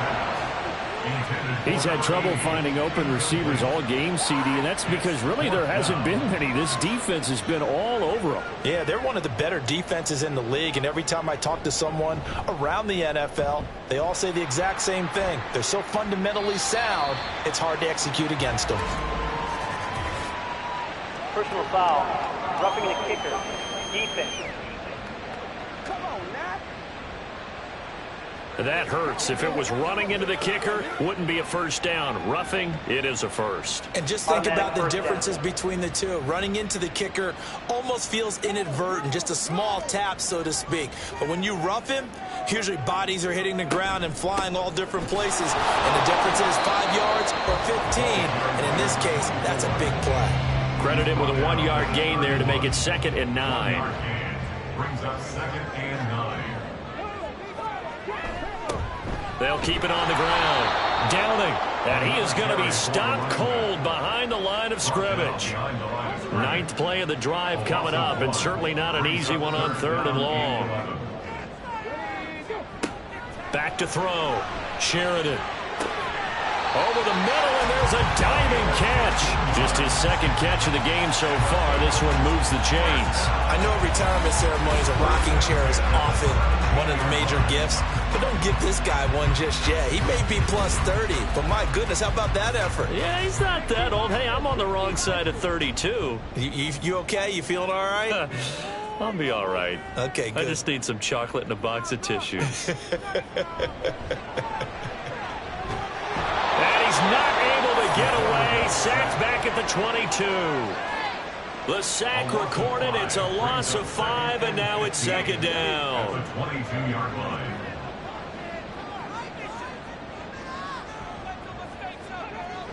Looking to throw. Sheridan. This is caught. Touchdown, Bengals. A 22-yard touchdown grab. And the Bengals are within an extra point of tying up this ball game. When we draw up defenses on the board, we do account for every receiver. But on that particular play, somehow he was wide open, became an easy touchdown pass.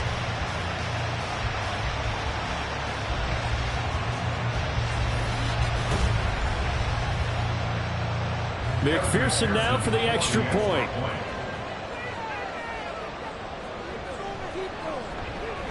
And he gets it to go, and we're all even. 17 apiece. So that one a long 11-play drive. And it ends with a Bengals score. And this will not be returned. It's a touchback, and they'll begin at the 25. Now we'll look at the Chargers offense. They get ready for their first possession of the second half. Their halftime lead now evaporated. We're back to level following that touchdown a moment ago. And that shouldn't change the mindset a whole lot from an offensive perspective because they already knew this was going to be a hard-fought game. Now they just need to go out, execute their game plan, and keep moving. So he'll be stopped here for no gain. And that will bring up second down. They'll look to throw. Open man here is Gentry. And they get him down, but not before he takes it across the 40-yard line. He's been big. 2 touchdowns earlier. Now he's got a first down here. 5th catch of the game for him there. Yeah, and the tight end position is now becoming a volume pass catcher. Used to be occasional, right? Safety valve. Throw one to him every so often, but mainly they want him out there to block. Nowadays, an integral part of the passing game, and they create such great mismatches that they often become the leading receiver. It'll be a gain of just a yard, and it'll be second down. Brings up second and 9 at the 43-yard line.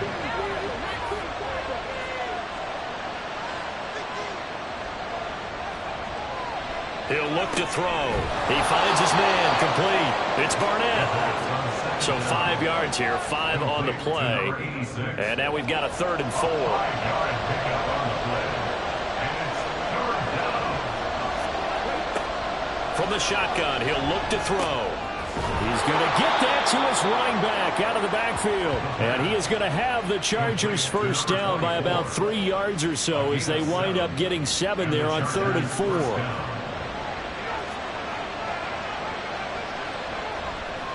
Off the play fake, he'll look to throw. Connects with Cole again. So the completion gets him just a yard, and that'll make it second down. 1-yard gain brings up second and 9 at the Bengals' 43-yard line. They'll look to throw again. Got a man, and he hits him in stride. That was play number 7 on this drive, and it got him 7 yards. They're trying to keep the drive going. This will be play number 8. It's 3rd and 2.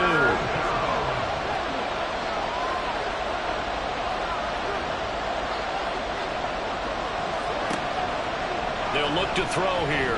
He'll buy some time right. And he'll be taken down, but he does have first down yardage. Give him 6 yards, and they do convert on 3rd. So 1st and 10 now from the 30. Now a shotgun snap as they'll look to throw. And he bats it away, and it falls down incomplete. Zone coverage there, and they were playing deep.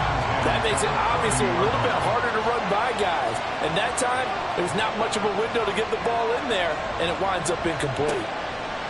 He'll try again with the arm here on second down. They haven't been able to stop them so far this series, but getting a nice little stand from their defense now. This offense was on the move. Now 2 straight incompletions have them looking at 3rd and 10. Here's a play fake as they set up to throw. And that is incomplete, but a penalty flag coming in. This could be a first down. Defense.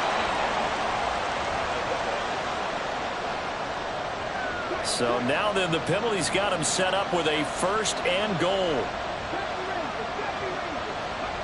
He'll look to throw. To the goal line, but it's incomplete. They may be snapping the ball near the goal line, but all you're thinking defensively, keep them out of the end zone. Force the incompletion, force them into going for 3, and not giving up 6. On second down, they'll run it here. And that'll move him a little closer as he takes it from the 7 down to the 4-yard line. Big play coming here. It's 3rd and goal. They're going to look to throw toward the end zone, but that's going to wind up incomplete. So it's been a long drive. They've held the ball for quite a while. Now what do you do here? Well, to me, at this stage after this drive, this close to the goal line, 3 points would be a letdown. I'm going for it here. And his kick is right there. It's good. And with that, they take the lead here 20-17. So So a response there to the touchdown of the opening drive of this third quarter as they're able to reclaim the lead. And I think he'll take that because obviously you'd like to be able to match them touchdown for touchdown, but the first order of business was to get the lead back, and they've done that. Now you want to give a good pep talk to your defense to take it from there. And out now, here come the Bengals.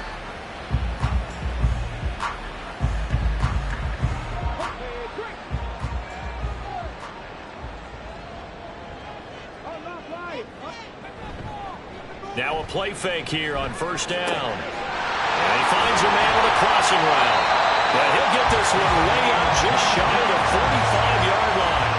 23 yards, the final tally. Kind of a dangerous throw there. He's off balance when he gets rid of it. But this is all about a quarterback knowing what he can get away with. And that time, it turns into a completion and a healthy gain as well. And they went the wrong way there, losing yardage back at the 43-yard line. He was unable to shake free there, and they'll cover him for a loss of a yard. Looking at a 2nd and 11 now after the loss. Back to throw. Sheridan. He's got the hook up to McLeod. And he's brought to the ground with another first down at the Chargers' 44-yard line. First and 10 at the 44-yard line. They'll stick with the passing game as he looks to throw. Oh, he tries to force it in, and it's intercepted. And the Chargers are going to take possession as they've got it at the 42-yard line. And that could turn out to be a giant play, Charles. You got an offense driving to take the lead, but they're turned away on the INT. And I think that we might look back on this in the fourth quarter and say, that was the play of the game. So here are the Chargers to take over. They're working on a 4-game winning streak, and they lead this one as well right now as they start 1st and 10.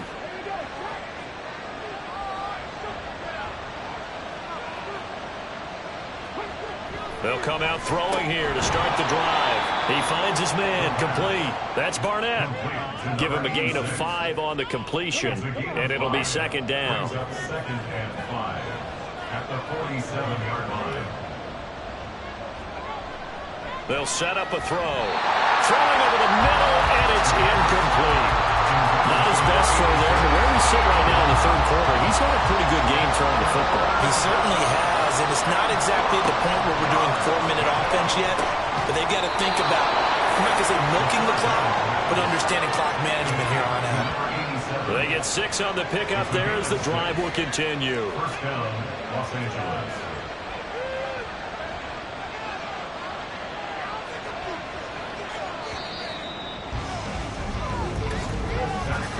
And they're not going to get to the line to run another play. So we will switch ends as the third quarter has come to a close. This is the National Football League on EA Sports. Back now in Cincinnati. It's been a very hotly contested game to this point. Just a field goal separating these two teams as we get set for the fourth quarter. And now a throw on first down there, but it's incomplete. That was a classic example of trying to run with the ball without securing the catch. He was thinking about those rack yards instead of making the catch first and then taking off. On second down now, it's Cole. 70 yards rushing for him now in the ball game. That's a really nice job by them picking up the run blitz and detecting it and blocking it and turning it into a nice run. And a lot of times you think if you blitz a running play, you're going to smother it. But a lot of the blitzers, they come in a little bit high. They don't have great leverage, and they're easily blocked and turned to the side. Give them 12 yards there. The Chargers have a first down. And that certainly appears to be a critical conversion right there because not only do they keep the drive going, they take valuable time off the clock as well. They have to feel really good about that last completion.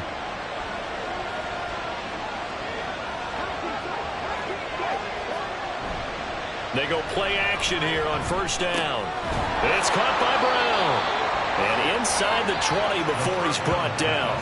It's a pickup of 12. Second play in a row with a 12-yard gain. So the ball down to the 16 here for 1st and 10. Up the middle they go. Cole, he's down inside the 10 to the 8. And it comes on a gain of 8. Ball on the 8, 2nd and 2.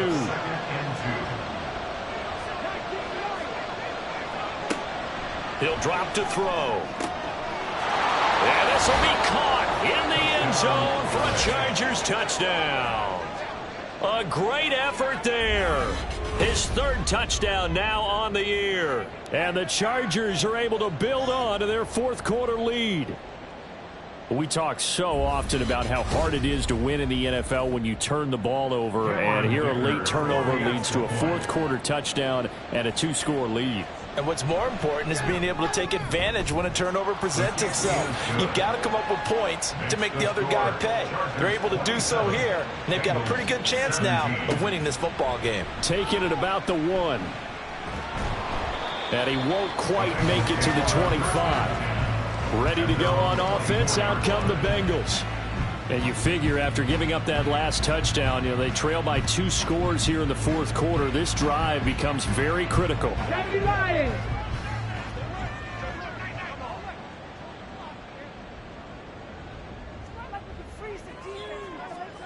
Trying to shake off the interception from the last drive. He'll look to throw.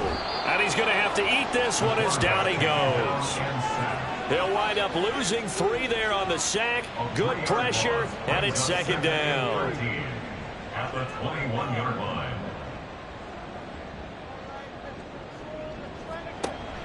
Looking to throw. Sheridan. It's a short one here, complete to his tight end. And he's upended after a gain of 4 up to the 25-yard line. And the Bengals on third down. 3 for 7 so far in this game. This is 3rd and 9. Back to throw. Sheridan. Flush to his right. And he'll be stopped at the 27-yard line, well short of the first down marker. He opted to go with a scramble, gets 2 yards, and now it's 4th. He certainly had plenty of success running the ball, and right now I'm getting the sense that he's looking to take off and run every time he steps back to throw it. But they did a nice job there collapsing on him and holding him to a short gain. The Bengals bring out their punter now as he's on to kick it away. He's averaging just under 50 yards a punt as he gets this away. Taken in at the 22. And 9 yards there on the return following a punt of 47. And that will come the offense as they take over. Line of scrimmage, the 31 now on 1st and 10.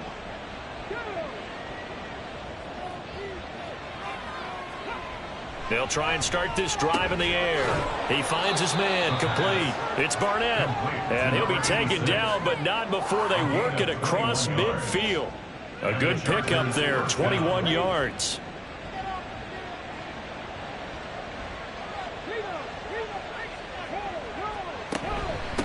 They'll run on first down. It's Cole, and he picks up about 6 as he gets this down to the 41. If you can keep getting gains like that, Charles, with the lead here in the fourth quarter, I mean, keep running it, right? No doubt about it, but what the offense coordinator has to do is understand they're going to continue to stack the line of scrimmage. What runs do you have in your arsenal that'll work against a stacked box and continue to move the ball? A gain of 10 as they look to add on to this 10-point lead. First down, Los Angeles.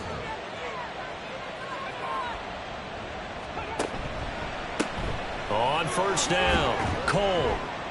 And the reinforcements come in as they're going to stop him behind the line. 2 yards the loss, 2nd and 12. Run blitz there defensively, something we might see more of here in the fourth quarter. I think we'll see a lot of it, and the difference between that and a pass blitz, you're just trying to get to the quarterback. You're trying to scheme someone open who will get to the QB and make sure he gets on the ground. In a run blitz, you're actually trying to cover up gaps, trying to cover up holes so they can't run the football.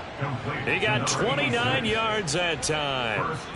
Well, normally you might say start running the football. You've got the lead here in the fourth quarter, but the way that they've passed it with such success, I don't know, maybe keep throwing it. Yeah, I think you brought up something that goes against conventional wisdom, right? In this stage of the game, you would think you would switch to a running attack, but you're exactly right. They've thrown it so well throughout the game, and trusting this quarterback, I think you continue to do so. They'll drop to throw. To the goal line, but it's incomplete. Let's give this defense some credit now. They let the guys get downfield, but when push came to shove, they stood their ground, and now they'll likely force a field goal attempt. From the gun, they'll try to run it. And he will get in across the chalk for a Chargers touchdown. taking it in from 4 yards out. And the Chargers add on to their lead, and they are also closing in on a 5th straight victory.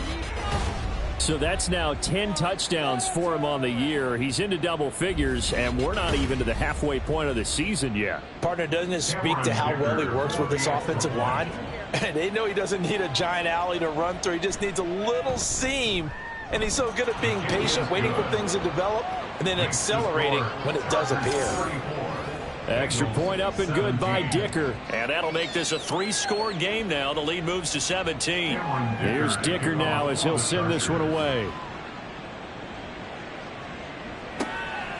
From a yard or two deep, here comes a return.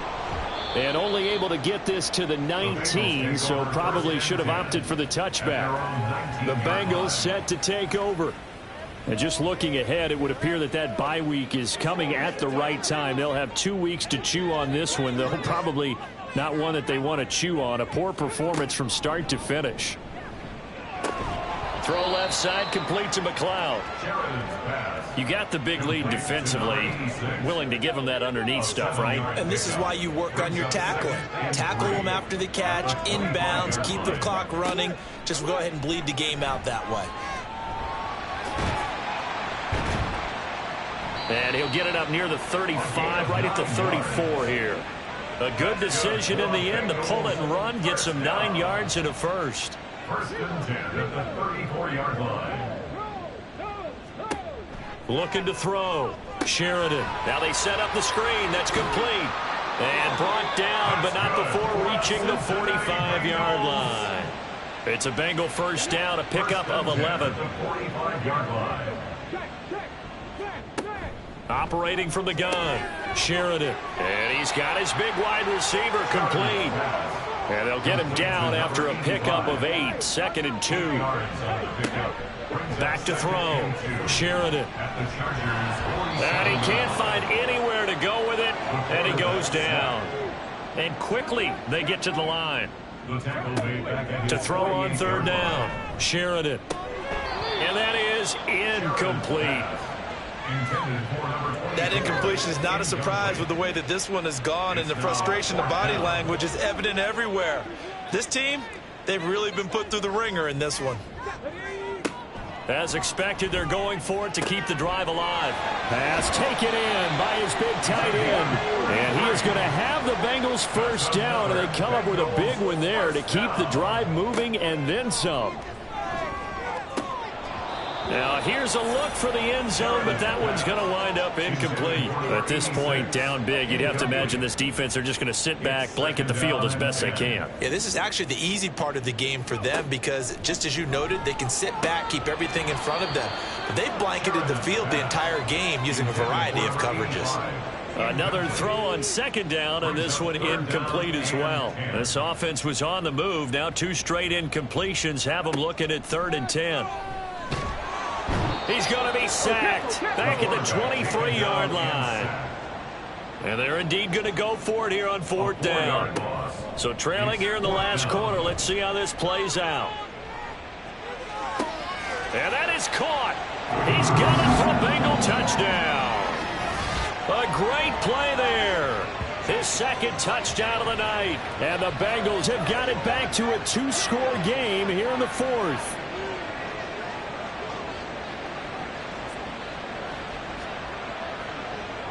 And McPherson on for the extra point.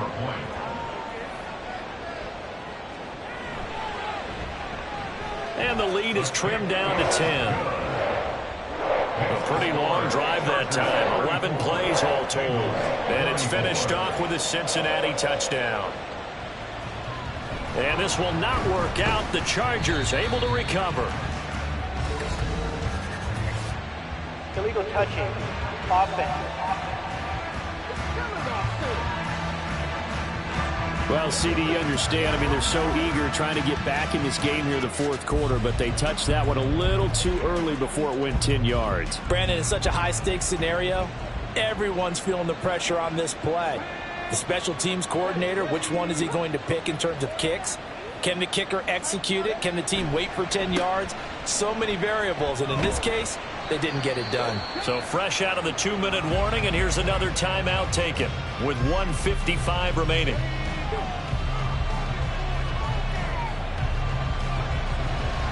Another run on second down, trying to cover up. And he'll take this one down to the 36. Now a timeout called for by the defense. That'll leave him with just one remaining in this fourth quarter of play. Able to find the open man. That's complete. Touchdown!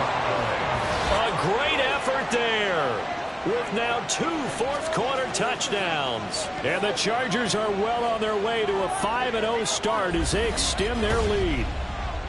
Well, business as usual for them. Well on their way to another victory. Riding a serious wave of momentum from what we've seen.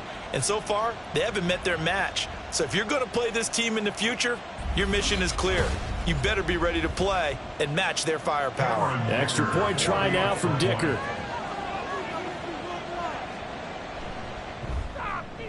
And he's been a busy man, 5 for 5 now as he knocks another one through to extend the lead. Scoring summary, 3-play drive. And it winds up with a touchdown for Los Angeles. From a couple yards deep, he'll bring it out of the end zone. And he returns this to the 22. Cincinnati now ready to take the field. Well, this game, it has had no shortage of offense. They've been able to put up a decent amount of points on this side, Charles. They just have not been able to keep pace with the other offense they're going against here. Yeah, that's a good way of pointing things out because now it's not a total loss because, as you said, they've scored some points, so there's some plays they can build on, moments where the game plan actually worked. But overall, though, they were just out-personnel. They were going up against a team that's playing at an elite level. 5 yards. Now it's 3rd and 5. Now you've got to hustle your guys to the line and get them set. Out of the gun now on 3rd down. He's got his target. That's complete. And they've got it well across midfield down to the 40 before it's all said and done. Again, he'll drop to throw. And that is incomplete. Oh, the coverage a little too good there, and it's 2nd down. Brings up 2nd and 10 at the 40-yard line.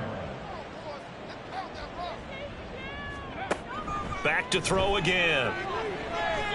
And his throw's going to be incomplete.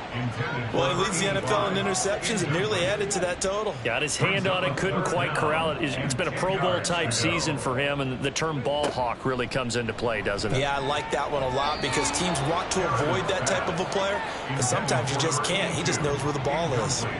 This has been a rough one, to put it mildly, for him, and after this one's done, you just feel like at the post-game press conference, this team's going to have a lot of questions and definitely not a lot of answers. Got to try it here. He's back to throw. And it's incomplete. They cannot convert, and they turn it over. They had to go for it with such little time remaining, and the Charger defense stands tall, and they get the football back. So they tried to go for it for pride, but it really wouldn't have mattered. This one, it was already determined. No doubt about it. This one was over a while ago. The D can only stop it one more time as they take the knee.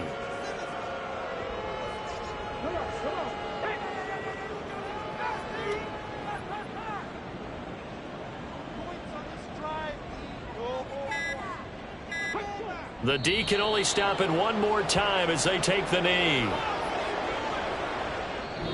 So this one's over. It's in the win column for the LA Chargers. And even playing on the road, the class of this ball club just too much to overcome. Yeah, deep down, I think even the fans knew how this one was going to turn out. All right, they just came to support their team, hoped they'd see some good football, and they did.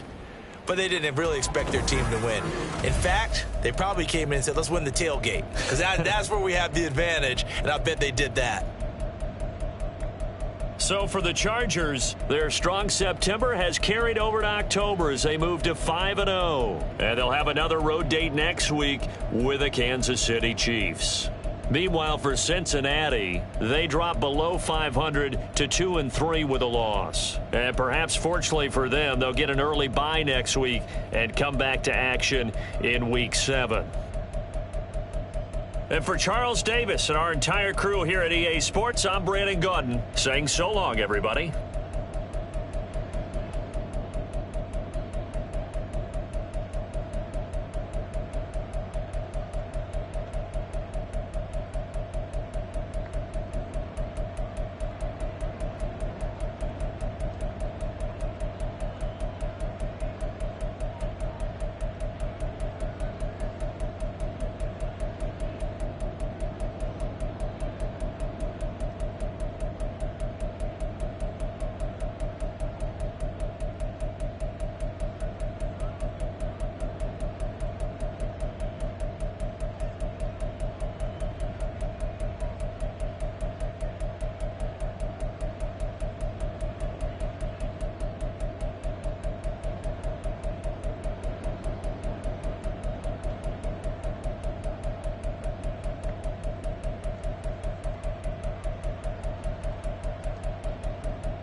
It's Madden NFL 24 on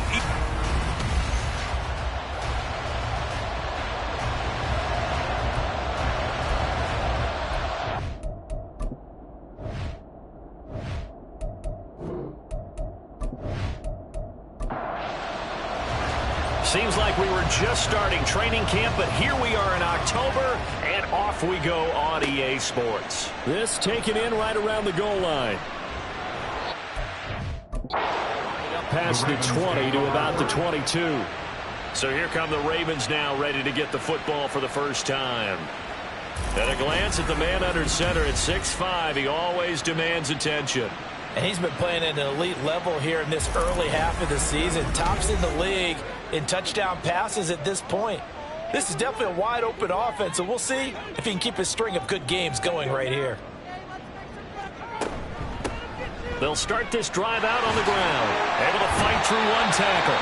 And a good stiff arm there before he's brought down on a nice little gain. These are his numbers from last week's contest. A boatload of carries, 108 for the yardage and the score, too. Just an excellent performance from them on the ground last week, and that speaks to an offense that is operating at a high level on all fronts. Of course, that man running the ball, he's just seeing the field so well. But don't forget about his offensive line. They've really asserted their will out there and are confident they can repeat it again this week.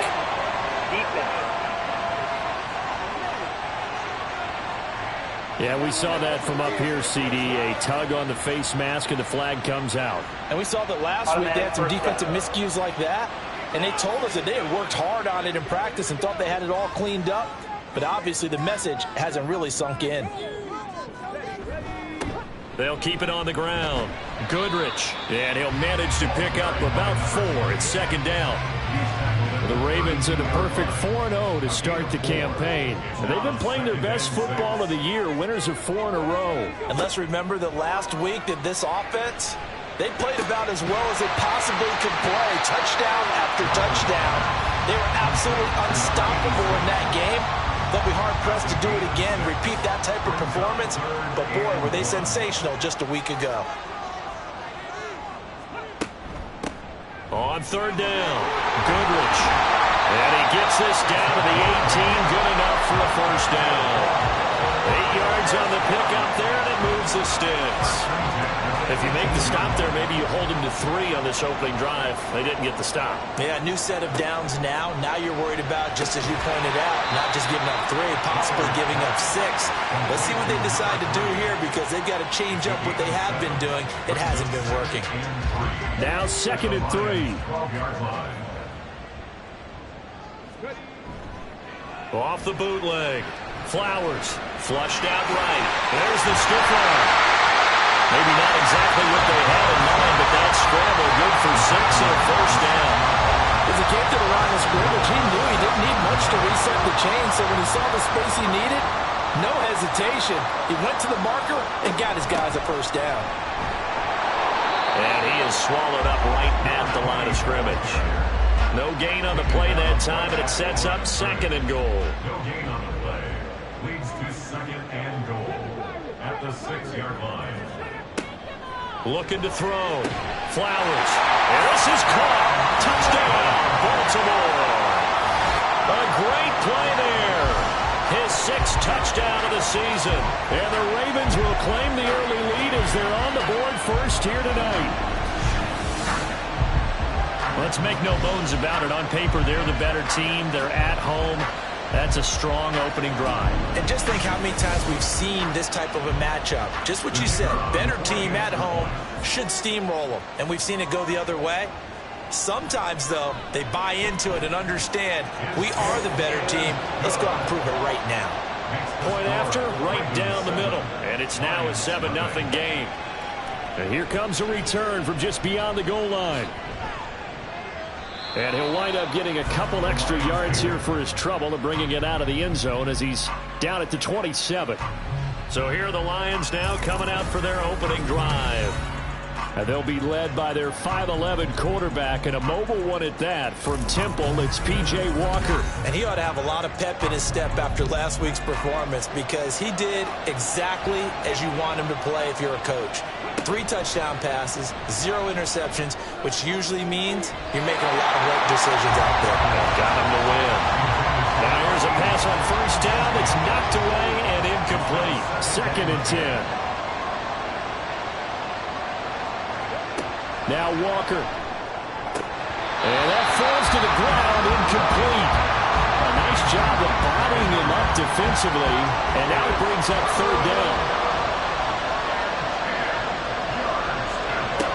Here's Walker. Nowhere to go here. He lost the football. Oh, and one of the linemen on the other side has got it. Points 1, 2, and 3 in their defensive game plan was to get to the quarterback and knock the ball free. They did it there. Luckily, offense hangs on to it. Yeah, that's got to serve as a wake-up call, though, because they can't afford to let the ball go over to the defense and miss opportunities. And I'm not saying it happened here, but you know what a good rule of thumb is when a play like that occurs? You know who usually recovers it? The guy who missed his block and let his quarterback get hit. They only punted twice in the win last week as he gets this one away. Take it at the 37. A nice return there of 11 to help mitigate a good punt. And the Ravens, they'll take over. Baltimore set to take over here for their 2nd possession of the game. They've got the 7-0 lead. Now they've got the football back after their defense got the stop, CD. And you get the feeling if they could score here, they'd really have all the momentum on their side. And you just wonder right now, is the quarterback and the play caller totally in sync? Are they of one mind that, hey, what worked last time, let's keep doing it until they stop us? Or do they go to a different section in the playbook, show them something different? Either way, they want to repeat of their first drive. And he'll get it inside the 40 to the 39. 9 yards to pick up there, and it's a first down.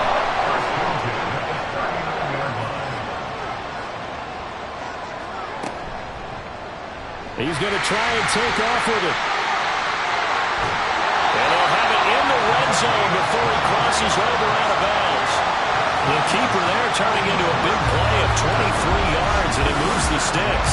And this, I mean, it's certainly something to watch out for. He is not afraid to call his own number on plays like that, and here he takes it for good yardage. And we know this defense prepared all week for this, but sometimes when you see it in person, it's a whole different ball game, and all that preparation, it goes right out the window.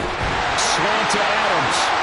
And the Ravens are going to be looking at 1st and goal as they move this down to the 4-yard line.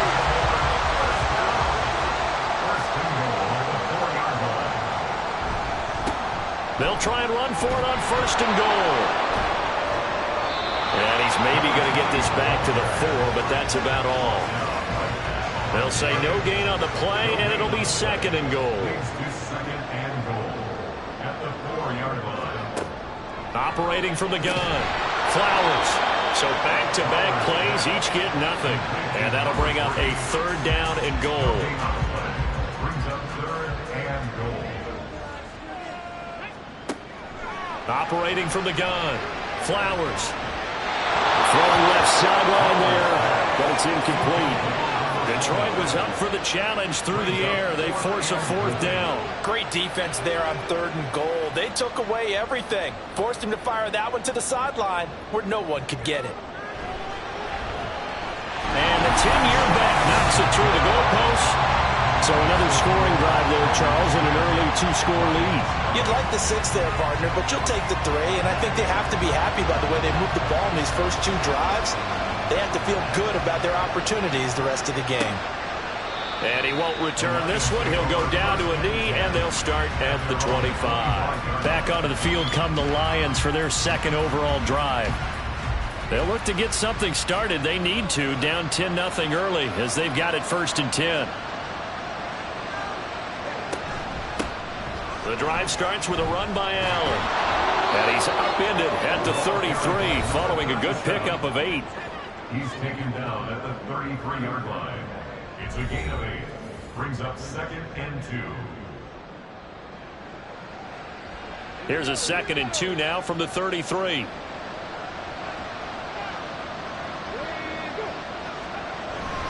They keep it on the ground. Allen again. Not much there. Maybe a couple up to the 35. Well, this defense for the Ravens, they were very strong last week in that win over Cleveland. And no matter what's done throughout a ball game, it always comes back to blocking and tackling. That's the essence of football. But I think it's hard for people to understand just how difficult it is to tackle, especially open field. Very few missed tackles on tape that I saw last game. This team does a nice job of getting their opponents on the ground. His first punt, 48 yards. This one looks equally as good. It'll be a 44-yard punt, 6 on the return.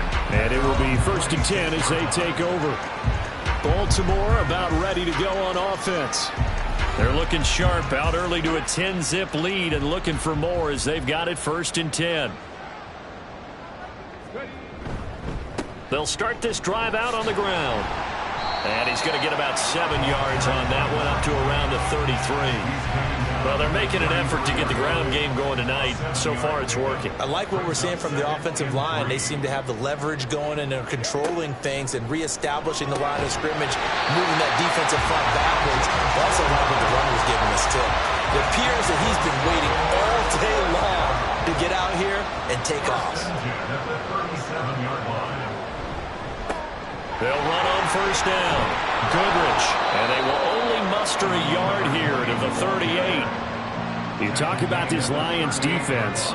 And they've been very good this year against the pass, currently holding on to a top 10 ranking at number 10. And I'm struggling a little bit trying to really categorize this crew. They're top 10 in the league against the pass. But the bottom half of the league in sacking the quarterback. That doesn't make sense. Imagine if this group ever put pressure on the QB. It easily move into the top 5. Looking middle, and that's complete. And he will have a Ravens 1st down as he'll be marked down a yard or 2 past the marker following a gain of 6. 2 first downs have him up near midfield now on 1st and 10. Now a handoff up the middle. Goodrich. And he's going to get it across the midfield stripe into Lion territory. 49 yards rushing for him now as he has gotten the night off to a hot start. On 2nd down, Goodrich. He'll get 4 yards on the carry there, and we will get to the end of the 1st quarter play. 10-0 the score after 1 on EA Sports. 2nd quarter now from Baltimore. It's the Ravens in possession. The offense on 3rd down tonight, they've been okay. 2 for 3 thus far. They're looking at 3rd in the nose of the football. And he will have a 1st down here at about the 40. Well, they're currently the best in the NFL in converting on 3rd down, so it was no surprise there they picked that one up. And they've done it in many different ways throughout the season, Charles. Picking it up, running it, throwing it, just effective on 3rd downs all year long. Pretty nice work defensively there on the 1st down run as they hold him to a gain of a couple. Oh, that's a real nice job there by the defensive front. They just engaged and held their ground. But how about the guy who made the play? We often talk about whether they take a good first step or not. Many times you just don't take any step. Just get your feet moving, get your body going, and then once he made the read, he was able to make the play. This offense has converted 2 third downs on this drive already. This is 3rd and 4. Back to throw. Flowers. They'll try and set up the screen. It's complete. And they'll have it in the red zone before he crosses over out of bounds. They get 17 down to the 17, and it's a 1st down. So many times in my career I've heard coaches talk about completions are one thing, As long as we're there at the catch and we get guys on the ground, we can live with that. But if you're going to give up 10, 12, 15 yards after the catch, then your defense is going to be in a lot of trouble.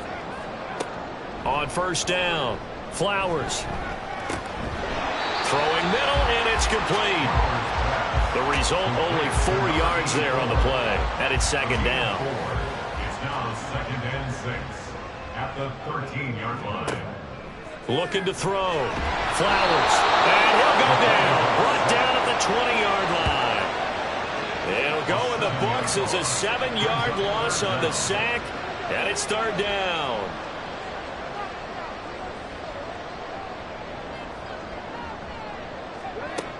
Back to throw. Flowers. Got a man. It's caught for a Ravens touchdown. A 20-yard touchdown. And his guy's now an extra point away from taking a 3-score lead. Well, that's what I call an answer right there. They gave up a sack on the previous play. How about what they did to finish things off, turning it right back around? That's the response, and that O-line feels a lot better now, don't they? Yeah, without a doubt, because giving up the sack on the previous play, that just hurts those guys because they never want to see their guy get hit. Point after try forthcoming.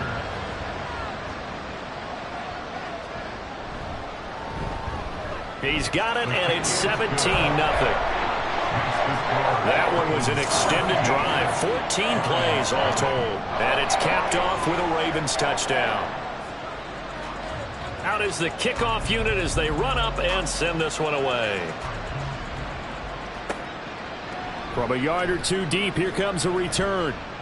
And he's able to get this across the 20, but not by much, as he's marked down officially at the 21. Detroit's offense ready to take over. Not only are they in search of their first score, they're in search of their first down in this ball game as they come up 1st and 10. Escaping the pressure right. And this turns into a nice gain with a slide at the end. Good coverage downfield led to him taking off, picking up the first down on a 13-yard run. To throw is Walker. And he goes down. The Ravens able to get to him. It'll be a loss of 7 on the sack, and it brings up second. 3 scores down, not even at halftime yet. They're not getting much generated offensively. They've got to figure it out. It's tough because this defense just seems to be playing with so much confidence right now. They really are. They are on their toes, and they're getting at it. A second down pass play there, but it's incomplete. An incomplete pass on that last play, and that means they'll need to come up with something here on 3rd down. Now Walker. That is caught. And he is going to have a Lions first down as they're able to get the 3rd down conversion. This offense finding its legs now. Here's another 1st and 10. Walker. It's a short one here, complete to the tight end. It'll go down as a gain of 6, and that's going to bring up 2nd down. Brings up 2nd and 4 at the 49-yard line. Walker now. Complete. Smith has it. And he's going to be taken down with the first down at the Ravens 36. That one goes for 13 yards, and it moves the sticks. On first down, Allen. And he'll take this ahead for about 4. Second down coming up. Not a run that you're going to write home about, but still a good first down run. That's what an offense calls staying on schedule. 3 to 4 yards on first down, you're set up very well for the rest of the drive. Nowhere to turn here. He's going to go down. Back at about the 37-yard line. That time, multiple defenders getting pressure, and it's a loss of 6. 9th play of the drive coming up, and certainly not an easy one on 3rd and long. To throw is Walker. Smith catches left side. And he's going to be taken down with the first down at the Ravens' 20-yard line. 17 yards on the pickup there. The drive will continue. Well, these guys have definitely been outplayed in the first half, but I like their countenance. I like the way that they haven't panicked out there, the way they're carrying themselves. They're starting to move the ball, and what you have to do, maintain your poise and start to put together some drives. They'll roll him out right. Under a heavy rush, completion. Down he goes. Multiple players getting home for the 1-yard sack. So that now 4 first-half sacks. This pass rush has been unrelenting. And partner, you hear that sound of paper being ripped to shreds? That's the game plan that they've had so far, because they've got to say to themselves right now, we have to do something differently.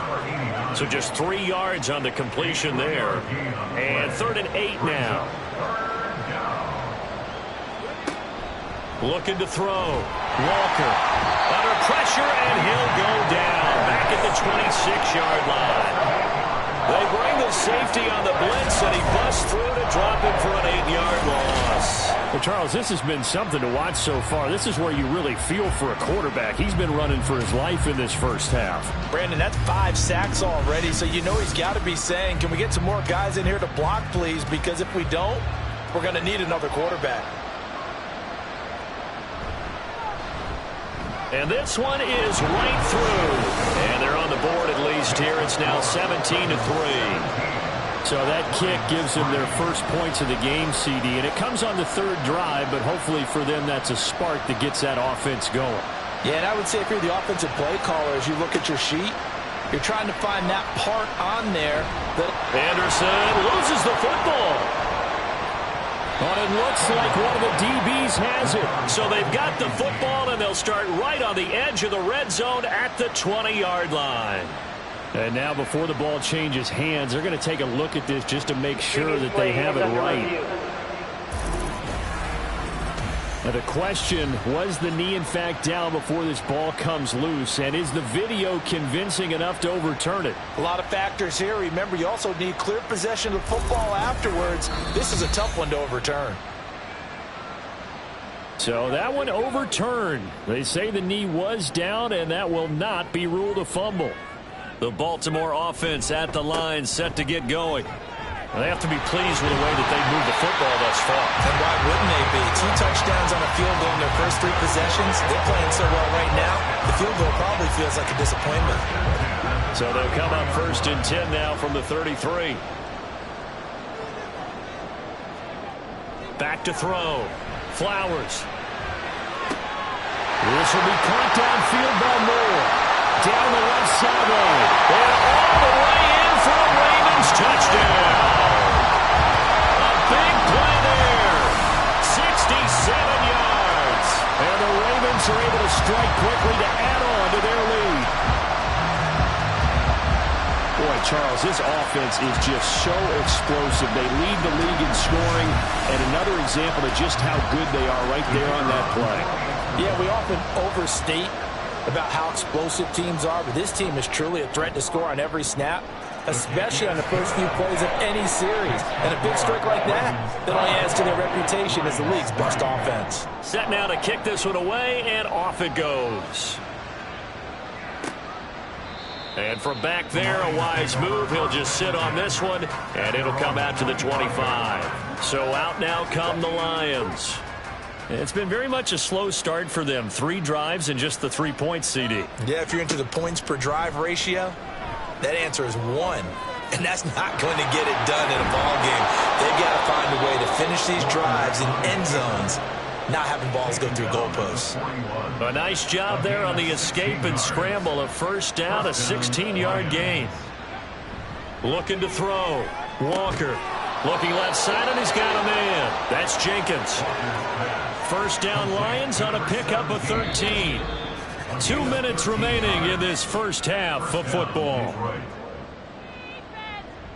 Coming up at halftime, I'll go from one personality, that's you, Charles Davis, to another one in Orlando, the coach.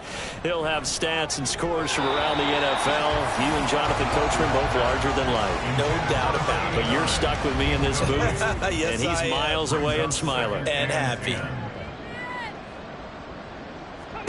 Walker now on 2nd down.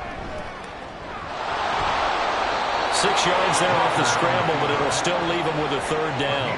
6 yards. And it's 3rd down.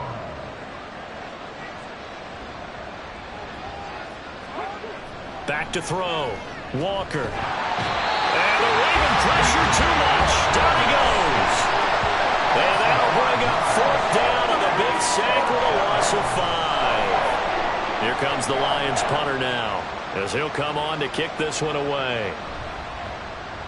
He's been a busy man here in this first half as he gets it away. And no return possible here as they angle this one out of bounds. The Raven offense going to take over late in this first half. And with a 3-score lead already, this is not time for a momentum change, so I'd imagine they'd be happy to just take this into the locker room.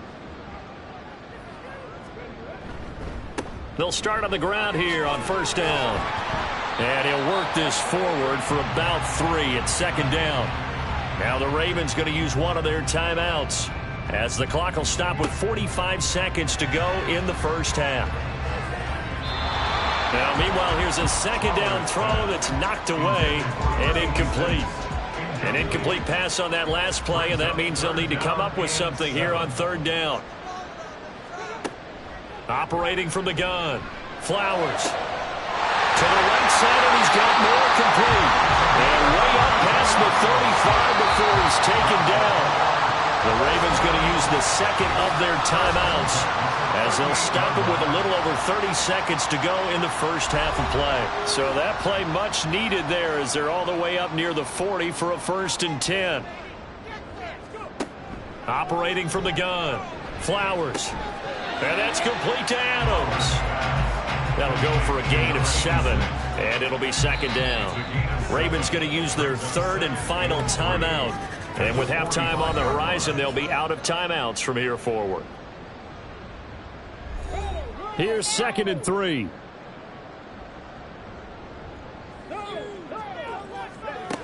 They'll stick with the passing game as he looks to throw. Looking deep for Adams. And this is caught. Touchdown, Baltimore. A great effort there as the first half is winding down. And the Ravens will extend their lead here just before halftime. That score that they just gave up there, that's a tough one for their defense to swallow because they've had a tough time through the first 2 quarters. They really were determined to get a stop there, unable to do so. That makes their comeback hopes that much more difficult.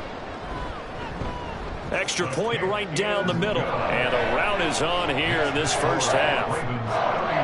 So not much time to speak of remaining in this first half as the kick's away. Taken at the goal line. And he had no room to run as he's tackled down inside the 20. The Lions offense ready to kick off their next drive. And with 10 seconds left, not really enough time to put something together. And he'll just push his way forward for a few as the clock will run. So we're at halftime here in the Inner Harbor with the hometown Ravens on top. As we'll get you down the coast to Orlando for Jonathan Coachman at our EA Sports Halftime Report. Coach. All right, Brandon, thanks very much. We'll get back to you and Charles in a minute. But first, time to give the folks at home a look at what's going on around the NFL. We'll start up at Gillette Stadium in Foxborough, where it was the Patriots who were able to come away with the victory. The Pats get back above 500 as they move to 3-2 with the victory. From there, let's head over to Minneapolis to check on the Vikings at home at US Bank Stadium. And they were winners in that ball game as they beat the visiting Washington Commanders. Jalen Hurts, 3 touchdown passes as his guys stay unbeaten on the year. Finally, let's get right to the center of the U.S. map and check in on the Chiefs at home in Kansas City. And they were winners in that one over the visiting Raiders. 27-7, the final score.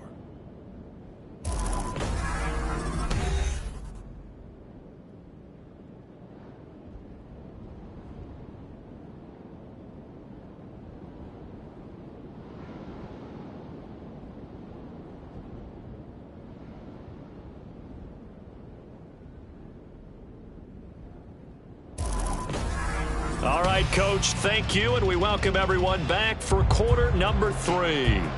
It'll be Lions football to start the second half, and they trail here as we get back underway on EA Sports.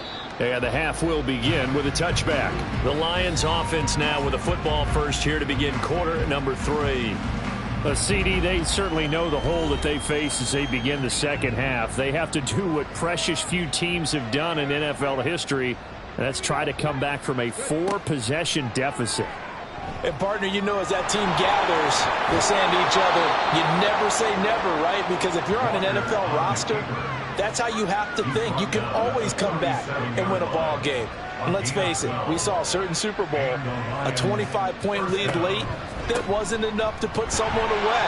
But that being said, this task is near impossible. Let's face it. And bottom line is, it officially becomes impossible if this possession is an empty one. Brings up 2nd and 8. Second down. Here's Walker. And his throw is incomplete. And there's another stop. One of the league's best defenses is certainly bringing it again this week. So the failure to connect on 2nd down, that leaves him staring up here at a 3rd and 8. Looking to throw. Walker. And he's got his man in stride, complete. And he is going to lose yardage here. This will wind up a loss on the play. And it'll be 4th down. Here comes the Lions punter now, as he's on to punt for the 4th time tonight.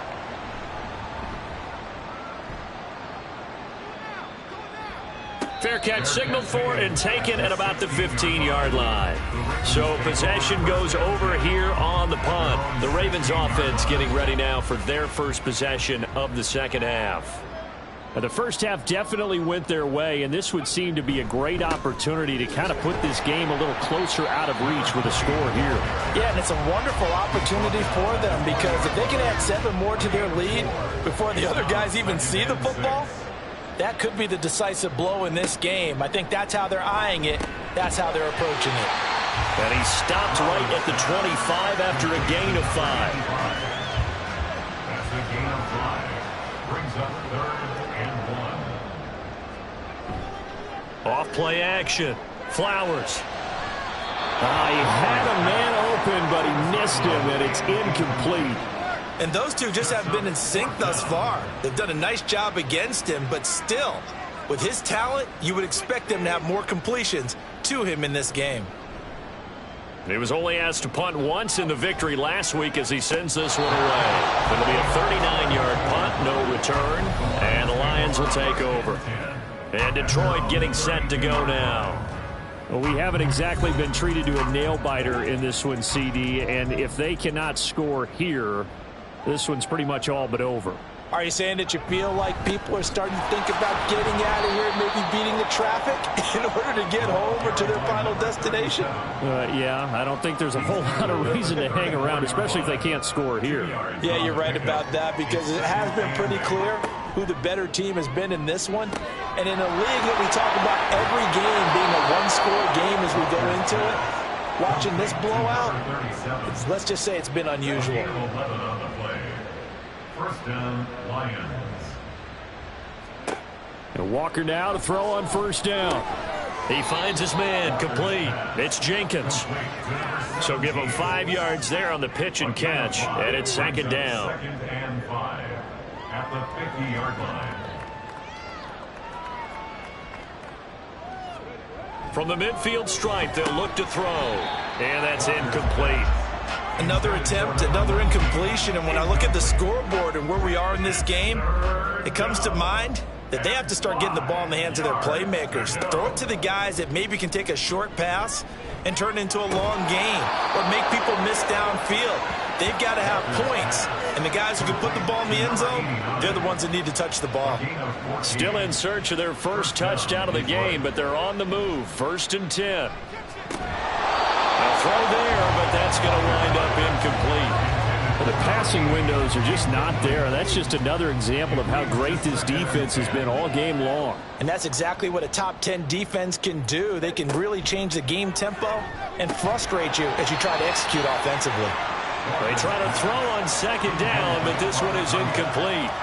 Here comes the 8th play of the drive, and they need a full 10 yards on 3rd down. Yards to go.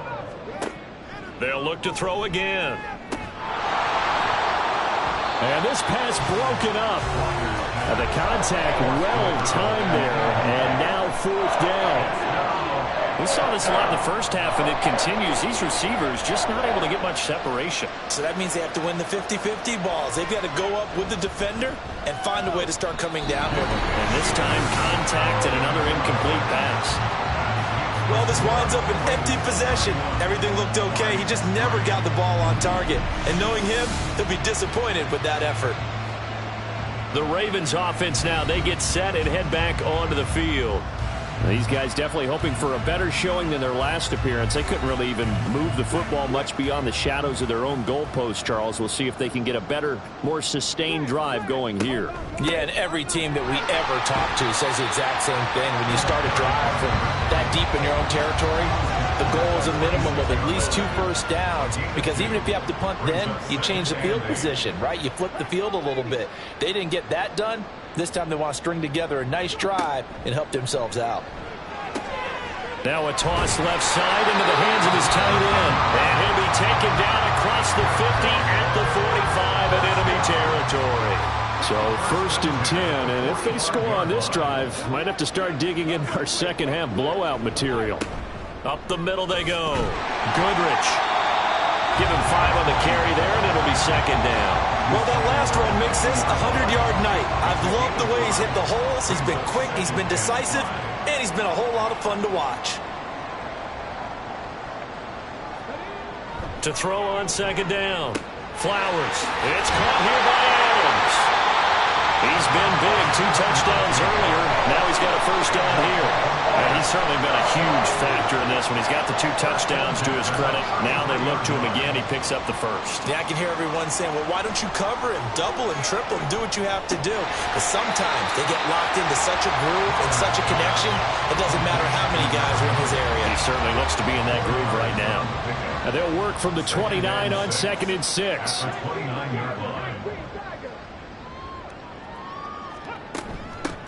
Now a handoff up the middle.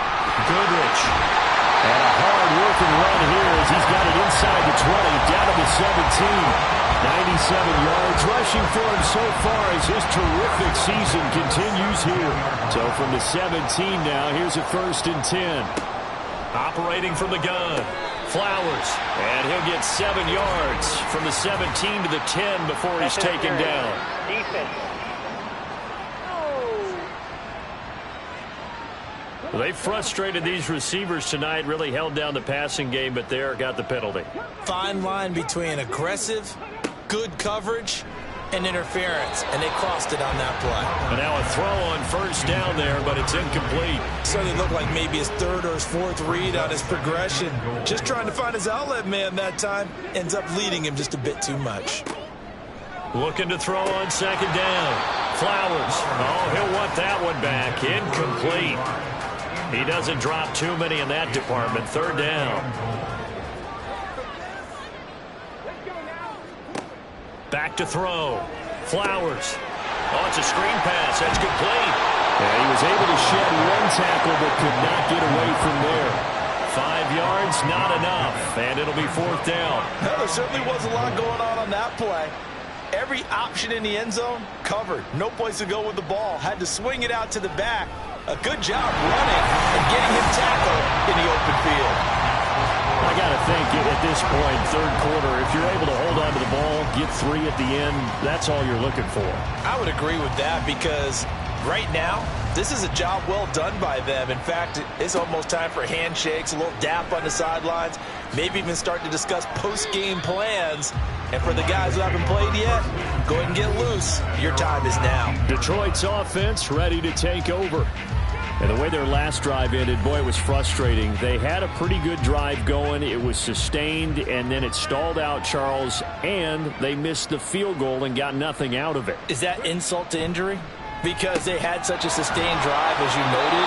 So you know for the head coach, it almost felt like a little bit of failure to send down the field goal unit and then to not even see the ball go through the post. What a bummer on that last drive for them. Kind of picked themselves up from that one. 1st down, Walker. It's a short one here, complete to his tight end. Calling a gain of 3 on the play, and that'll bring up 2nd down. 2nd and 7 at the 39-yard line. Operating from the gun, Walker. Throwing for Smith on the out route, and it's caught. And he gets this one to midfield before he's brought down. A gain of 11 on the play. 1st down, Lions. On 1st and 10, Walker. Goes right back to Smith again. And he is tackled inside the 40, not quite to the 35. Still in search of their first touchdown of the game, but they're on the move. 1st and 10. And that's going to be incomplete. Too tough to hold on to that one. It's 2nd down. It's 2nd down and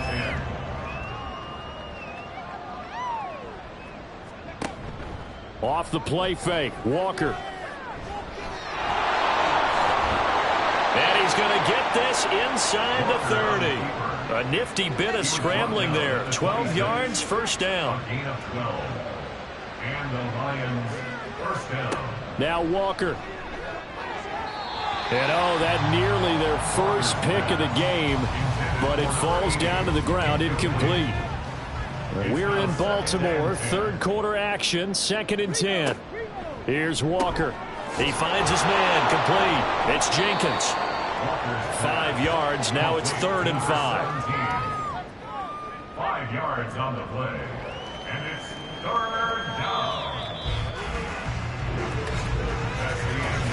1 quarter remains here on a Sunday night. We'll return with more after this. You're watching the NFL on EA Sports. Back now in Baltimore. They'll break the huddle and come up on the 9th play of this drive, needing 5 yards on 3rd down. To throw is Walker.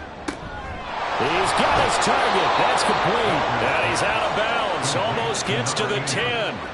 They picked up 5 yards last time. Now they double it and get 10 here. A 1st down throw for Walker. Firing quickly here, and that's complete. And here he'll get it down to the 7. It'll be a gain of 5, and that will bring up 2nd down. At the Ravens 7-yard line. One back in the backfield, he'll get the carry. And a minuscule gain of maybe a yard from the 6 to the 5. So a decent deficit at this stage in the 2nd half. 4-down territory? No doubt about it. There's not a chance that he hasn't looked ahead and said, okay, if we gain yardage on this play. And he'll get into the end zone. Touchdown, Detroit. P.J. Walker. A 5-yard touchdown run. And the Lions are finally into the end zone here in this 4th quarter. Not the first time on this drive we saw him take matters into his own hands, and this time he finishes things off with a touchdown run. You're not going to be happy with me, but I think he took matters into his own feet, didn't he? Oh, Davis from the top rope. I like it. Lions 10.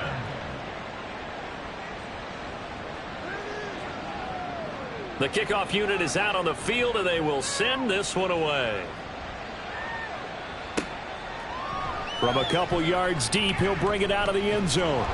And able to take it past the 25 and up to the 28-yard line. And Baltimore's offense set for this next possession. And it's looking all the more likely that a 5th straight win is going to be in the cards. They'll try to run some time here with a 1st and 10. They'll start this drive out on the ground. And not a whole lot of room to operate there on the 1st down run. He gets maybe 3. This defense starting to buckle down when they need to, and right now they're winning this 4th quarter, losing the game, but they're winning in the 4th quarter. And what a fine line it is about what they're trying to get done, because they're down, so they obviously need the football, need a score, but they can't be so aggressive as to give up their edge, their gaps, and have the offense hit them with a big play. The offense on 3rd down tonight, 6 conversions and 9 tries. They've done a great job of picking these up. They need just a yard here. It's 3rd and 1. And he's got the 1st down yardage before he's brought down at the 42. They get 5 out of that one, and it moves the chains. 1st and 10 at the 42-yard line.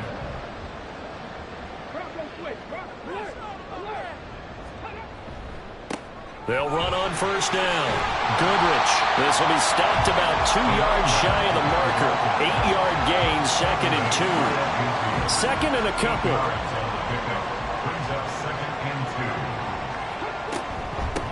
They'll keep it on the ground. Goodrich. Now loose football. The ball comes out. Oh, and one of the linemen on the other side has got it. And they have the football and will set up shop at the 33-yard line. It's today's NFL, most teams don't have as many goals for the game like we used to have where you checked off your boxes. But 0 turnovers, that's a universal. And while it won't likely cost them in this game, they're going to regret the fact that they coughed one up here. Yeah, their first blemish. They had mistake-free football prior. And now, as with every potential turnover, they're going to take a second look at this just to make sure.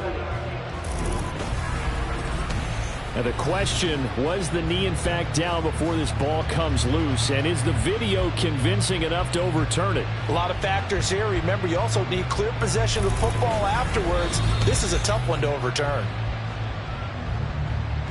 All runs on this drive so far. It's 1st and 10.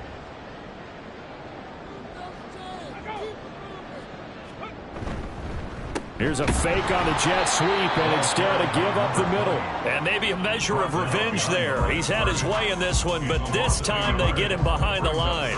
Finally, defensively, they have a little clip to show positive for actually stopping him running the football. It's been a really long night for them, hasn't it? So they got a little bit of a win there, but let's face it, the vision that he's had running the football has carried his feet to the open spaces and to big yardage all night long. Now play number 8 on this drive, and they need 9 yards to pick up the first on 3rd. From the shotgun, he'll look to throw. That's incomplete, but there is a flag down, so hang on. A big call coming on 3rd down.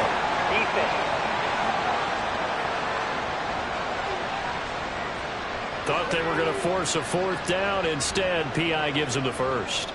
And that's frustrating because you think you've taken them really deep into the count, haven't you? Instead. And he's going to go down here, a sack. They push him back to the 34. It looks like a loss of right around 11 there on 1st down to set him back on 2nd. Okay, I'm not sure you could actually draw up a better pass rush than that one right there. Nowhere to go outside. He had to keep backing up and backing up and backing up. Eventually dropped for a huge loss. Well, they're in some hot water now. After that sack, it's 2nd and 21. Up the middle they go. Goodrich. Give him 4 yards there, but still in a big hole. 3rd and long. Brandon, I've got to think this offensive line has got some smiles on its faces. And I know it sounds crazy, but they practiced for this back in training camp. They knew they'd be in situations where it'd be extra defenders in the box coming after them, trying to keep them from walking down the game. Right now, they want to show the world they're up to the challenge. They're able to convert on 3rd down, and that sets up a 1st and goal. Tell you what, Carter, the way he's been slinging it in this one, I think he should be ticketed for a baseball cap and a set of headphones for the next drive. He's been absolutely sensational. The one thing we've both learned about quarterbacks in this league, they often stay on the field longer than you expect. Operating from the gun. Flowers. And in for the Ravens touchdown. From 4 yards out. And the Ravens are well on their way to a 5-0 start as they extend their lead. And you wonder now if he might be able to remove the helmet, put on the baseball cap, and watch the rest of this one from the sideline. His 5th touchdown pass of the game. Say that again. Did you say 5th touchdown pass of the game? Yes, sir. Boy, that's a heck of a performance, isn't it? Because they've had no answer for him at all game long. Receivers have been open constantly, and he hasn't missed a single one of them.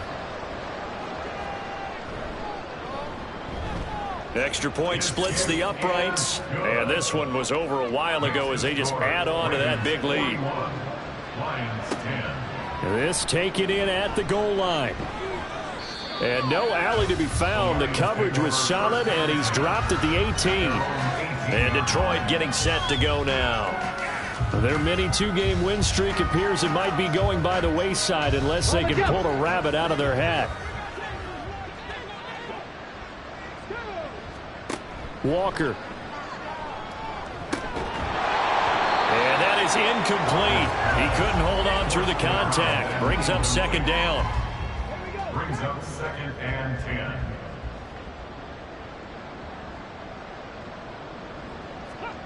10. Walker now. It's a short one here, complete to the tight end. Stopped at the 24-yard line after a gain of 5. The Ravens bring out an extra defensive back here on 3rd. Now Walker. And that's going to be incomplete. The contact there enough to jar that ball free, and it brings up 4th down. As soon as he leaked out and began his route, someone on the defensive side broke with him and arrived just in time to separate him from another reception. Walker looking to throw on 4th down. And it's incomplete. They cannot convert, and they turn it over. The Lions turned away on 4th down, and the Ravens get the football back and in great shape. Well, that's another mistake there on the drop pass on 4th, and we've seen them do things like this all game. It's not hard to figure out why they're down by that deficit. They haven't made plays that are going to keep them in the game or win the game all game long. That's another example right there. It all boils down at the end of it to execution. Either you make the play or you don't. He'll wind up getting 9 after tucking it and running, so it'll leave him with 2nd and a yard.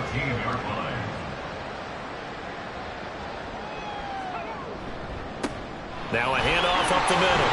Goodrich. And the Ravens are going to have a 1st and goal forthcoming as he takes this down to about the 5-yard line. Every great running backs coach I've talked with has always talked about when you have great vision, you're not consciously thinking about your cuts and your moves. You're just doing them. And I think that's what we're seeing tonight. He's about running them into submission. And he will get into the end zone. It's another touchdown. This thing is ugly. Another touchdown here in the 4th quarter. And, Charles, I think we can start to consider that this undefeated streak of theirs is going to be safe for another week. And, partner, you don't make it this far into a season without a loss unless you're getting contributions from both sides of the ball and sometimes even your special teams. And that's been true today. Each side helping guide them to this late lead. Now the extra point try forthcoming.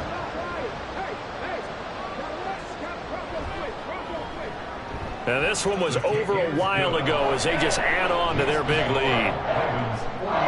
The drive there only spanning 3 plays. And it's finished off with a 5-yard touchdown run. This fielded right at the goal line. A dangerous return man showing it here. Still going past the 30.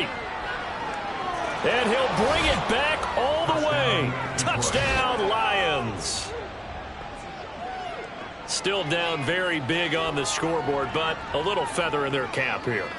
And it's a big-time play, and if you don't get energized after a kick return, well, then your team just doesn't have any spark. We'll find out if this is the start of a big comeback or just cosmetics as we go along. Now the extra point.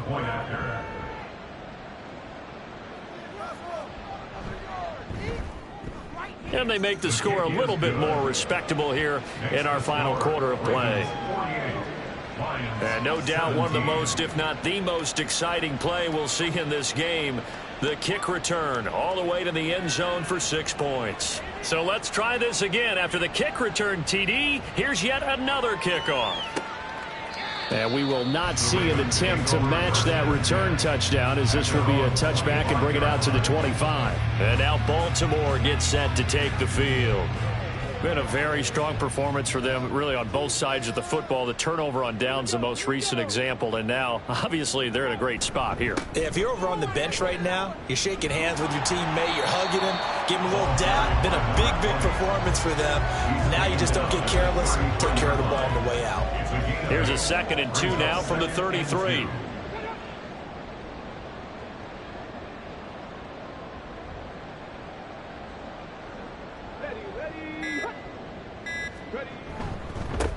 They'll keep it on the ground.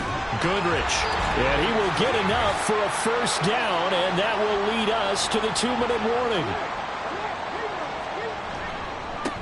On first down, Goodrich.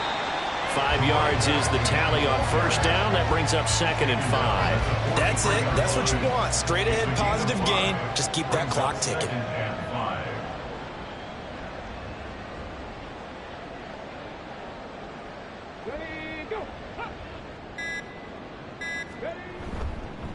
On 2nd down now, Goodrich. And for one of the first times tonight, he's going to be held up at the line of scrimmage. No gain on the play. Brings up 3rd down and 5.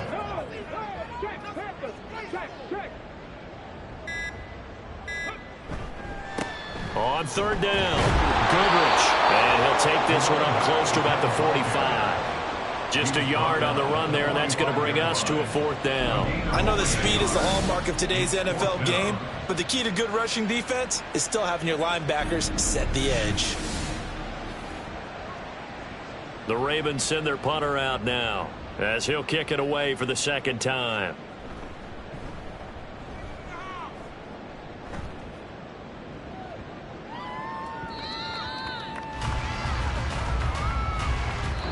So the final seconds tick away in this Baltimore victory. And you look back over the score sheet, interesting. A very clean game, no turnovers by either side. An absolute rarity when we watch games now because defenses have put such an emphasis on taking the ball away. Well, what we saw here was offenses spending their time saying, look, you know they're coming for it. Ball security is paramount. So they worked on that, not just a week of practice, but I'm sure all during training camp. Make sure when you have it, tuck it away because danger lurks everywhere you turn. So for the Ravens, their strong September has carried over to October as they move to 5-0. And they'll get to stay home again next week. Meanwhile, for Detroit, they drop below 500 to 2-3 with a loss. And they'll be off to Minneapolis next week for a look at new U.S. Bank Stadium and a date with the Vikings. So for Charles Davis and our entire crew, I'm Brandon Gaudin. Next game, guess what? Charles and I will be here again. It's the NFL on EA Sports.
It's week 5 of the NFL, and this one features the Saints' veteran linebacker, who had a strong showing.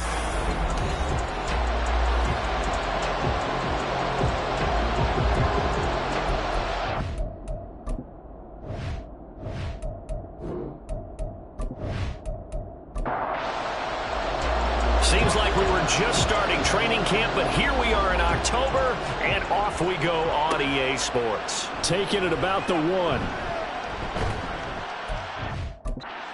Little across the 25 to the 27. So here come the Falcons now to get the football for the first time. And led out by their veteran. They just cut him up, see how many rings he's got around the middle. He has been in the league a long time. If you ask coaches at any level to design their ideal leader of a team, I think they're going to check every box with this guy. He's got the poise to handle responsibility. He stays calm under any kind of pressure, and he brings out the best of his teammates each and every week.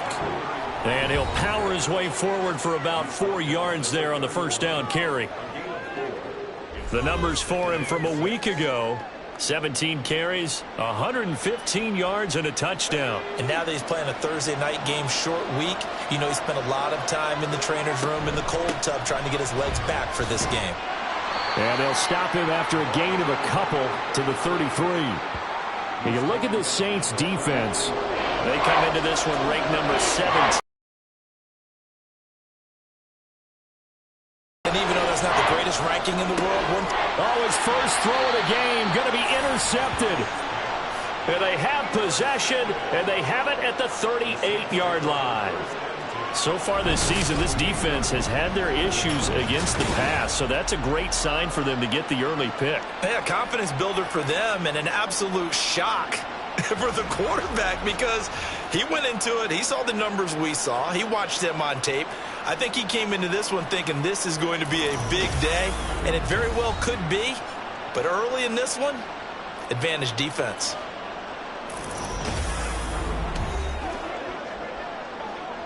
So here's a 1st and 10 at the 38.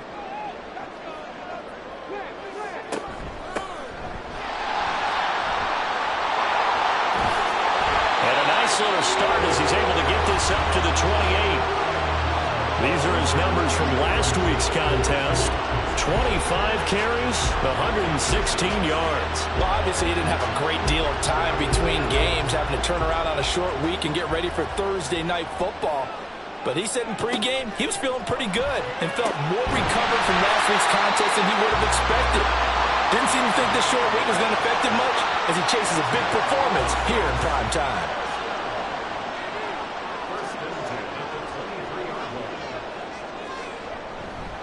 They'll run on 5. Sets him up nicely. 1st and goal. It was a pickup of 14. This running game's so important for them, and they know that. It helped lead them to a victory last week when he was over 100 yards. Let's face it, it's their identity, and that's where they want to play to. They want to be that team that runs the ball really well each and every week, and right now we're seeing a pretty good pattern of that happening. Another shot from the 9 on 2nd and goal.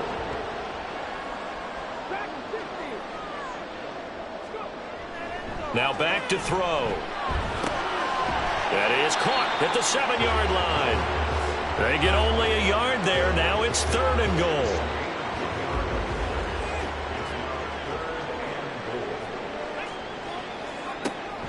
He'll look to throw.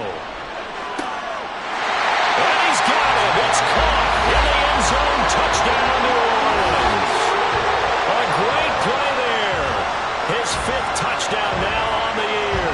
And the Saints use the early turnover to get on the board first here in this one. And in the red zone, I guess this is why you have a guy like that on your roster. Without a doubt, and if you have him, you use him because he's a guy who's going to win just about every time.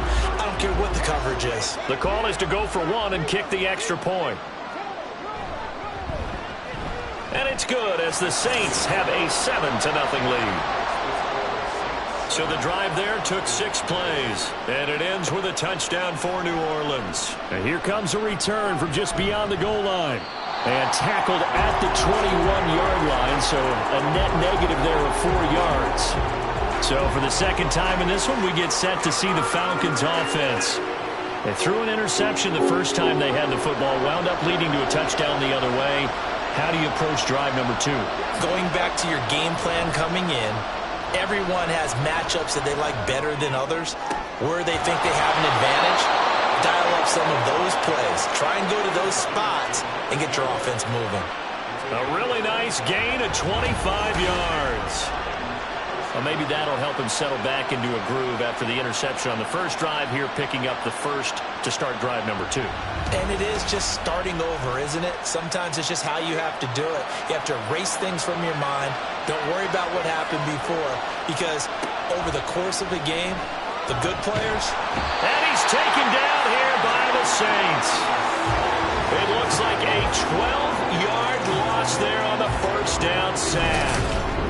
I don't know if he was just working through progressions or just unaware of the pressure, but no matter.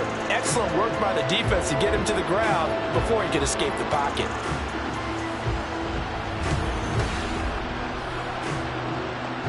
That huge loss on the sack makes this job much more difficult. It's now second down and 22 yards to go.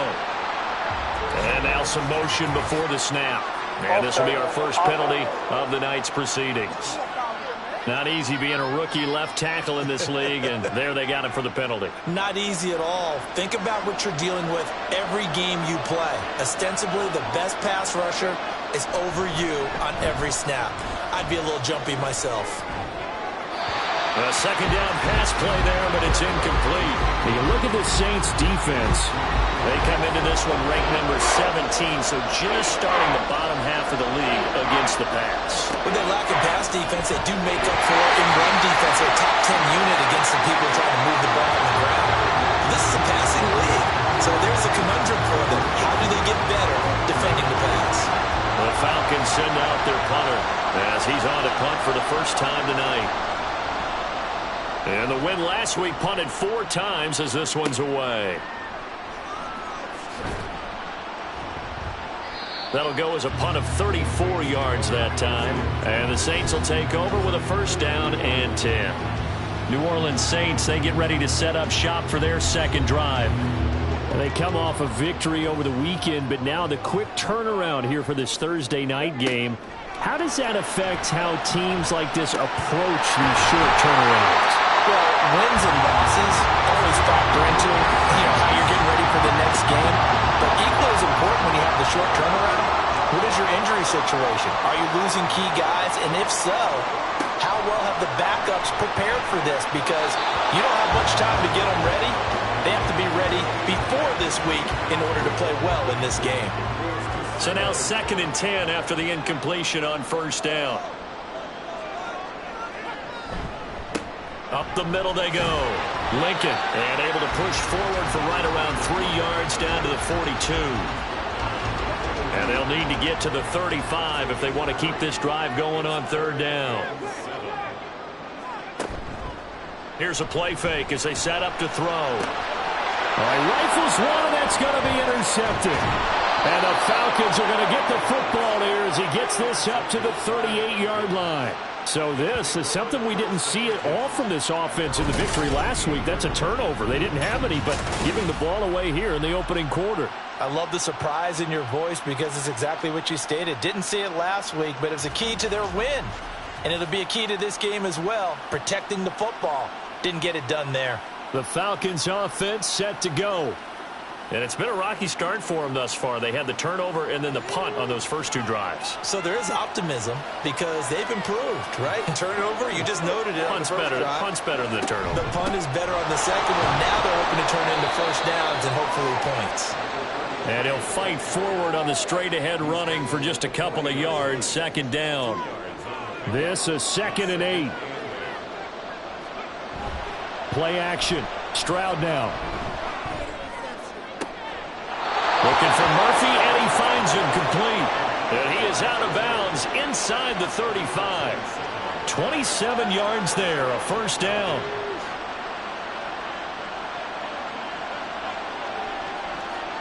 Stroud. He finds his man, complete. That's Murphy. So 5 yards here, 5 on the play, and it'll be second down.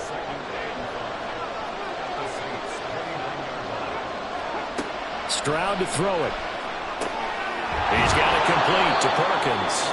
And he'll be out of bounds just inside the 25-yard line. Here now, 3rd and a yard.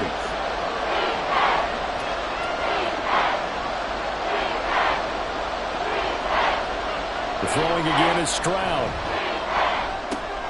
And it is caught. And he is going to have a Falcons first down as they're able to get the 3rd down conversion. For many people, that's not your standard play call in that 3rd down situation. But for so many offenses, they just want the ball in the hands of their playmakers in open space. And after he caught it, he did a nice job picking up the first down. Now a 1st and 10 at the 11. Here's Stroud. And that's incomplete. No sense risking anything there on 1st down. Even though he's still in the pocket, he had a receiver out to his side, so just put that in a spot where the only people who can make a play on it are the trainers and the coaches. Well done. Throw right side taken in by Pettis. And so close, he gets it to the 1. Out of bounds right there.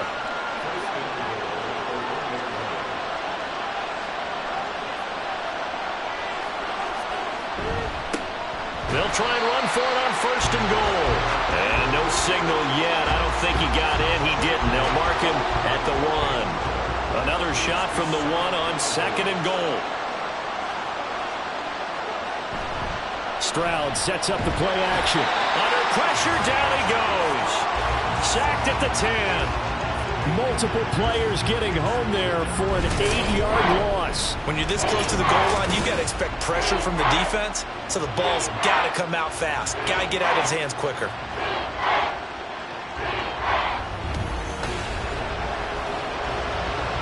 A big play forthcoming. Here's 3rd and goal.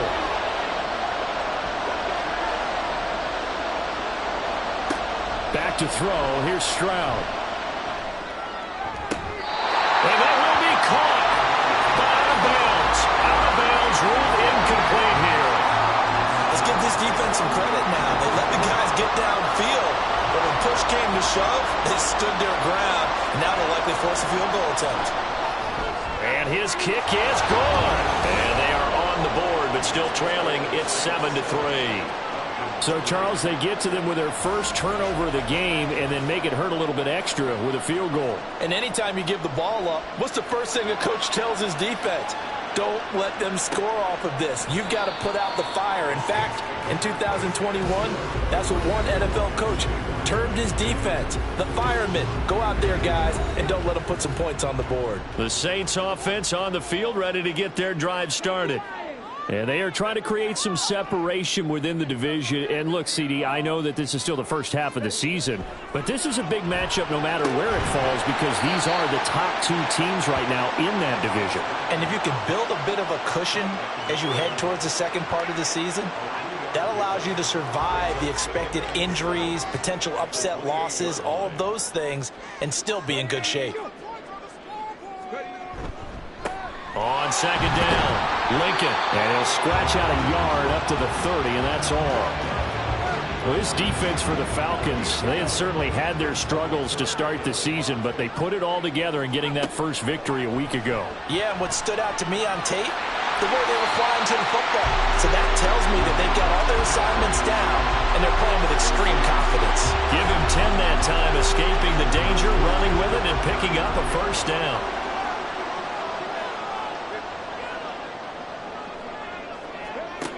Now a shotgun snap as they'll look to throw. Eluding the pressure right.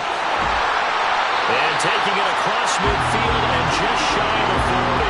The coverage may be too good that time as he breaks away for 19 with his legs and a first down.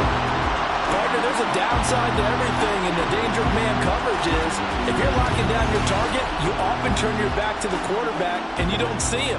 Sometimes you open up a big lane for him to hit you for big yardage, and that was an astute play by him to scramble out, see that lane, and burn them for a first down. And he gets it inside the 35 and just shy of the 30. 10 more there and another first down.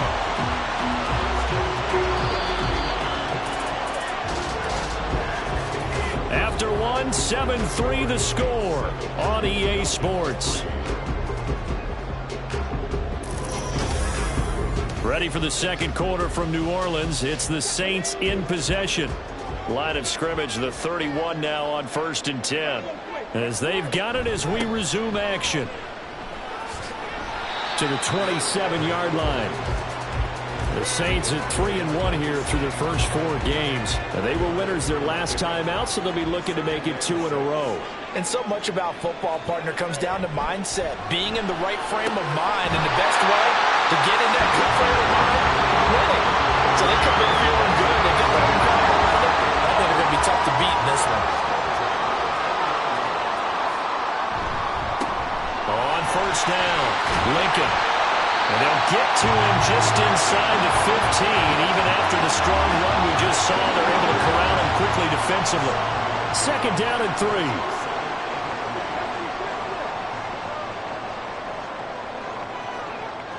Back to throw. Throwing into traffic there, and that's complete. And this play goes nowhere. Losing yardage back to the 15. The offense on 3rd down tonight, they've been okay. 2 for 3 thus far. This will be 3rd and 6. And he's got it. Touchdown, Saints. A 15-yard touchdown grab. And the Saints had 6 to their lead. That's why you've got your star out there. Throw the ball to him. They did. That's simply saying we don't care what coverage you put out there. He's so good. We're going there with the football anyway, and there's not a thing you can do about it. Inside the red zone, they go to him. He gets it done. Now the try here for the extra point.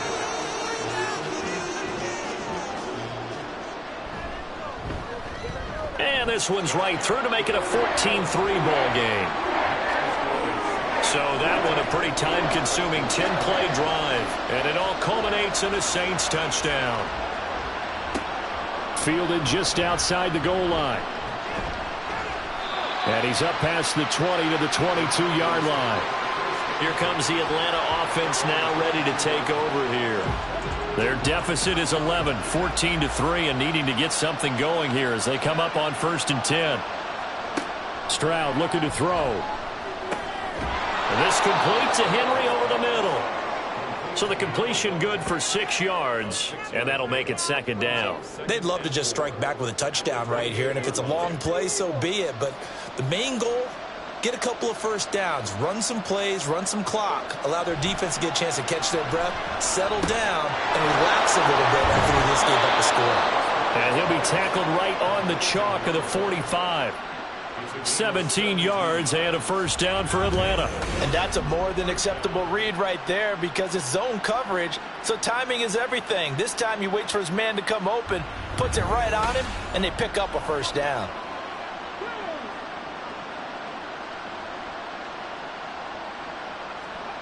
On 1st down, here's Stroud. Got his man complete over the middle. That's Henry. And this will be good for a pickup of 9 to the 46. From the 46, here's 2nd down and 1. Hands it off out of the gun.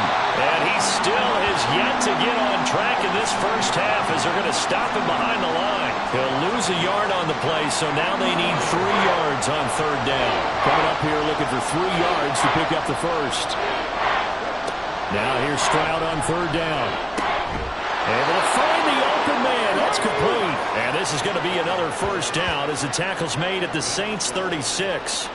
12 yards there as they move the chains. This offense finding its legs now. Here's another 1st and 10. One back in the backfield. He'll get the carry. And he'll power his way forward for about 4 yards there on the 1st down carry. 2nd and 6. As Stroud now to throw. He's got it complete to Perkins. 7 yards there and a 1st down. Catch number 100 for his career right there, and it's good enough to keep the chains moving. And they'll throw it with Stroud here, 1st and 10. Short pass caught by Henry. They get him to the ground right on the cusp of the red zone after a pickup of 5 or 6. Here's a 2nd and 5. Now Stroud. Over the middle, complete. It's Murphy. That good for 6 as they keep this drive right on rolling. Here's a 1st and 10 at the 14-yard line. From the gun, he'll hand this off. And power running here down to the 6-yard line. A solid run on 1st down. Gain of 7 leaves him with a 2nd and 3.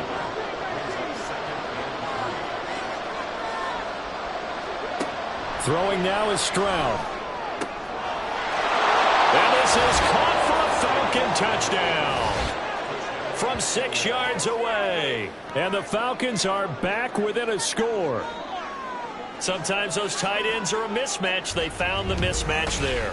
And that's exactly why you want to draw up those types of plays, because coverage is just going to go to the natural guys, the guys that make the big plays on the outside. But if you work your tight end into it, that's a tough one for a defense to handle. Tough. They couldn't handle it. It worked out for 6. Point after, right down the middle. And that makes it a 14-10 ball game. Atlanta's 11 ready to go, and they kick it away. Taken at the goal line.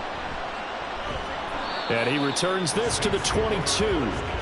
Getting set to go again as we look at the back, heading onto the field again. He's been effective so far, over the 40-yard mark here in the 2nd quarter. Don't forget about those guys up front, though. They've been effective, too. The leverage game has been in their favor. They've been the ones who've been able to bend their knees, drop their hips, and get a little bit lower than the guys on the other side of the football. And they've moved them out of the way for the runner. Sometimes that's tough for those big fellas. Not an easy thing for them to do. From the 29, here's 2nd and 3. At the 29-yard line.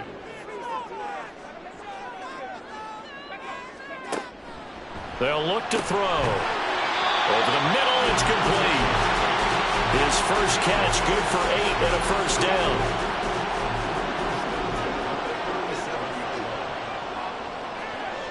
They're going to look to throw. Pressure brought in, and the Falcons get there for the sack.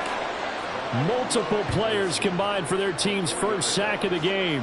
Well, that's what they have to do more of defensively. Not just getting sacks, but they have to keep getting in his face, not let him get his feet set and deliver. He's been carving them up previously. Yeah, already has a couple of touchdown passes. About time they put a few grass stains on that jersey. And able to get this one across the 45 before he's brought down. The escapability in evidence there as that one good for 15 in the 1st.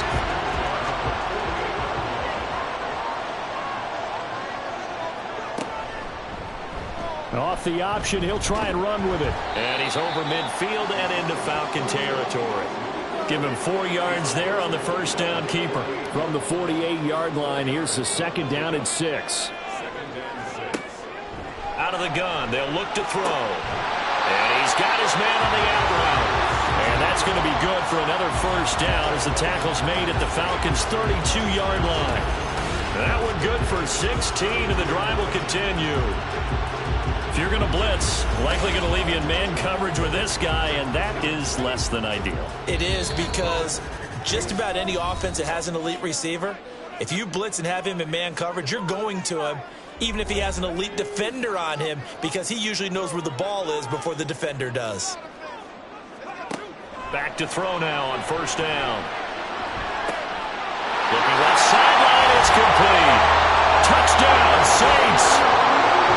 A great effort there with his 2nd touchdown here in this 1st half. And the Saints are able to widen their advantage in the 2nd quarter, and already his 2nd touchdown reception. Absolutely the definition of a difference maker here in this 1st half. Clearly one of his quarterback's favorite targets in this game, and I figure he's going to draw a little more attention and coverage moving forward. Extra point right down the middle, and that makes it a 21-10 game. The ball upright on the tee, and the Saints kick team booms it away. And he won't return this one. He'll go down to a knee, and they'll start at the 25. Atlanta now coming out on the field. A strong showing their last time out. They scored the touchdown, but Charles, they look up and they're still down double digits, so you feel like just to keep pace, this drive probably needs to end in the end zone as well. Yeah, and I think the best move for them is to not worry about how far they are down on the scoreboard, but to just remember the last drive and how it ended, go ahead and try and repeat that. Then you can look at the scoreboard and see where this game is. Now a throw here to his running back. And this will leave him a yard short. Nice pickup of 9 yards on first down. The second down throw now from Stroud. Got him in. It's Brown. And this is going to be another first down as the tackle's made at the Saints' 37. They give him 14 yards that time and a fresh set of downs. Well, this is where reading defenses and practice time comes into play. Got to know what you're running versus zone versus man and how to run the proper route. And they just executed that one pretty well. Play action. Here's Stroud. And this will be incomplete. Physical play on the football there, and it's second down.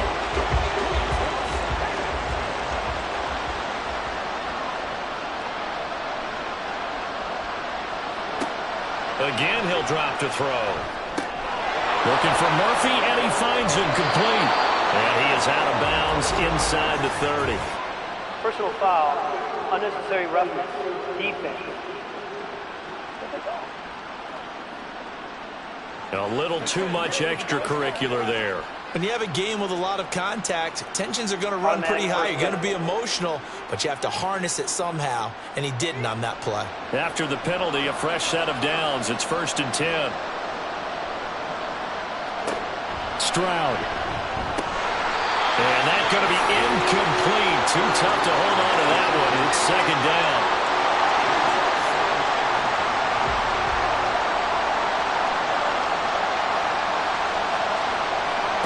Stroud will look to throw once more. And this throw incomplete. Well, the defender all over him that time, and it's going to lead to third down.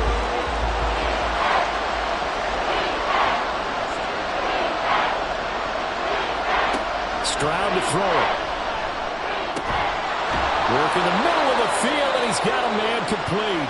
Now the Falcons going to use one of their timeouts, as the clock will stop with just under 30 seconds to go in the first half. The Falcons going to use the second of their timeouts. So that means they're down to one remaining here as we head toward halftime.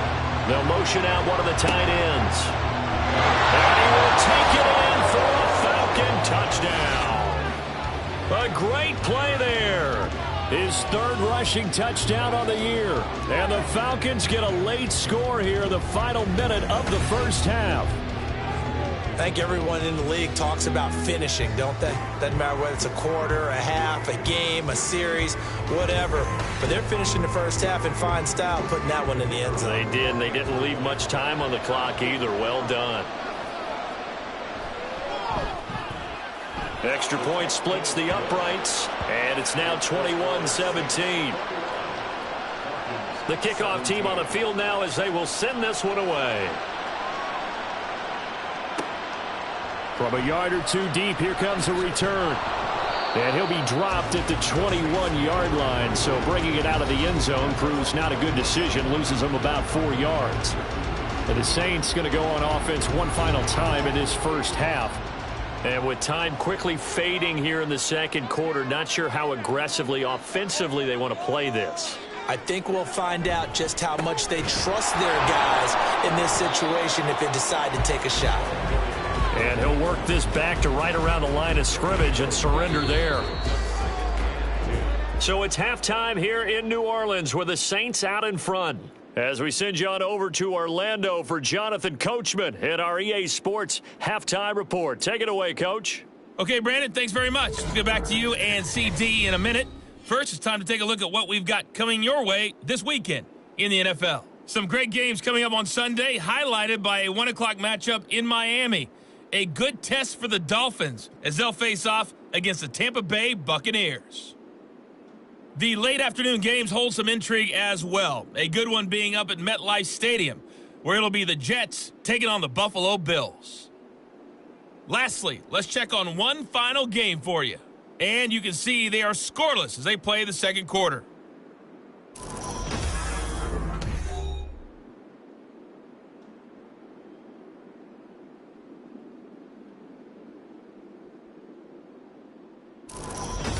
Okay, Coach. Yeah, adjustments likely going to play a big role in this third quarter in what's been a tight contest so far.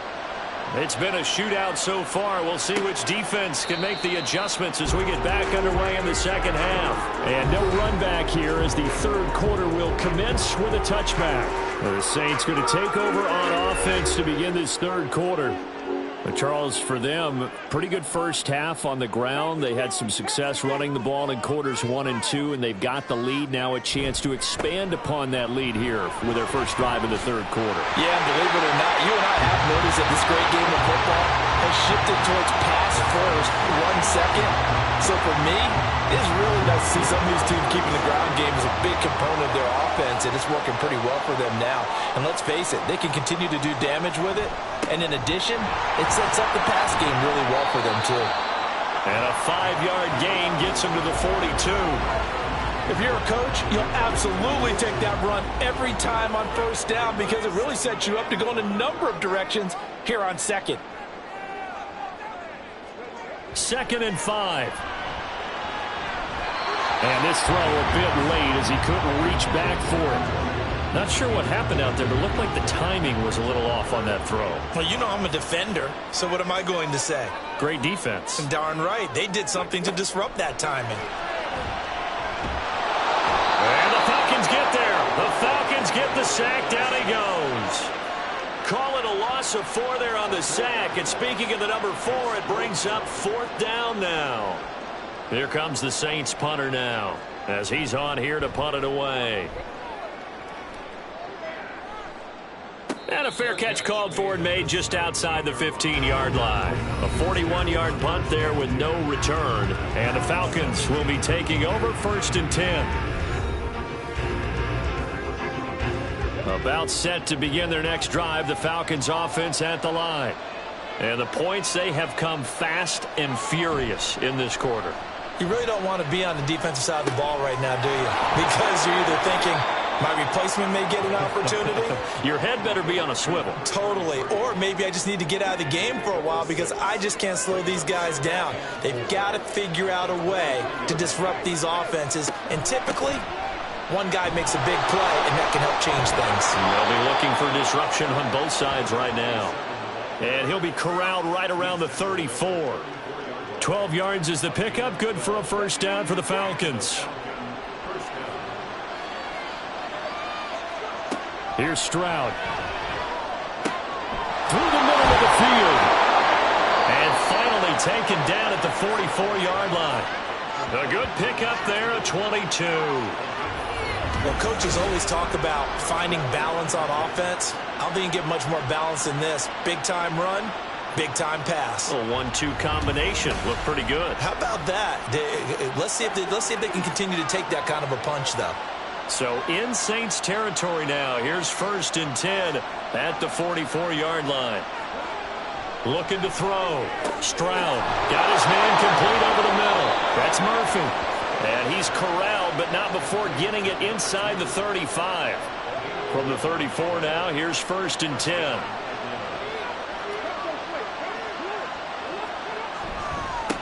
Now a handoff looking right. And he's tackled a yard short of the marker. Good gain of 9 on 1st down. He hadn't had a ton of success here so far, but you get the feeling that he might be on the verge of popping one. Yeah, even on that one, there was a little bit of a hole, but it closed there quickly at the end. Henry's got it out on the left side. That good for 6 as they keep this drive right on rolling. That was a route run not just with dexterity, but with intelligence. Found the hole in the zone, made sure the quarterback saw him, and was able to make the sure catch and flip the down marker back to 1. And now a throw on 1st down there, but it's incomplete. They don't get the hook up there, but you really have to marvel at how precise he's been throwing the football these last couple weeks. Oh, that's a perfect word for it, precise, because if you're at 70% or better 2 weeks in a row, you have a job as long as you want one in this league, won't you? I mean, let's face it, it's not just West Coast offense either. He's putting the ball downfield as well. They do get a couple, but they'll be left staring at a 3rd and 8 coming up.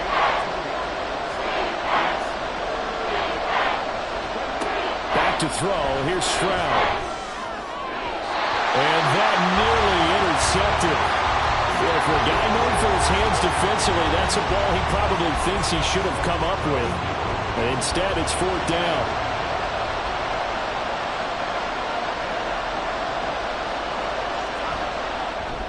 And his kick is good. And that'll bring him back within a point.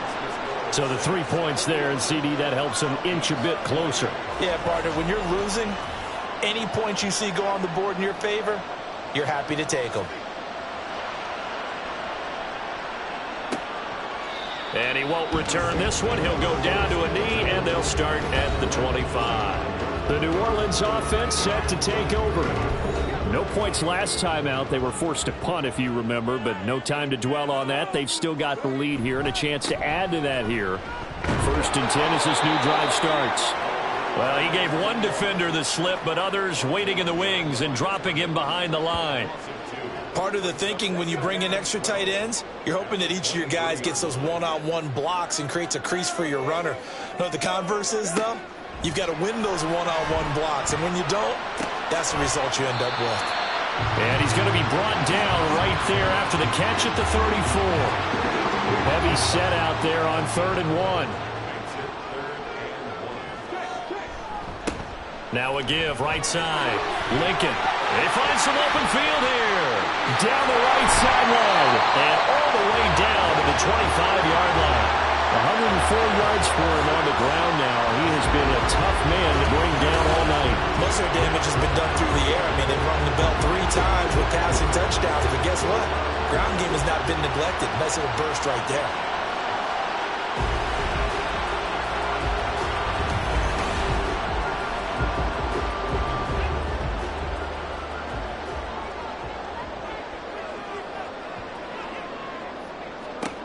On 1st down, he'll drop to throw. And he's caught right at the 10-yard line.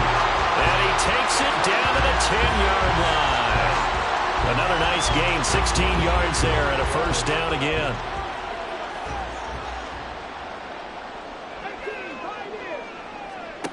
He'll look to throw. And he's got him. It's caught in the end zone. Touchdown, New Orleans.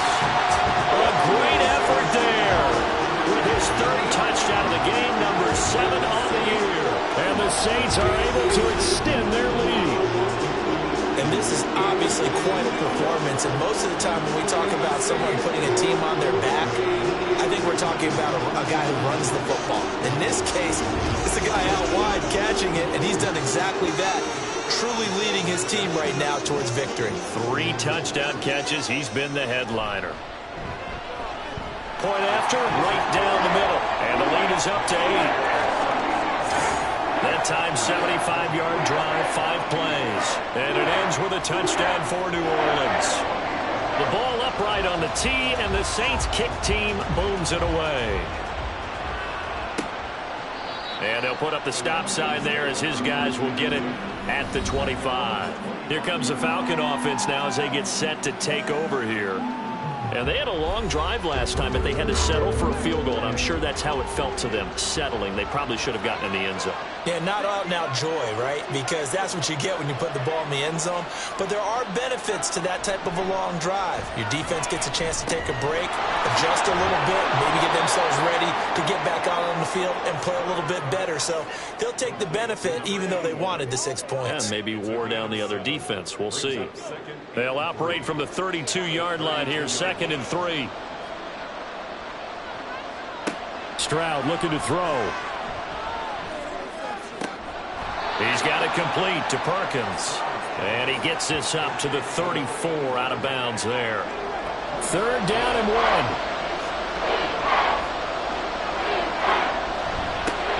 Now a handoff running through the middle. And he slips up past the 45 before being tackled. 14 yards there and a Falcon 1st down. We all love to have a home run hitter in the backfield. Guy who can take it the distance. But in short yardage, trying to pick up 1st downs, that big guy, always a nice luxury to have, isn't he?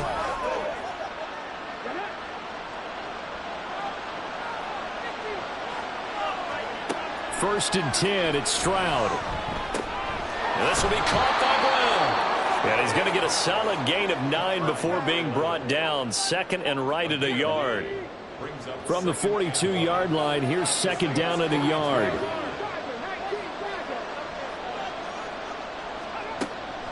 Back to throw.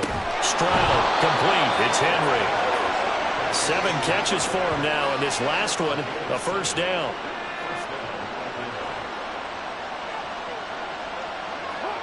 And Stroud now to throw. He's got it complete to Perkins. And they'll get 8 out of this before being stopped at the 28. 2 yards to go, second down. Stroud out of the gun here. Oh, he dropped it. They were looking for him in the middle third. He couldn't catch it. Now third down.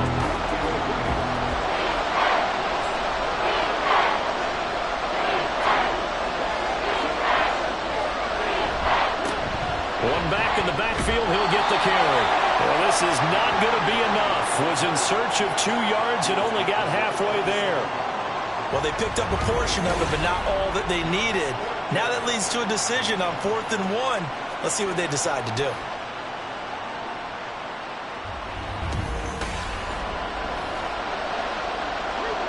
So out now comes the field goal unit for the Falcons. From the right hash, this from 44 yards out. And his kick here is good. And that'll get the lead down to 5. He's got 9 points on field goals now. He's made 3 of them. That gets him a bit closer, but there's no question they need to start turning some of these 3s into 6s. And for him, it's not his concern, right? He just goes out there when they call on him and goes ahead and puts points up on the board. But the offense has got to get together and figure out what's stalling their drives, so they have to keep calling on him. Out onto the field comes New Orleans. And they had the touchdown during the last drive, and I'm guessing that you like the balance they had on that last drive. And I loved it. Forget liking it. Absolutely love what they were doing, because to be ahead of a defense that much, where every play call you have, run or pass, is working pretty well for you. Makes you look like a genius. It really does. It also lets you know that your preparation was pretty good, and now the defense has to do all the adjusting. From the 25, here's a 2nd and 8. They'll keep it on the ground. Lincoln, and not much to speak of. Call it a 1-yard gain up to the 26. Well done to sniff that out defensively. He had it diagnosed pretty quickly. I love that description, because diagnosed is perfect on that one. Read his keys, made the play, and he couldn't even get going moving the football. 1 quarter remains here in this Thursday night matchup. You're watching the NFL on EA Sports. Back now here live in New Orleans. It's the Saints. They'll be looking to expand their lead here. They've got the football as we start the 4th. On 3rd down, Lincoln. And he's going to lose yardage and be backed up to the 25. A loss of a yard, and it brings up 4th. Well, that was one of the few times they've been able to contain him thus far. He's over 100 yards for the game, but he lost a bit off his total on that carry. Here comes the Saints punter now, as he'll punt it away for the 2nd time. His first punt, 45 yards. This looks good as well. Murphy now to return. They'll net only 35 here following a 43-yard boot, 8-yard return. And it will be Falcon football. Here comes the Atlanta offense now ready to take over here. Their defense accomplished step 1 of the mission. They forced the punt. Now they'll look to erase that deficit and take a 4th quarter lead. Stroud's throw complete here to his receiver Brown. And this will be stopped at the 44. That one good for 7 yards. I got the sense that the defense created a little momentum for them there, didn't they? Did their job, forced the punt. Now, nice start to the drive. Offense has to do their part. Yeah, they certainly do, but what a great start for them. They got to go thank the guys on D. It's a gain of 13 and a first down for Atlanta.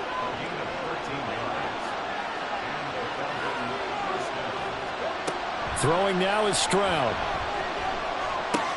Short pass caught by Henry. And that's good for a gain of 6, and it'll be 2nd down. Nice rhythm throw there on 1st down. He located his tight end, made it a nice, easy pitch and catch. Hoping he can break a tackle or two. Wasn't able to do that there, but still good yardage.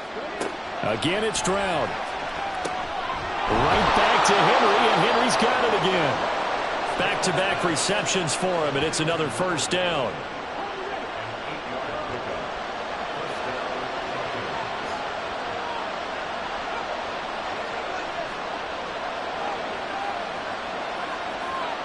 Now Stroud. And that one drops down, incomplete. Good coverage there, forced the ball free, and it's second down.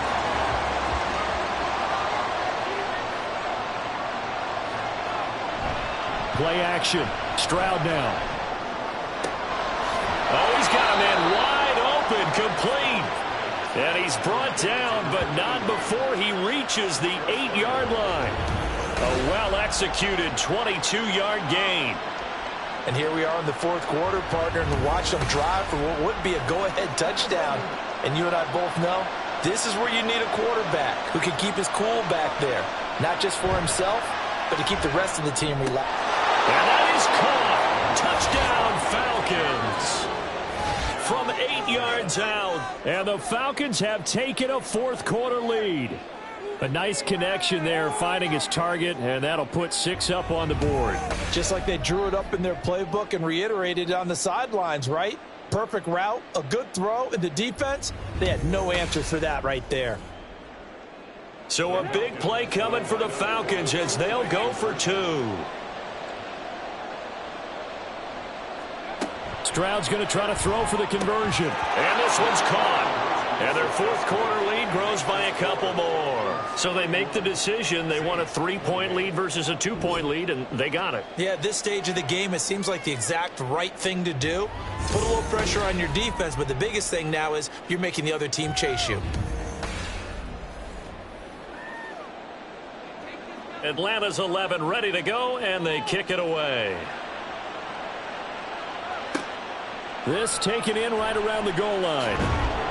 And he'll get it up past the 20 to about the 22. The New Orleans offense set to take over.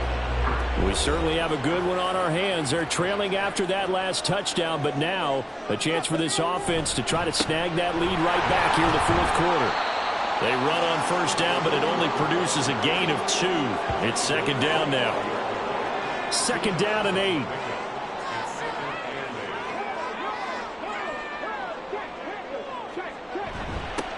They'll keep it on the ground. Lincoln. And from the 25, they work this to the 29, a gain of 4. When you find that kind of yardage, you couldn't be more confident as a ball carrier. And guess what? You're going to go back and tell your offensive coordinator, I'd like to keep carrying it, thank you. That is caught. And he is going to have a Saints first down by a couple of yards as they're able to convert here on 3rd and 3. And Brandon, from our time in college football, where receivers weren't running the traditional NFL route tree, one thing they did learn, find open areas, find soft spots, and set up and catch. There he goes, right side. Now he's into the clear again. Touchdown, New Orleans. A big play there. 66 yards. And the Saints use the defensive breakdown to take the lead away here in the fourth. So minutes after giving up the lead in the fourth quarter, they say not so fast. Big play, and they grab that lead right back. Talk about a seesaw game. Up, down, up, down. Did you have a seesaw? Did you play that when you were a kid? Oh, yeah. Out on the playground, absolutely. You had to make sure that you matched weight, though, on the other side. Right? Otherwise, you could be up in the air a long time. By the way, we're not done in this one. I think we're set up for an exciting finish. The ball upright on the tee, and the Saints kick team booms it away. And not much happening on the return as he'll get this to about the 23. Atlanta now coming out on the field. And they will be looking to answer the touchdown their defense just surrendered. Still a good chunk of time remaining here in the fourth quarter and a chance to regain the lead in a tight one. Stroud off the play fake. Open man, that's Henry. Nothing on that one. It'll be second down. Well, that's always a good place to throw it just because he's one of the biggest targets not only on this team but in the National Football League. And you and I both know the quarterbacks love these large-bodied tight ends, and why not? Nowadays, they're really wide receivers who are just taller and have a little bit more weight. These guys catch the football, make big plays downfield. In the old days, we wanted them to block. Now coaches want them to catch the football first. From the gun on third down. Stroud Out route, and it's complete to Brown. And he's going to be taken down here, still a couple yards short of the first. 2 yards on the pickup there. And that'll bring up fourth down. The Falcons send out their punter as he's on to kick it away. Fair catch called for and taken right near the 30-yard line. Just 34 yards on the punt there, no return. And they will take over 1st and 10.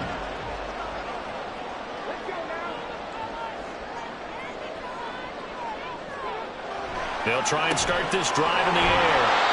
Give him a gain of 5 on the completion, and it's 2nd down. Well, they're unable to convert that into much, but it's never a bad idea to try to get the ball into a tight end of his caliber's hands and see what kind of disruption he can cause. And the hole closes quickly there. He gets maybe a couple up to the 38. I like that run right there, partner. Not the flashiest run, not the one that's going to break for big yardage, but he understands the situation, and taking care of the football, paramount, and he got it done. Nursing that slim lead, you're exactly right. Hold on to that ball. And he is going to have a Saints first down as they're able to get the 3rd down conversion. And that pickup on the 1st down, that's going to leave a mark because they really needed to stop them there, didn't they? So frustrating. Defensively, you're a play away from getting that football back here down late. Tough. Now they've got to find a way to create a turnover or a takeaway. Otherwise, this one will probably get away from them. They fight forward for a modest 2-yard gain, 2nd down. Here's a 2nd and 8.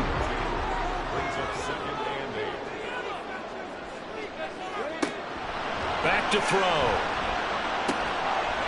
Got a man, and he hits him in stride.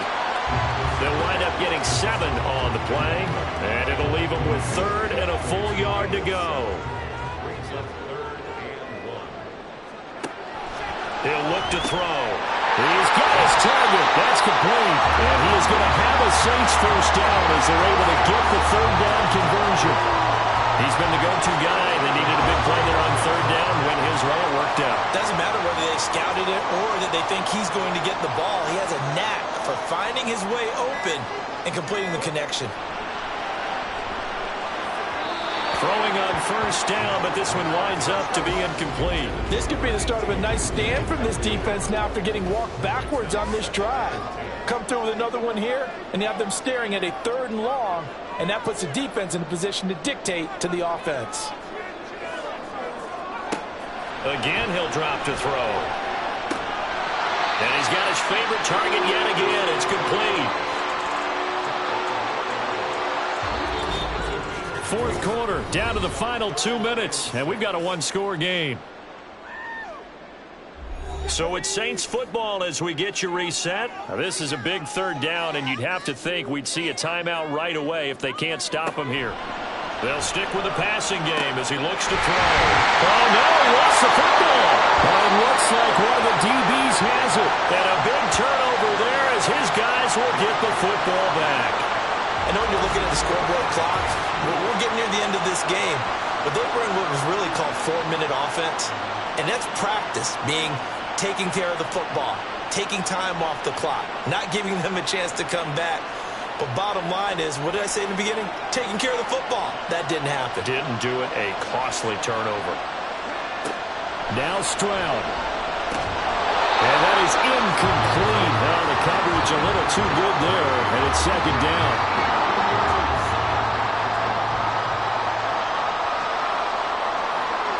Stroud to throw it. Looking to complete it to Pettis, and he's got it. Now the Falcons going to use one of their timeouts as they'll talk it over here before what will be an important 3rd down.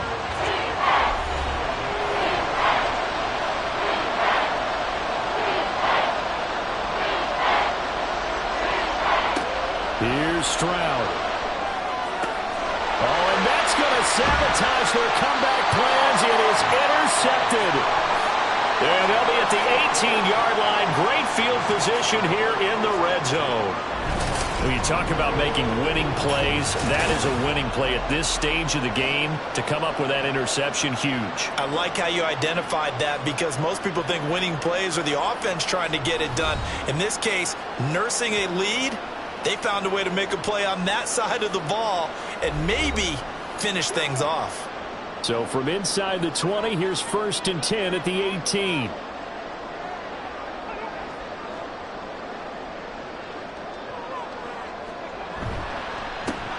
They run the counter.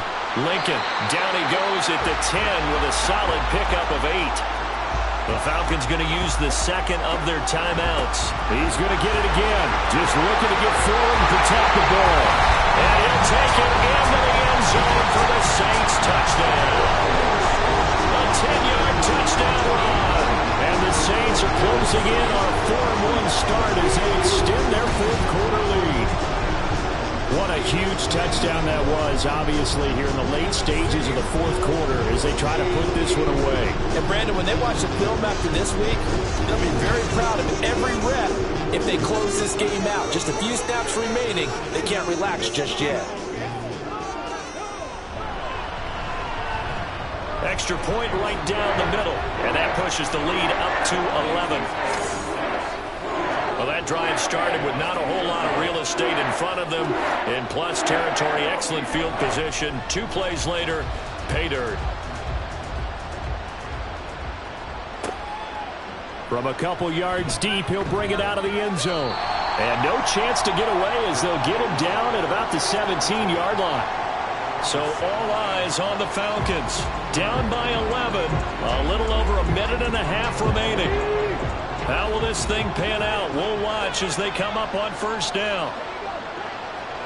Stroud. And he's got his man in stride, complete. And mark him down way up close to the 40 at the 39. Stroud now on 1st and 10. This one complete to his fullback out of the backfield. And he is out of bounds inside the 35. One timeout at their disposal, but more pressing is the need for 2 scores, obviously. Here's 1st and 10. That's complete to his receiver, Pettis. And the result here, a pickup of 8. Leaves him with 2 to go on 2nd down. Stroud. Got a man, and he hits him in stride. And he'll be brought down inside the 20 at the 19. They'll come up 1st and 10 here. Stroud looking to throw. This will be caught by Brown. And the Falcons are going to be set up with a 1st and goal here as the tackle made at the 9. Falcons going to use their 3rd and final timeout as the clock will stop with an even 20 seconds left to go. Here's 1st and goal. Stroud will look to throw once more. And this is intercepted, and that should do it. And the Saints are going to get the football here as the ball will come out to the 20. Well, field goals probably aren't going to cut it at this point. This was touchdown or bust, and unfortunately for them, it turned out to be bust. Yeah, they're feeling like they've got to force the issue here, maybe take some chances they wouldn't have earlier in the game. But give credit to this defense. They've really stood tall throughout, and they come up with the interception in the end zone. So he'll take a knee here to wrap this one up, and he's going to want to keep that game ball. He was sensational.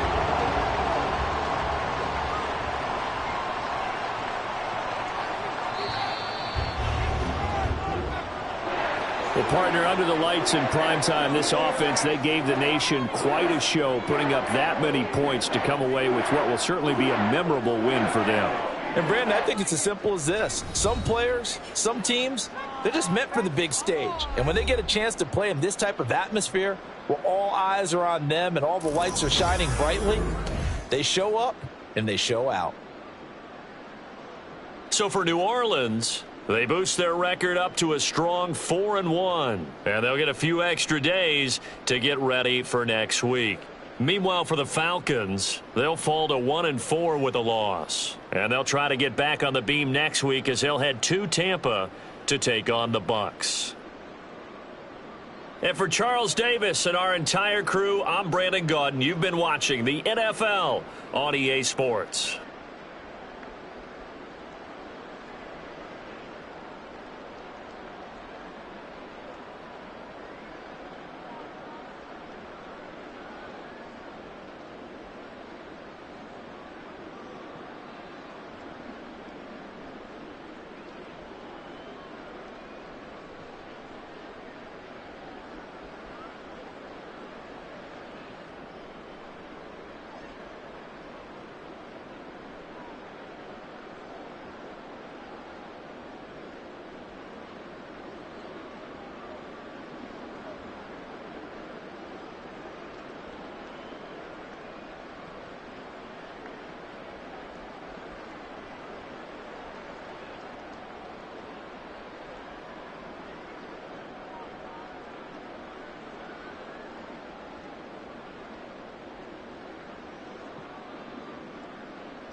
It's week 5 of the NFL, and we'll see the Steelers' veteran linebacker. He's coming off an excellent 12-tackle game last week. It's the Steelers and the Bears, and it comes your way next on Madden NFL 24.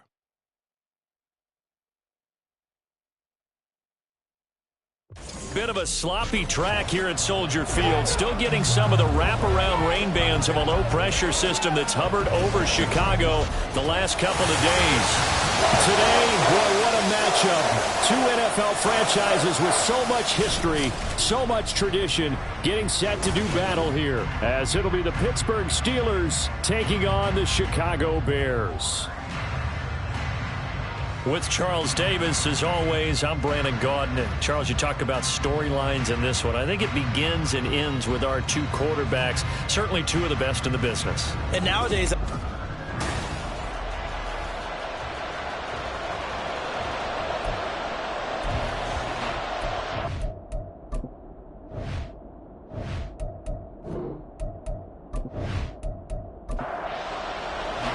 two of the bigger disappointments in the first quarter of the season doing battle here as we get this one underway.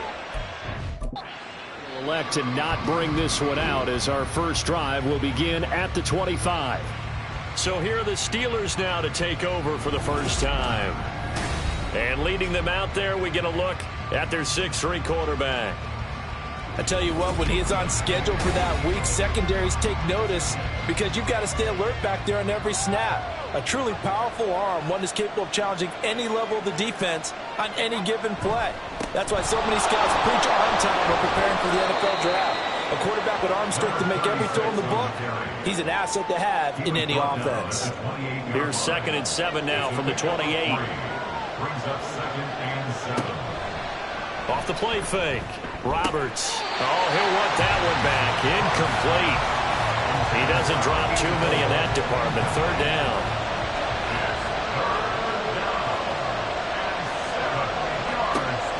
Out of the gun. They'll look to throw. Able to find the open man. That's complete. And he'll be taken down, but not before they work it across midfield. Well, that's one way to convert on 3rd down, picking up 26 yards. I don't care how many times we see it. I still get a kick out of watching quarterbacks and receivers do the pass tree in pregame warm-up. But I always remember that when we go to practices, we see that after practices as well. They really tune it up, don't they? They tune it up. They know why they do it for these situations. 1st down. And they build that trust, and that's why they're able to find him in this type of a situation.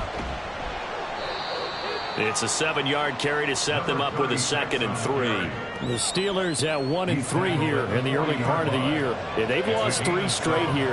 It kind of goes without saying, I guess, but they could certainly use a win. Yeah, no doubt about that. There's a difference. And he'll go down. The Bears get there for the sack. They push him back 8 yards that time on 2nd down. And, Charles, part of the reason they lost last week, they didn't have a single sack. Well, they changed that quickly. But did they ever? And it was something they talked about with us extensively. They needed to get pressure. How are they going to get to the quarterback? Obviously, they schemed themselves into a great play, didn't they?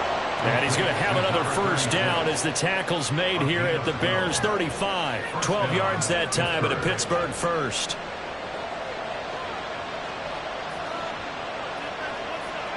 To throw is Roberts on first down. Call it a gain of 6 on the play, and that's going to bring up second down. It's a pickup of 6. Brings up 2nd and 4 at the Bears' 29-yard line.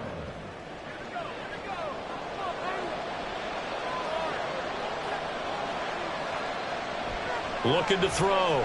Roberts. And it's a short one here, complete to his tight end. 6 yards the pickup, and that's a first down. And the Steelers first down. They'll look to throw again. He's going to find his running back. It's complete. And that's good for a pickup of 10 yards. And that'll leave him with a second and just a few inches left. It's 2nd and inches at the Bears' 14-yard line. A nice little juke. And stopped a few yards shy of the goal line at the 3. It's a good gain of 11. Sets him up first and goal. That's a very nice game there. A confidence-building run. Love the execution up front. And the way he pressed the hole, absolutely perfect. Now a throw to the end zone on first down, but it winds up incomplete. When you're running the slant, timing is everything. And against that man coverage, there was no space available. An incompletion as a result. And he is going to go down. Back at the 11-yard line. The coverage good, the pressure good, leads to the sack, and it's 3rd and goal now. They'll make that a second sack here on their first drive out defensively, and not to get ahead of ourselves, but they're on pace for double-digit sacks at this point. But they're going to have to find a way to tamp that down, aren't they? So if you're the play caller, you're telling your quarterback maybe some screens, maybe some draws, hard count, use your voice inflection a little bit, anything to try and slow that pressure down. Got his man, it's caught for a Steelers touchdown. A great play there. His 2nd touchdown on the season. And the Steelers get the upper hand as they're on the board first here this afternoon. You'd have to imagine for a team that's lost 3 straight games, scoring first in this first quarter has to feel pretty good. It has to feel great for them, and also it's a nice signal to the rest of the team, because we talk about complementary football all the time. So they've now signaled to the defense, now signaled to the kicking game, hey, we're here to play in this one. We're going to do our part. Let's see if you guys will do the exact same, and we can break this losing streak. A good hold in these wet conditions. The point after is up and good, and that makes the score 7-0. And the tackle going to be made right there at the 25-yard line. So here are the Bears now for their opening drive. And here's a look at their leader, standing 6'4". You almost feel privileged, partner, every time you get to see him run out in the field to start a game, because every game, every snap, you and I both know he has potential to do something special. And that inspires his teammates as well. They know how incredible he is. They want to give max effort as well. And now a throw on first down there, but it's incomplete. Charles, already trailing by a touchdown early. This offense, how imperative is it for them to get points out of this drive? Well, they feel like they have to go ahead and match because of what was already on the board against their defense. But I think even more so, pressure comes and the Steelers take him down. Multiple players combined for their team's first sack of the game. All right, partner, I'm going to be Captain Obvious right here. Not the start you're looking for offensively, right? Incomplete pass, followed by a sack. And when he went down, it looked like that right ankle got turned, but thankfully he popped up okay, and they breathed a sigh of relief on that sideline. Here now, a 3rd and 20. He'll look to throw. Under pressure, they got him again. It'll be a loss of 8 on the sack, and it's going to lead him to 4th down. Here comes the Bears punter now, as his first punt will come from inside his own end zone. And last week in the loss, 5 punts as he gets this one away. That's taken it around the 40. You call that an even 50 yards on the punt with 7 on the return. And the Steelers will go on offense here, 1st and 10. So Pittsburgh retakes the field for their second offensive possession. And they'll be looking to make this a 2-score advantage. Had the touchdown on their first drive, Charles. Hey, they can get up 2 scores here on the road. That's a heck of a start. And not only have they thought about it, I wonder if they visualized it. I remember playing and they used to turn the lights out in our meeting room and run through a situation like this and say, just think about what it would be like to be up on the road and take the crowd out of it. Maybe they did some of that. And he's got it to about the 40. You look at this Bears defense. They're going to be tough to throw on, no doubt. Currently ranked 3rd in the NFL against the pass. They may be ranked 3rd against the pass in the league, but they're the best that I've seen so far. Sometimes the numbers don't tell the full story. They try to throw on 2nd down, but this one is incomplete. I don't want to blow it too out of proportion, but maybe circle this play because if they get the stop and hold them to a field goal here, that's a pretty good job. They're already down on the scoreboard. A stop now would be vital for them because it could save them from having to do it multiple times later in the game in order to either get back into it or maybe have a chance to win. Second catch for him today, and it'll wind up a 1st down. Someone sharp in this game. I mean, a touchdown pass on the first drive. It comes right back, and he's flinging it around really well here. A really nice throw there to pick up the 1st down. You kind of just feel a laser focus and confidence about him, and I think we saw that this week, didn't we? Talking to him and the coaches, they felt good about his performance coming up. Yeah, I was really impressed with that last practice we saw when they went through 2-minute drill, when they went through all the different situations. Ball hardly hit the ground, and I thought, yeah, he might be locked in for this one.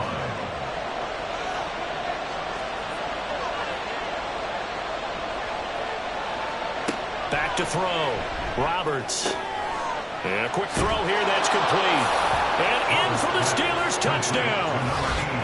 A great effort there. His first touchdown on the year. And the Steelers are off to a 13-0 first quarter lead. Well, this has been a flawless start for them. They score, they get the stop, and they score again, Charles. Complimentary football at its finest. You just mentioned how they got it done. They scored. The defense got the ball back for them. They score again. That's the way you win ball games. Extra point splits the uprights, and it's now 14-0.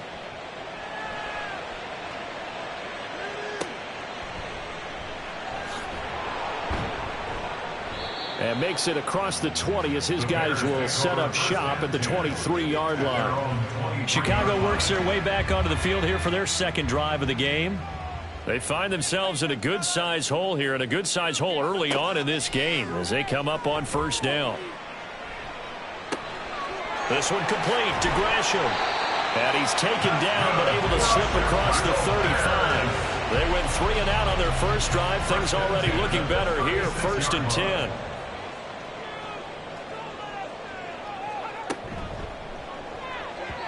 Throwing quickly there, but it's incomplete. Speed is the name of the game when it comes to RPOs, and sometimes you can be a little too quick, thus inaccurate, incomplete. And 2nd and 10, he'll look to throw again. And Gresham has it left side. And able to get this one across the 45 before he's brought down. 12 yards there as they keep this drive rolling. It's another 1st down.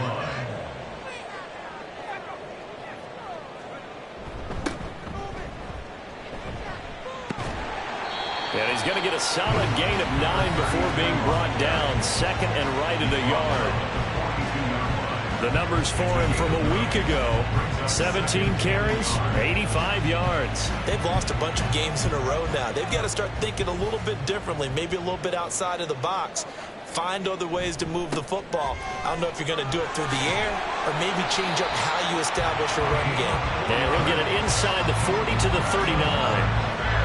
So from the 39 now, they'll come up on a 1st and 10. 39-yard line.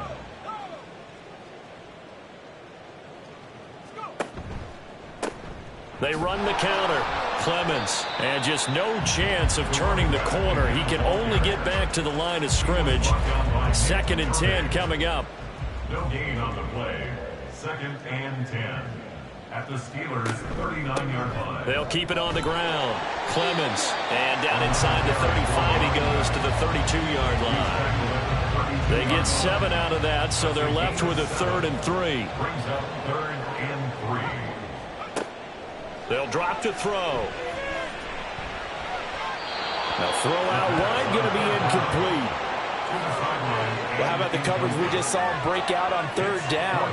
Dime defense, blanketed the field with extra defensive backs and speed, unable to find an open hole to complete that pass. And this one is right down the middle. And they will get themselves on the board here at 14-3. So the scoring drive encompasses 9 plays, and the net result, 3 points. Take your disappointment and put it aside. 9 plays. Yeah, they want to end up in the end zone with a touchdown. I get that. But sometimes those 9-play drives pay dividends later with another 9-play drive that culminates in a touchdown when they wear down the defense. The Steeler offense here about ready for their next drive. And right now they're saying, hey, let's keep this going. 2 drives, 2 touchdowns. Yeah, can't ask for a better start than that, can you? I mean, this is the way you practice it. This is the way you rehearse it. But right now, the play calling, they're locked in really well. After one, a 14-3 ball game. Steeler football here to begin quarter number 2. As they've got it 2nd down and 12. Looking to throw. Roberts. And he's just going to get rid of this thing. To no one here. He throws it away. And now it's 3rd. The offense on 3rd down. A perfect 4 for 4 thus far. This is 3rd down and 12. Back to throw. Roberts. And that's incomplete. That might be the 3rd down stop that they needed because they've had a lot of trouble slowing down this offense in the first half. This might be their opportunity to get off the field.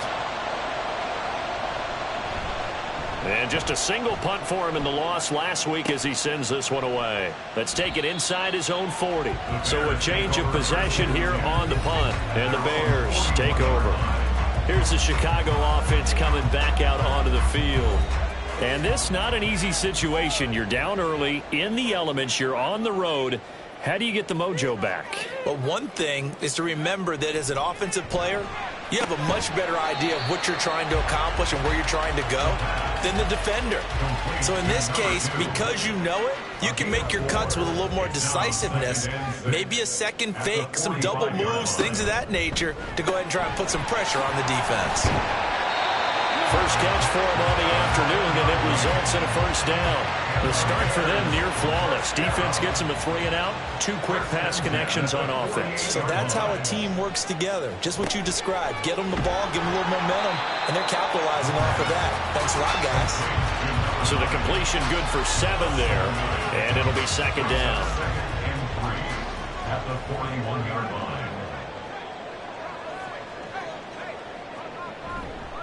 On play action, they'll throw. Now a quick throw there, but it's going to be incomplete. He already came through for them on this drive. No surprise that they were hoping he could do it again. Down and 3 yards to go. Back to throw again. And he comes back with one complete. And he will have the Bears first down by a couple of yards as they're able to convert here on 3rd and 3. As you know, so many things in the passing game are based on yardage. Sometimes it's just based on timing. And that's what we saw right there on that play. 3rd and 3. Just get the ball right to the receiver. Is the hitch route. Tell us, what is the hitch route? Yeah, just take really one step like you're driving off the line of scrimmage, get the defensive back on his heels, get the ball out to the receiver, and he does the rest. This offense finding its legs now. Here's another 1st and 10. They're going to look to throw. Letting one go deep for the end zone. And incomplete on the deep ball. Offense was moving it a little bit, had them back on their heels, but they're in a brief pause by forcing the incompletion. That gives them a quick chance to regroup and try and mount a stand before they're backed up even further. He is taken down at the 21 after a short gain of 2. Sometimes you're aligned perfectly and the play comes to you, and sometimes you got to cover some ground to go make the play, as we just saw there. We saw a great example of perseverance right there on that play. Got to be careful. They might want to throw one over his head as this game progresses. Now a third down throw, but it misses the target, incomplete. And based on my math, they've only converted one time thus far in this game, so you can see the frustration starting to come out a little bit. Third downs, they've been a problem for them all game. They've got to start becoming solutions. And his kick is indeed good. And a second field goal here cuts their deficit to 14-6 now. So in the end, they had the ball for 10 plays, but the drive gets them 3, not 6. Is it okay if I give credit to both sides on this one? Absolutely. All right, let's start defensively. They hung in there. 10-play drive. But they stiffened when they got close to the goal line, made them kick a field goal. For the offense, 10-play drive. They might be a little disappointed they got a field goal, but they moved the ball down the field with dispatch and came away with points. So here are the Steelers to take over on offense. They are trying to snap that 3-game losing streak. On top so far with the football here, 1st and 10. He's got a man. That's caught. Left sideline. And he'll be out of bounds, but able to get it up past the 45. Great way to start the drive. 20 big ones and a first down. Operating from the gun, Roberts. That's going to be taken in by Downs. Now he's going to get this all the way down inside the 35. It's another first down as this time they get an even 20.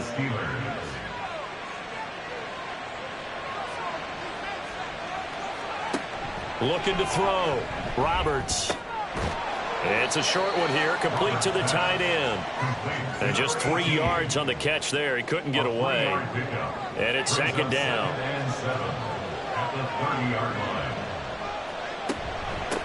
Now a give right side. Whitfield. And he's going to take this down close to a first down at about the Bears' 25. Call it a gain of 5 there on the run, but they'll remain a yard or 2 short here with 3rd down coming up. They'll keep it on the ground. Whitfield, boy, no chance as he was met and dropped behind the line there.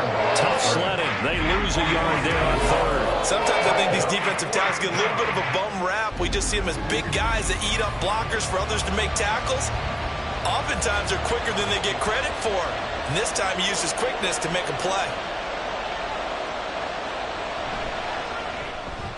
And the 10-year vet knocks it through the goalpost, and that will extend their lead here to 17-6. So a nice kick there as they are able to add on to their lead. And that's exactly what you're looking to do. Maneuver yourself into range. That way, if your drive stalls out, you're able to get something out of it. And they do so right there. This taken in at the goal line. And his guys will get the football right at the 20-yard line. And now Chicago getting ready to go as they take the field. Now they're about to come up on drive number 4, but so far just 2 field goals on drives 1 through 3. Wondering if the head coach has talked with his offensive coordinator and said, look, let's go ahead and press this a little bit. I'm giving you 4 downs on just about every occasion to try and get this offense kick-started and have it culminate in touchdowns. You know, maybe someday to press it a little bit. This might be the case.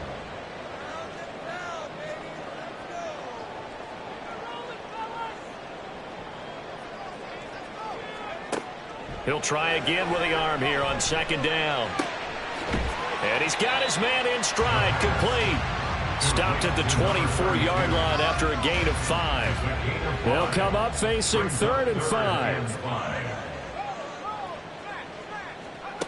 They'll look to throw here. Pass taken in by his big tight end. And he will have the Bears first down as they're able to get the 3rd down conversion. Well, a lot of times when you get a manageable 3rd down situation like this, you have to think about your tight end, and he comes through for him, picking up the first down. So from the 36 now, 1st and 10. Off the play fake, he'll look to throw. And he can't quite bring it in. Might have heard footsteps there across the middle. 2nd down. Coverage defensively by Nick Irving. Now a handoff up the middle. Clemens. And down he goes at the 45 after a pickup of 9. And that looked like some pretty easy yardage there right up the gut. And he's a guy that has some height to him. So when you don't have to drop a shoulder or create or get through contact or trash, Makes it a lot easier to stay upright, see the field, and make a run as we just saw there. He needed a yard. That's exactly what he got. Earns him a new set of downs. 26-yard line.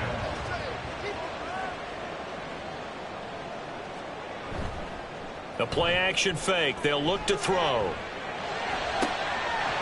Looking downfield, and that's caught right side. He's got his man. Call that a very strong gain of 24. But certainly as a fan, you get a little bit nervous when you see him make those kind of throws. But they work on that in practice more than we know. And most of them now know their limits and know what they can get away with. And there's a completion right there. Now a play fake here on first down. Quick hitter here. It's complete. Got to give credit where it's due. Really nice defense on that play. The pitch and catch was successful, but not any run after it. Here's a play fake as they set up to throw. A quick throw there is incomplete. And that's the knowledge you gain from being in this league for a long time. He's learned the hard way when to give up and fight another down. And that's a smart move to throw it away. That is caught. And they're going to have themselves another first down as the tackle's made at the Steelers' 12-yard line. 17 yards on the pickup there, and the drive will continue. From down at the 12, it's 1st and 10.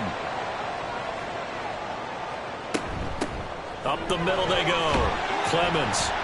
And they'll get him down after a pickup of 8. 2nd and 2. 52 yards rushing for him now to this point. And we've hit the 2-minute mark in this first half of action. From the 4, it's 2nd and a couple.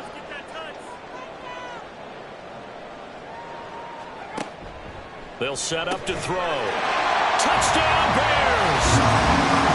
From 4 yards out. And the Bears have got it back to within a score.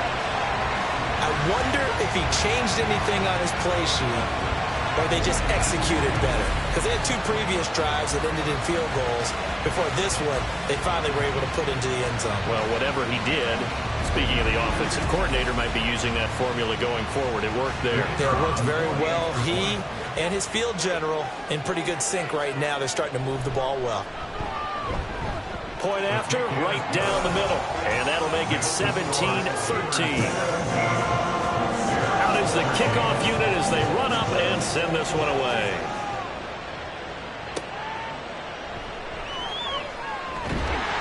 And he's up past the 20 to the 22-yard line. Pittsburgh offense making their way back out. And thus far, the weather has not slowed this offense down one bit. They've looked good so far in the first half. They certainly have. And think back to our meeting with the head coach. And we asked him because we saw the forecast for this game, didn't we? We said, hey, have you prepared for this? And he talked about the different drills that they've done in adverse conditions, the wet ball drills, things of that nature. He said, I don't think it's going to slow us down much. We tend to handle it pretty well, and he's been right. Here's 2nd and 3. Back to throw. Roberts. And he rifles one incomplete. Well, you most certainly don't want to go 3 and out here and get the football right back because your friend, Old Momentum, he's wondering if he should change sidelines about right now. And if you don't convert here, guess what? He's going to make the trek to the opposite side, and all of a sudden, you got a battle on your hands. Now the Bears going to call the first of their timeouts as they stop it prior to what will be an important 4th down. A look at the running back, the man out of the backfield as he gears up to go again. They're behind in the first half here, CD, but it's not through any fault of their running back. He's had a strong start to this one. And you're right about that, partner, because watching him play, you would think that his team is in the lead. He has been a lot of fun in this contest. Now let's see if they can actually make something happen, put more points on the board behind his efforts. Yeah, I'm curious to see, Charles, if they can play complementary football and get that passing game going as well. Now he'll look to throw here on 2nd and 10. Over the middle into traffic, and that's complete. And down he goes, but he takes it up to the 40. First down now, but that clock rolling. Now back to throw. Caught, right side, Gresham. The Bears moving hastily in the hurry-up offense. A 7-yard pickup. They'll stick with the passing game as he looks to throw. And Christian's got it over the middle. Now the Bears going to use the second of their timeouts as the clock will stop with just under 30 seconds to go in the first half. Got a man, and he hits him in stride. And they'll use him out of the backfield, and sometimes quite a bit. They're just trying to get him touches any way they can. 4 catches a week ago. There's another one right there. And with just 4 seconds left in this first half, a timeout called. So with 4 seconds to go in the half, here's the field goal unit onto the field. It'll be a 49-yard attempt from the left hash. And this one looks good. It is good. Right down the pipe, and that'll bring him back within a point. So he's been a busy man here in this first half. That's 3 field goals for him now. And not just 3 field goals, but 3 for 3. So even though the offense has struggled a bit putting it in the end zone, they've still been able to come away with points due to his leg.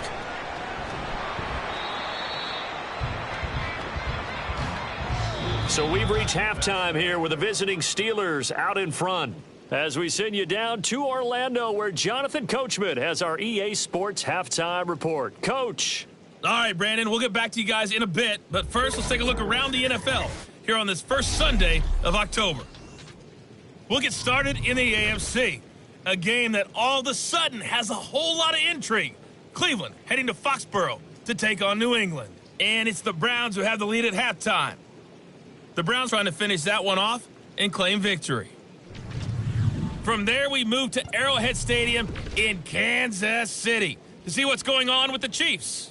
And they have the lead in that one over the visiting Raiders. The Chiefs trying to gut this one out, as it would be a good victory for them if they could get it. Lastly, let's head up to the Twin Cities to check in on the Vikings at home in Minneapolis. As you can see, the score there in the second quarter. Jalen Hurts has thrown a touchdown pass.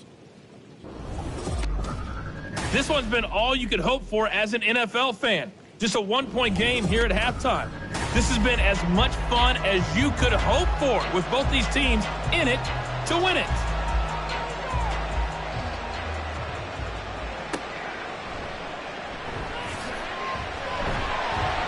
And he will make it to the 20-yard line and no further.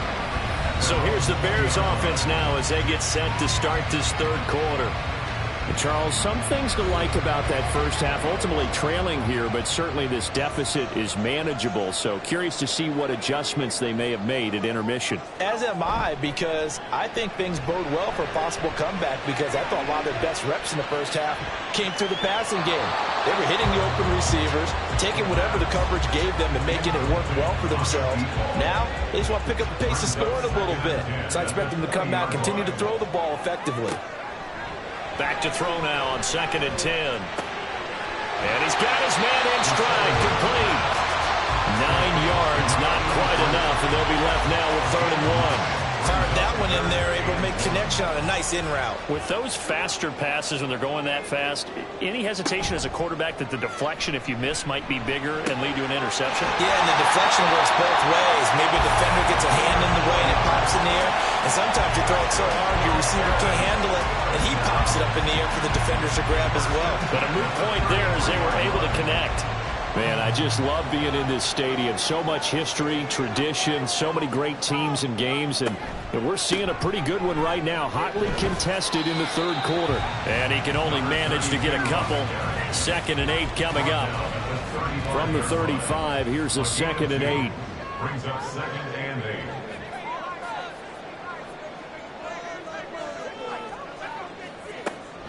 They'll set up a throw. On the throw, led him too much that time. It's incomplete. I know coaches tell us all the time that having a powerful arm isn't the #1 thing they look for in a quarterback.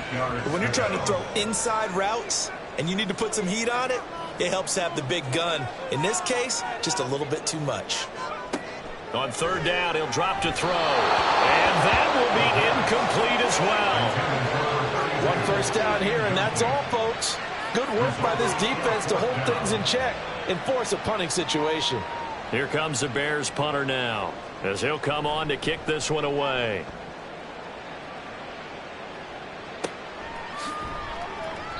It's a 45-yard punt, just a 1-yard return. And it will be 1st and 10 as they take over. Time for the Steelers offense now to get set for their first possession of half number 2.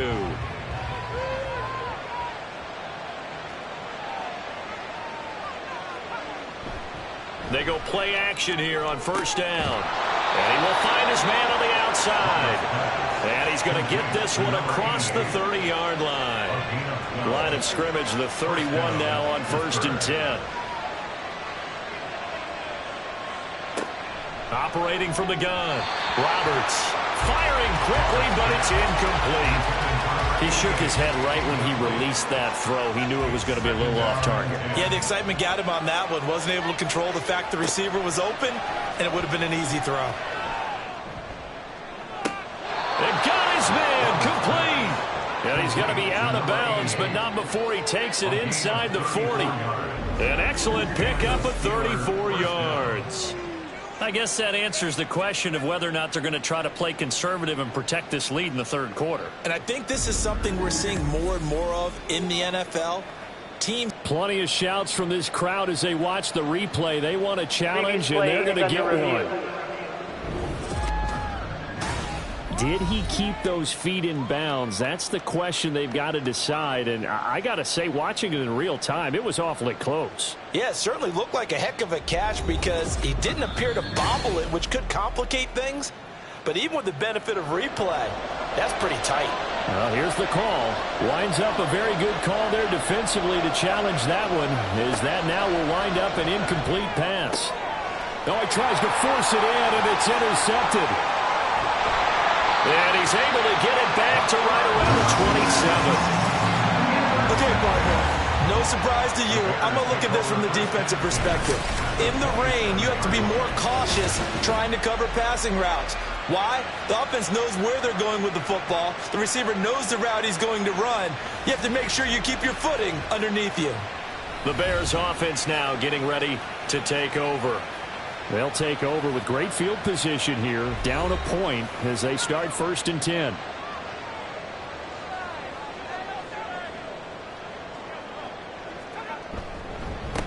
They'll run on first down. Clemens, and he's going to take this ahead for right around 3 yards, but no more than that. 2nd down. And they'll come up 2nd and 7. At the 25-yard line.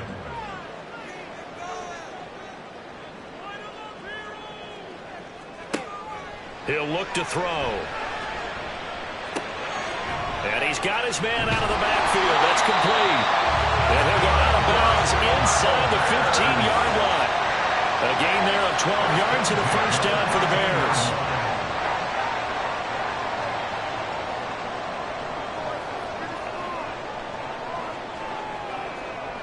He'll drop to throw. He's going to leave this for his running back. It's complete. And he'll get it here to the 10-yard line. So the completion good for just 3. And that'll bring up 2nd down. At the 10-yard line. One back in the backfield. He'll get the carry. And he takes this one in for the Bears touchdown. A great play there. With his 4th rushing touchdown on the year. And the Bears have taken the lead here in this 3rd quarter. A strong, determined run there, Charles, to get in for 6 points.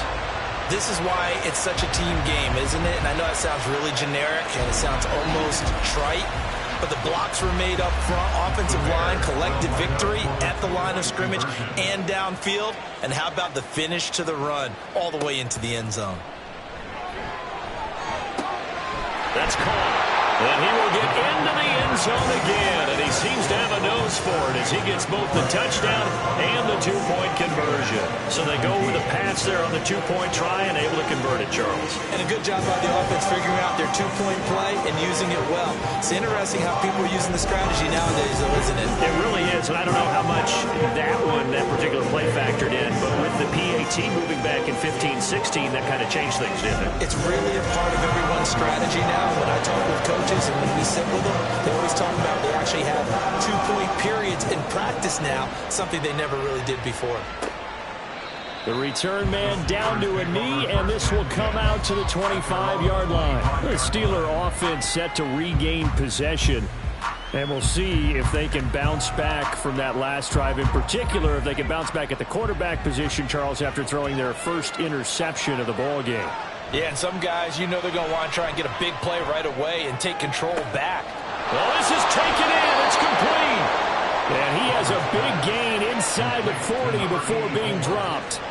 36 yards on the play. And this is how you answer a touchdown the other end. You come out throwing to start your own drive. And not just throwing, but pushing it down the field. And they come up with a big play as they try to answer back with a score of their own. So how about that for a chain mover? They're all the way down inside the 40 now for 1st and 10. Now a handoff up the middle. Minor, and he is met in his tracks behind the line of scrimmage. 2 yards the loss, 2nd and 12. I see a shake of the head as he gets up, and you've got to imagine he's thinking, guys, you got to help me out. He's hoping his team can read his thoughts because he definitely needs some assistance. Able to slither by. And maybe a little over pursuit there as he's able to take this down to the 25-yard line. Pittsburgh getting 16 yards there and also a 1st down.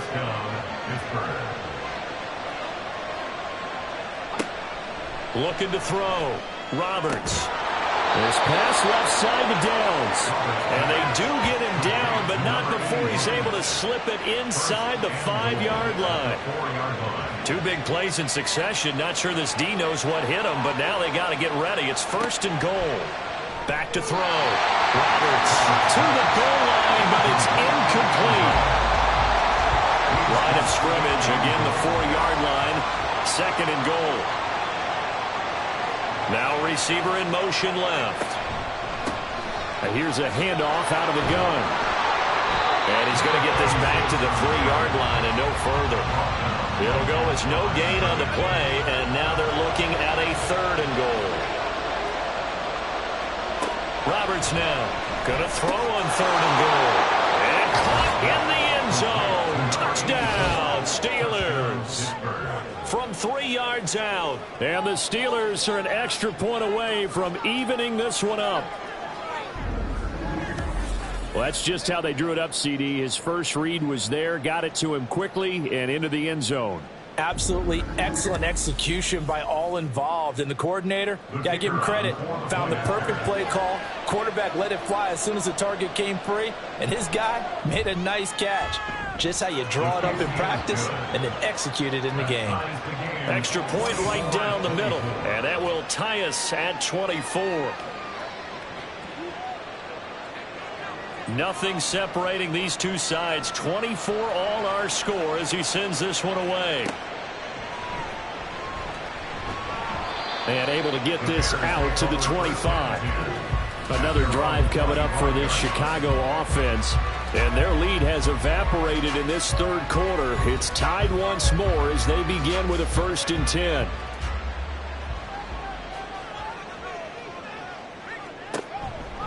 They'll start this drive out on the ground.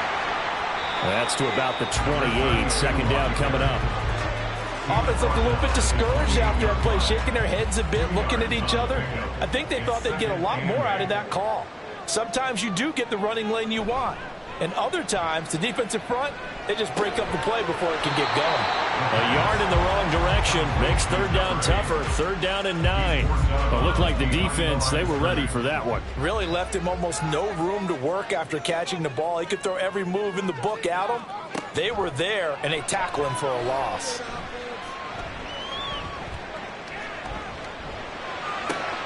He's got his running back out of the backfield. And he'll be taken down, but not before they work it across midfield. Well, that's one way to convert on 3rd down, picking up 26 yards. That turned into a very well-orchestrated play right there. Going to work his way out of the backfield to the right. And after he looked it in, he found plenty of space to roam and picked up big yardage. Operating out of Steeler territory now. Here's 1st and 10 at the 48-yard line. Up the middle they go. Clemens. And not a whole lot of room to operate there on the 1st down run. He gets maybe 3. 2nd and 7. Brings up 2nd and 7. Back to throw. Throwing quickly there, but it's incomplete. Had an open man that time, but ended up putting a little too much heat on it, don't you think, partner? Absolutely. Just needed a touch more air under it. Instead, he fired an absolute bullet.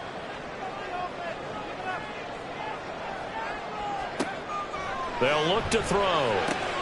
He's got his target. That's complete. And they're going to have themselves another first down as the tackle's made at the Steelers' 26. That good for 19 yards as they pick up the conversion on third. I'll tell you what, a lot of those mid-range throws have been available because sometimes teams get too concerned about the deep ball and they leave too much space in front of them. And these guys have been taking advantage so far. They'll look to throw now on first down. Got a man, and he hits him in stride. They get him to the ground right on the cusp of the red zone after a pickup of 5 or 6. From the 20, here's 2nd and 4. Second and 4 at the 20-yard line. They'll look to throw again. Wide open receiver, complete. And the Bears are looking at 1st and goal as he's tackled all the way down at the 2-yard line. He's certainly done a nice job spreading the field on this drive, and here he finds his big tight end for good yardage. And that's what you have to do. Keep defenses guessing about where you're going to go with the football. And he's into the end zone. Touchdown, Bears. Taking it in from 2 yards out. And the Bears have taken the lead. And they just powered it in right there, Charles. 3 tight ends out on the field. The fullbacks for the defense, they knew what was coming. They knew, but they weren't able to stop him. They knew they had to meet him with a little bit of force.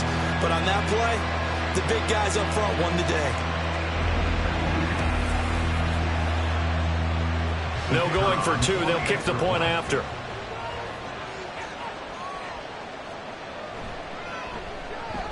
And they will take a 7-point lead now.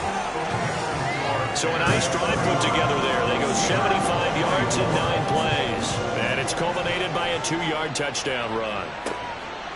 And here comes a return from just beyond the goal line.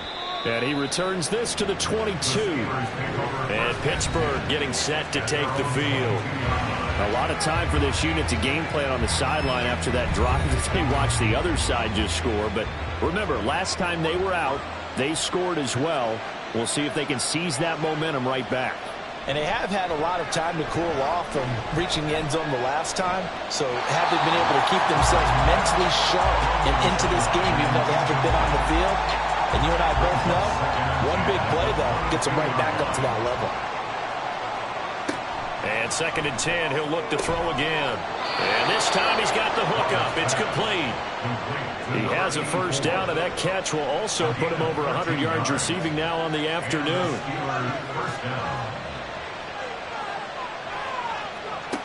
Looking to throw. Roberts. That complete to Downs. So give him 5 yards there on the pitch and catch, and that will bring up 2nd down. 2nd and 5 at the 40-yard line. Now a give, right side. Minor. And slow going there as he'll only get a yard, maybe, up to the 41. So they'll get a little extra time to come up with his 3rd down play as we played 3 quarters. We'll return with more after this break. You're watching the NFL on EA Sports. The Steelers on 3rd down. 5 out of 9 thus far. This is 3rd and 4. Back to throw. Roberts. Pass to the sideline and pulled in. And he's going to be out of bounds, but not before he takes it inside the 40. They convert on 3rd with a gain of 22. He's such a good route runner. Shows it there on 3rd down. Very proficient and a good pass. And you know what I've observed over the years in the NFL? The better a route runner you are, the more confidence your guy's going to have in you to go to you in important times because he can trust you being in the right spot, and they connected there and picked up the first down. And he'll follow his blockers there all the way down to the 23-yard line. Back-to-back nice gains. That one for 14 yards and another first. First down, Pittsburgh.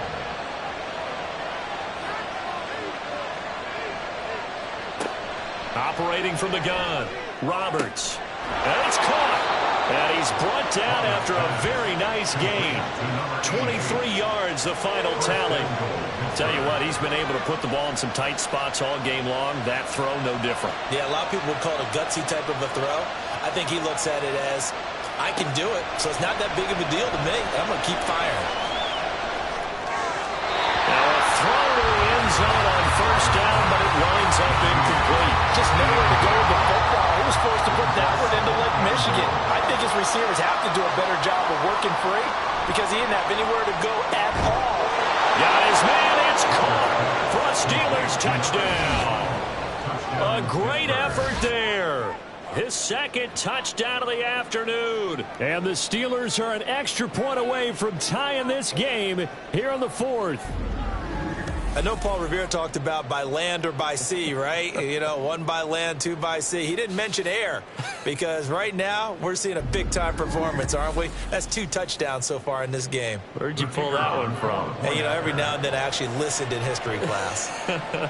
And you're just a scholar all the way around. You're reading all the time. I like that you fit that into the broadcast. You know, I just grab a nugget when I can. Don't forget the extra point. It's up and good. And an important one that is, as we are all tied now early in this fourth quarter.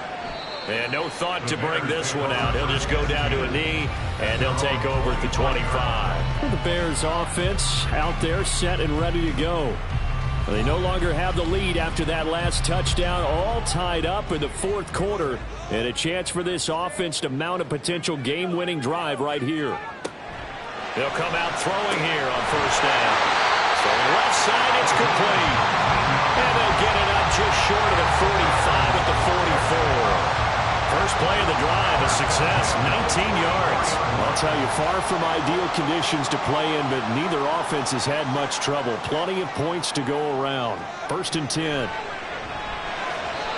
throw there, but that's going to wind up incomplete. I think he could have scanned downfield forever, but there wasn't anything available. Ends up throwing an incompletion, and I think he'll take that.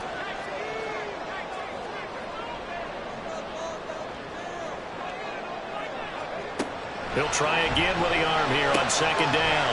He's going to flip that out to the flat. It's complete. And they regroup defensively after the broken tackle, getting to him just beyond the 45. 3rd and 8.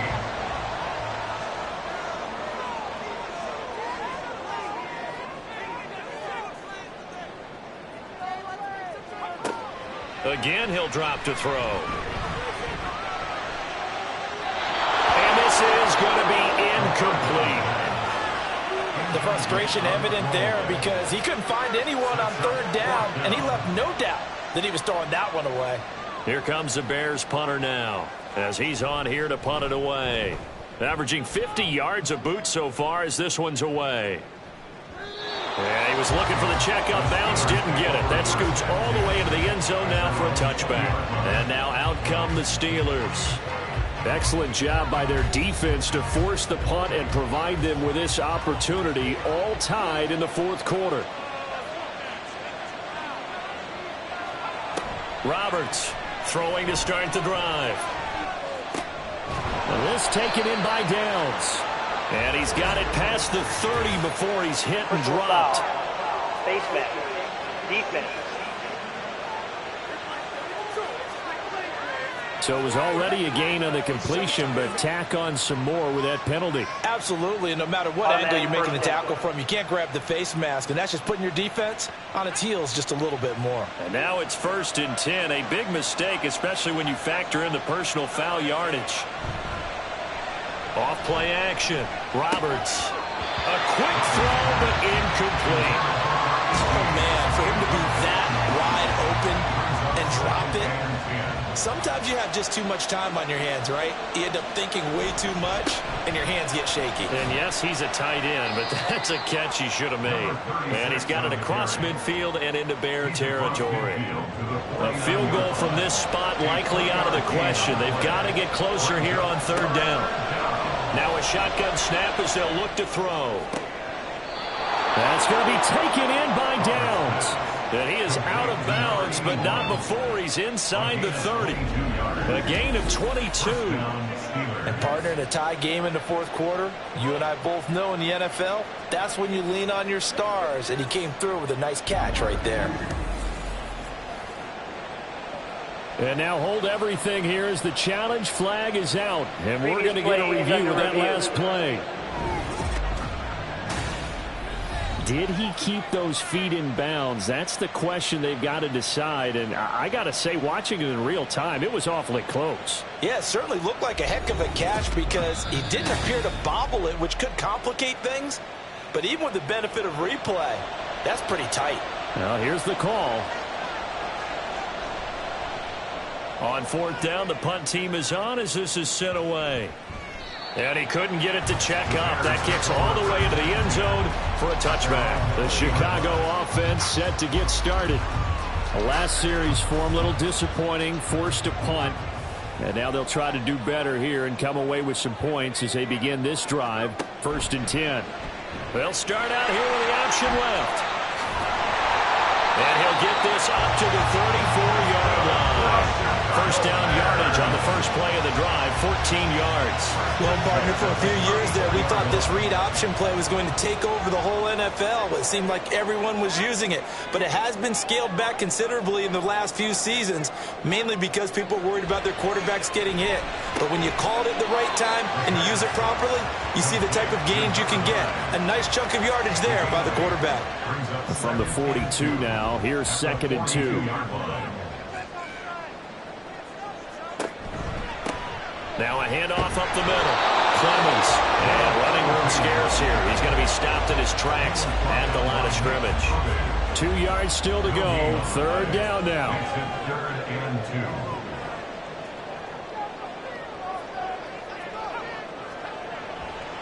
2. Here's a play fake as they set up to throw. And that's caught inside the 30. And he's brought down after a very nice gain. Well, they only needed a small gain on 3rd down. They end up getting over 30 yards. Well, this game has certainly had no shortage of offense. Both teams have been revved up from the start. And here's yet another big play. Boy, both defenses have just got to be dragging out there because they've been run ragged throughout. So now then, the big play has them all the way inside the 30 now, 1st and 10. Now a toss left side into the hands of his tight end. Will go down as a gain of 6, and it'll be 2nd down. Number 6 brings up 2nd and 4 at the 22-yard line. They'll drop to throw.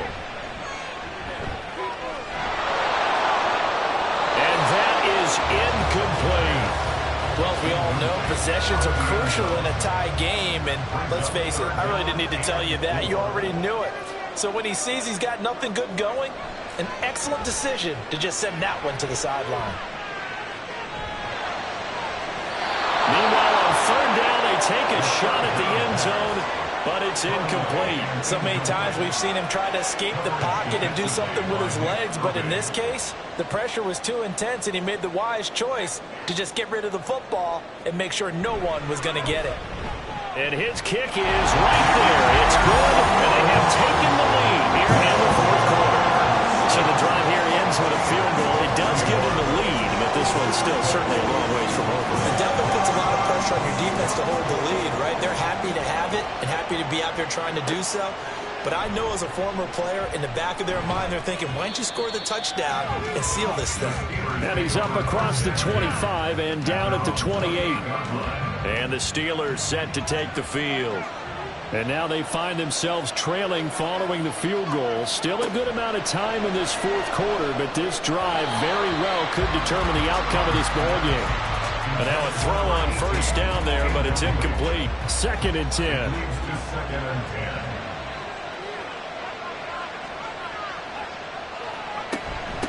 Up the middle they go. Whitfield. And they'll wind up getting this to the 37. Gain of 9. That was a good run. Probably right on the edge of breaking into something really big.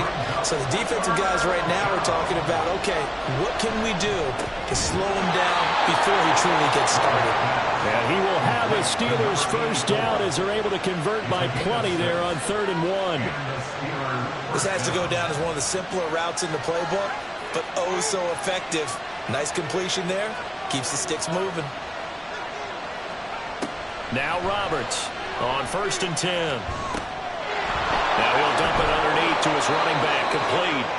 And he'll be taken down, but not before he gets into enemy territory. So into Bear territory now. This is 1st and 10 at the 47. Looking to throw. Roberts. That one will be incomplete. He caught it, but could not stay in bounds for the long connection. Here's 2nd and 10. Back to throw again. Firing quickly here, and that's complete. 9 yards, not quite enough, and they'll be left now with 3rd and 1. A 9-yard gain on the play. That makes 3rd down. Now a handoff up the middle. Minor.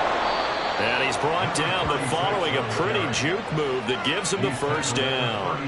48 yards rushing for him now as he's run it 11 times. From the 32 now, here's 1st and 10.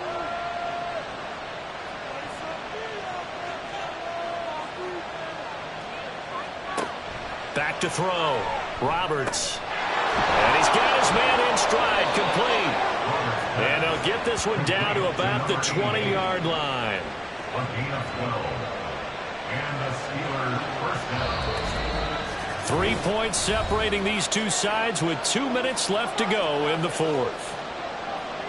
So the Steelers with the football as we get you reset. Plenty of time. All 3 timeouts still remain. Here's 1st and 10 now. Now here's a throw right side taken in by his tight end. And he is out of bounds, getting it down to the 10. Now 2nd down and a few inches. At the Bears' 10-yard line. They'll look to throw. And caught in the end zone. Touchdown, Steelers. From 10 yards out. And the Steelers have moved out in front here in the 4th quarter.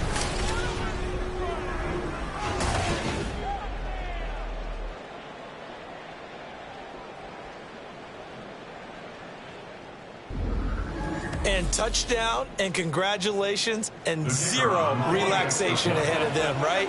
Way too much time on the clock for them to start celebrating. Yeah, part 1 is done, but now on the sideline, you can already see them scrambling down there. They're getting those defensive guys ready. Yes, you have to get those guys ready, and you also have to talk to your special teams guys. Make sure the kickoff is exactly what you want and cover it well.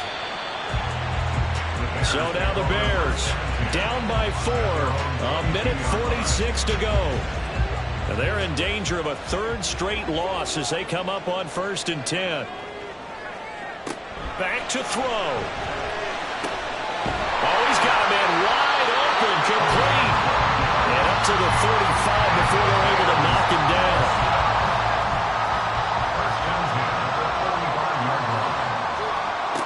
He'll look to throw.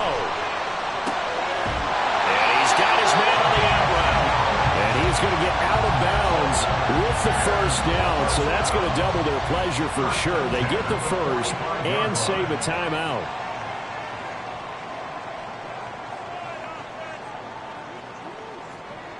Back to throw. Got a man, and he hits him in stride. And he'll be corralled out across midfield down to the 45. Here's 1st and 10. He's back to throw. Over the middle, and it's incomplete. Ooh, that's certainly not the worst thing. It stops the clock and lets your offense catch its breath and lets us exhale a little bit. Now I expect them to call a couple plays in the huddle, so they're ready if a tackle happens inbounds. They'll stick with the passing game as he looks to throw. Looking for his running back, and he's got him. And he's got this down a yard or 2 shy of the 40 before he's out of bounds. Well, the elements, the crowd, the situation, this is NFL football at its best. Here's 3rd down. They'll set up a throw. And he's going to find his man out of the backfield. That's complete. We can make this one pretty simple. Locked up all of his progressions downfield, forced to get it to his running back. But how about the way they ran to the football and knocked him down to force a fourth down? As expected, they're going for it to keep the drive alive. Work in the middle of the field, and he's got a man complete. Now the Bears going to call the first of their timeouts, as they'll stop it with just over 40 seconds to go in the game. Now on first down, he'll drop to throw it. Wide open receiver, complete. Now the Bears going to use the second of their timeouts as they stop it here with just under 40 seconds to go in the game. They'll look to throw here. And this is caught. Touchdown. And they've taken the lead here in the final minute.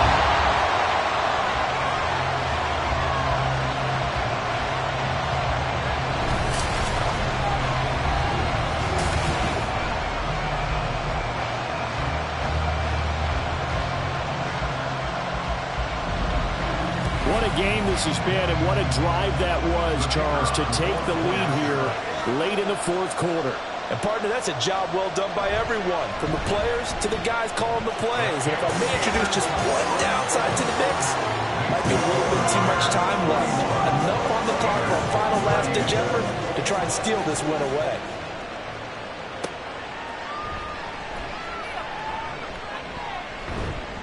And a good effort on the return there. Gets him across the 30, up to the 33. Now it's the Steelers' turn, trailing by a field goal. 30 seconds to go. A fourth straight defeat looming on the horizon, barring a comeback here as they've got it with a first down. Now he'll dump it underneath to his running back, complete. Now the Steelers use the first of their 3 timeouts as they get it with 26 seconds to go in the football game. And he can't get a throw off. He's taken down. What a huge play at this point in the game. Here's Roberts on third down. And that is incomplete. 2 huge plays there down the stretch. The sack on second down. Now they force the incompletion.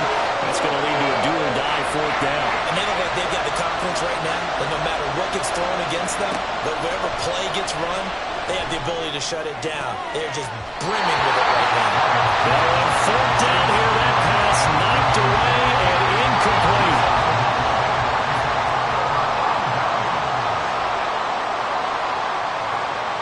The win for the Bears just around the corner. They go down to a knee. Now the Steelers going to use their third and final timeout. And as the two teams talk it over on their respective sidelines, we take a break.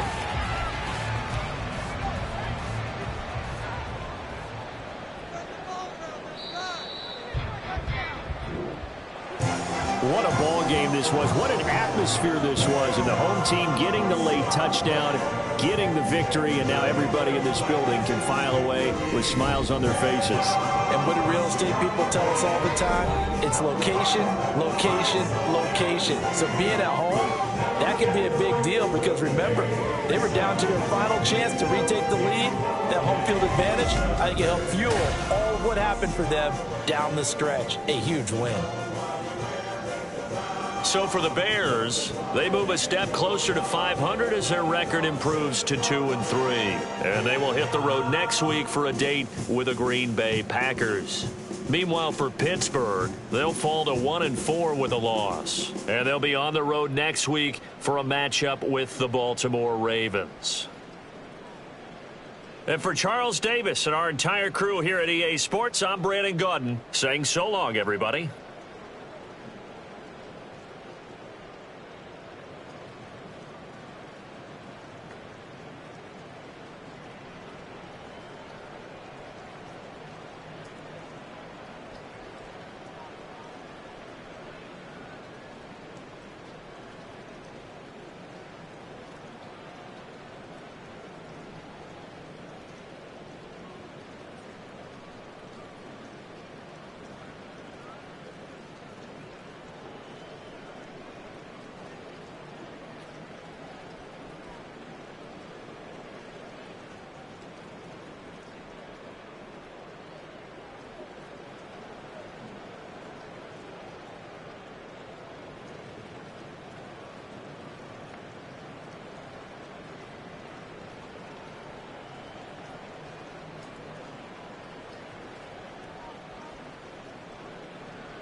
You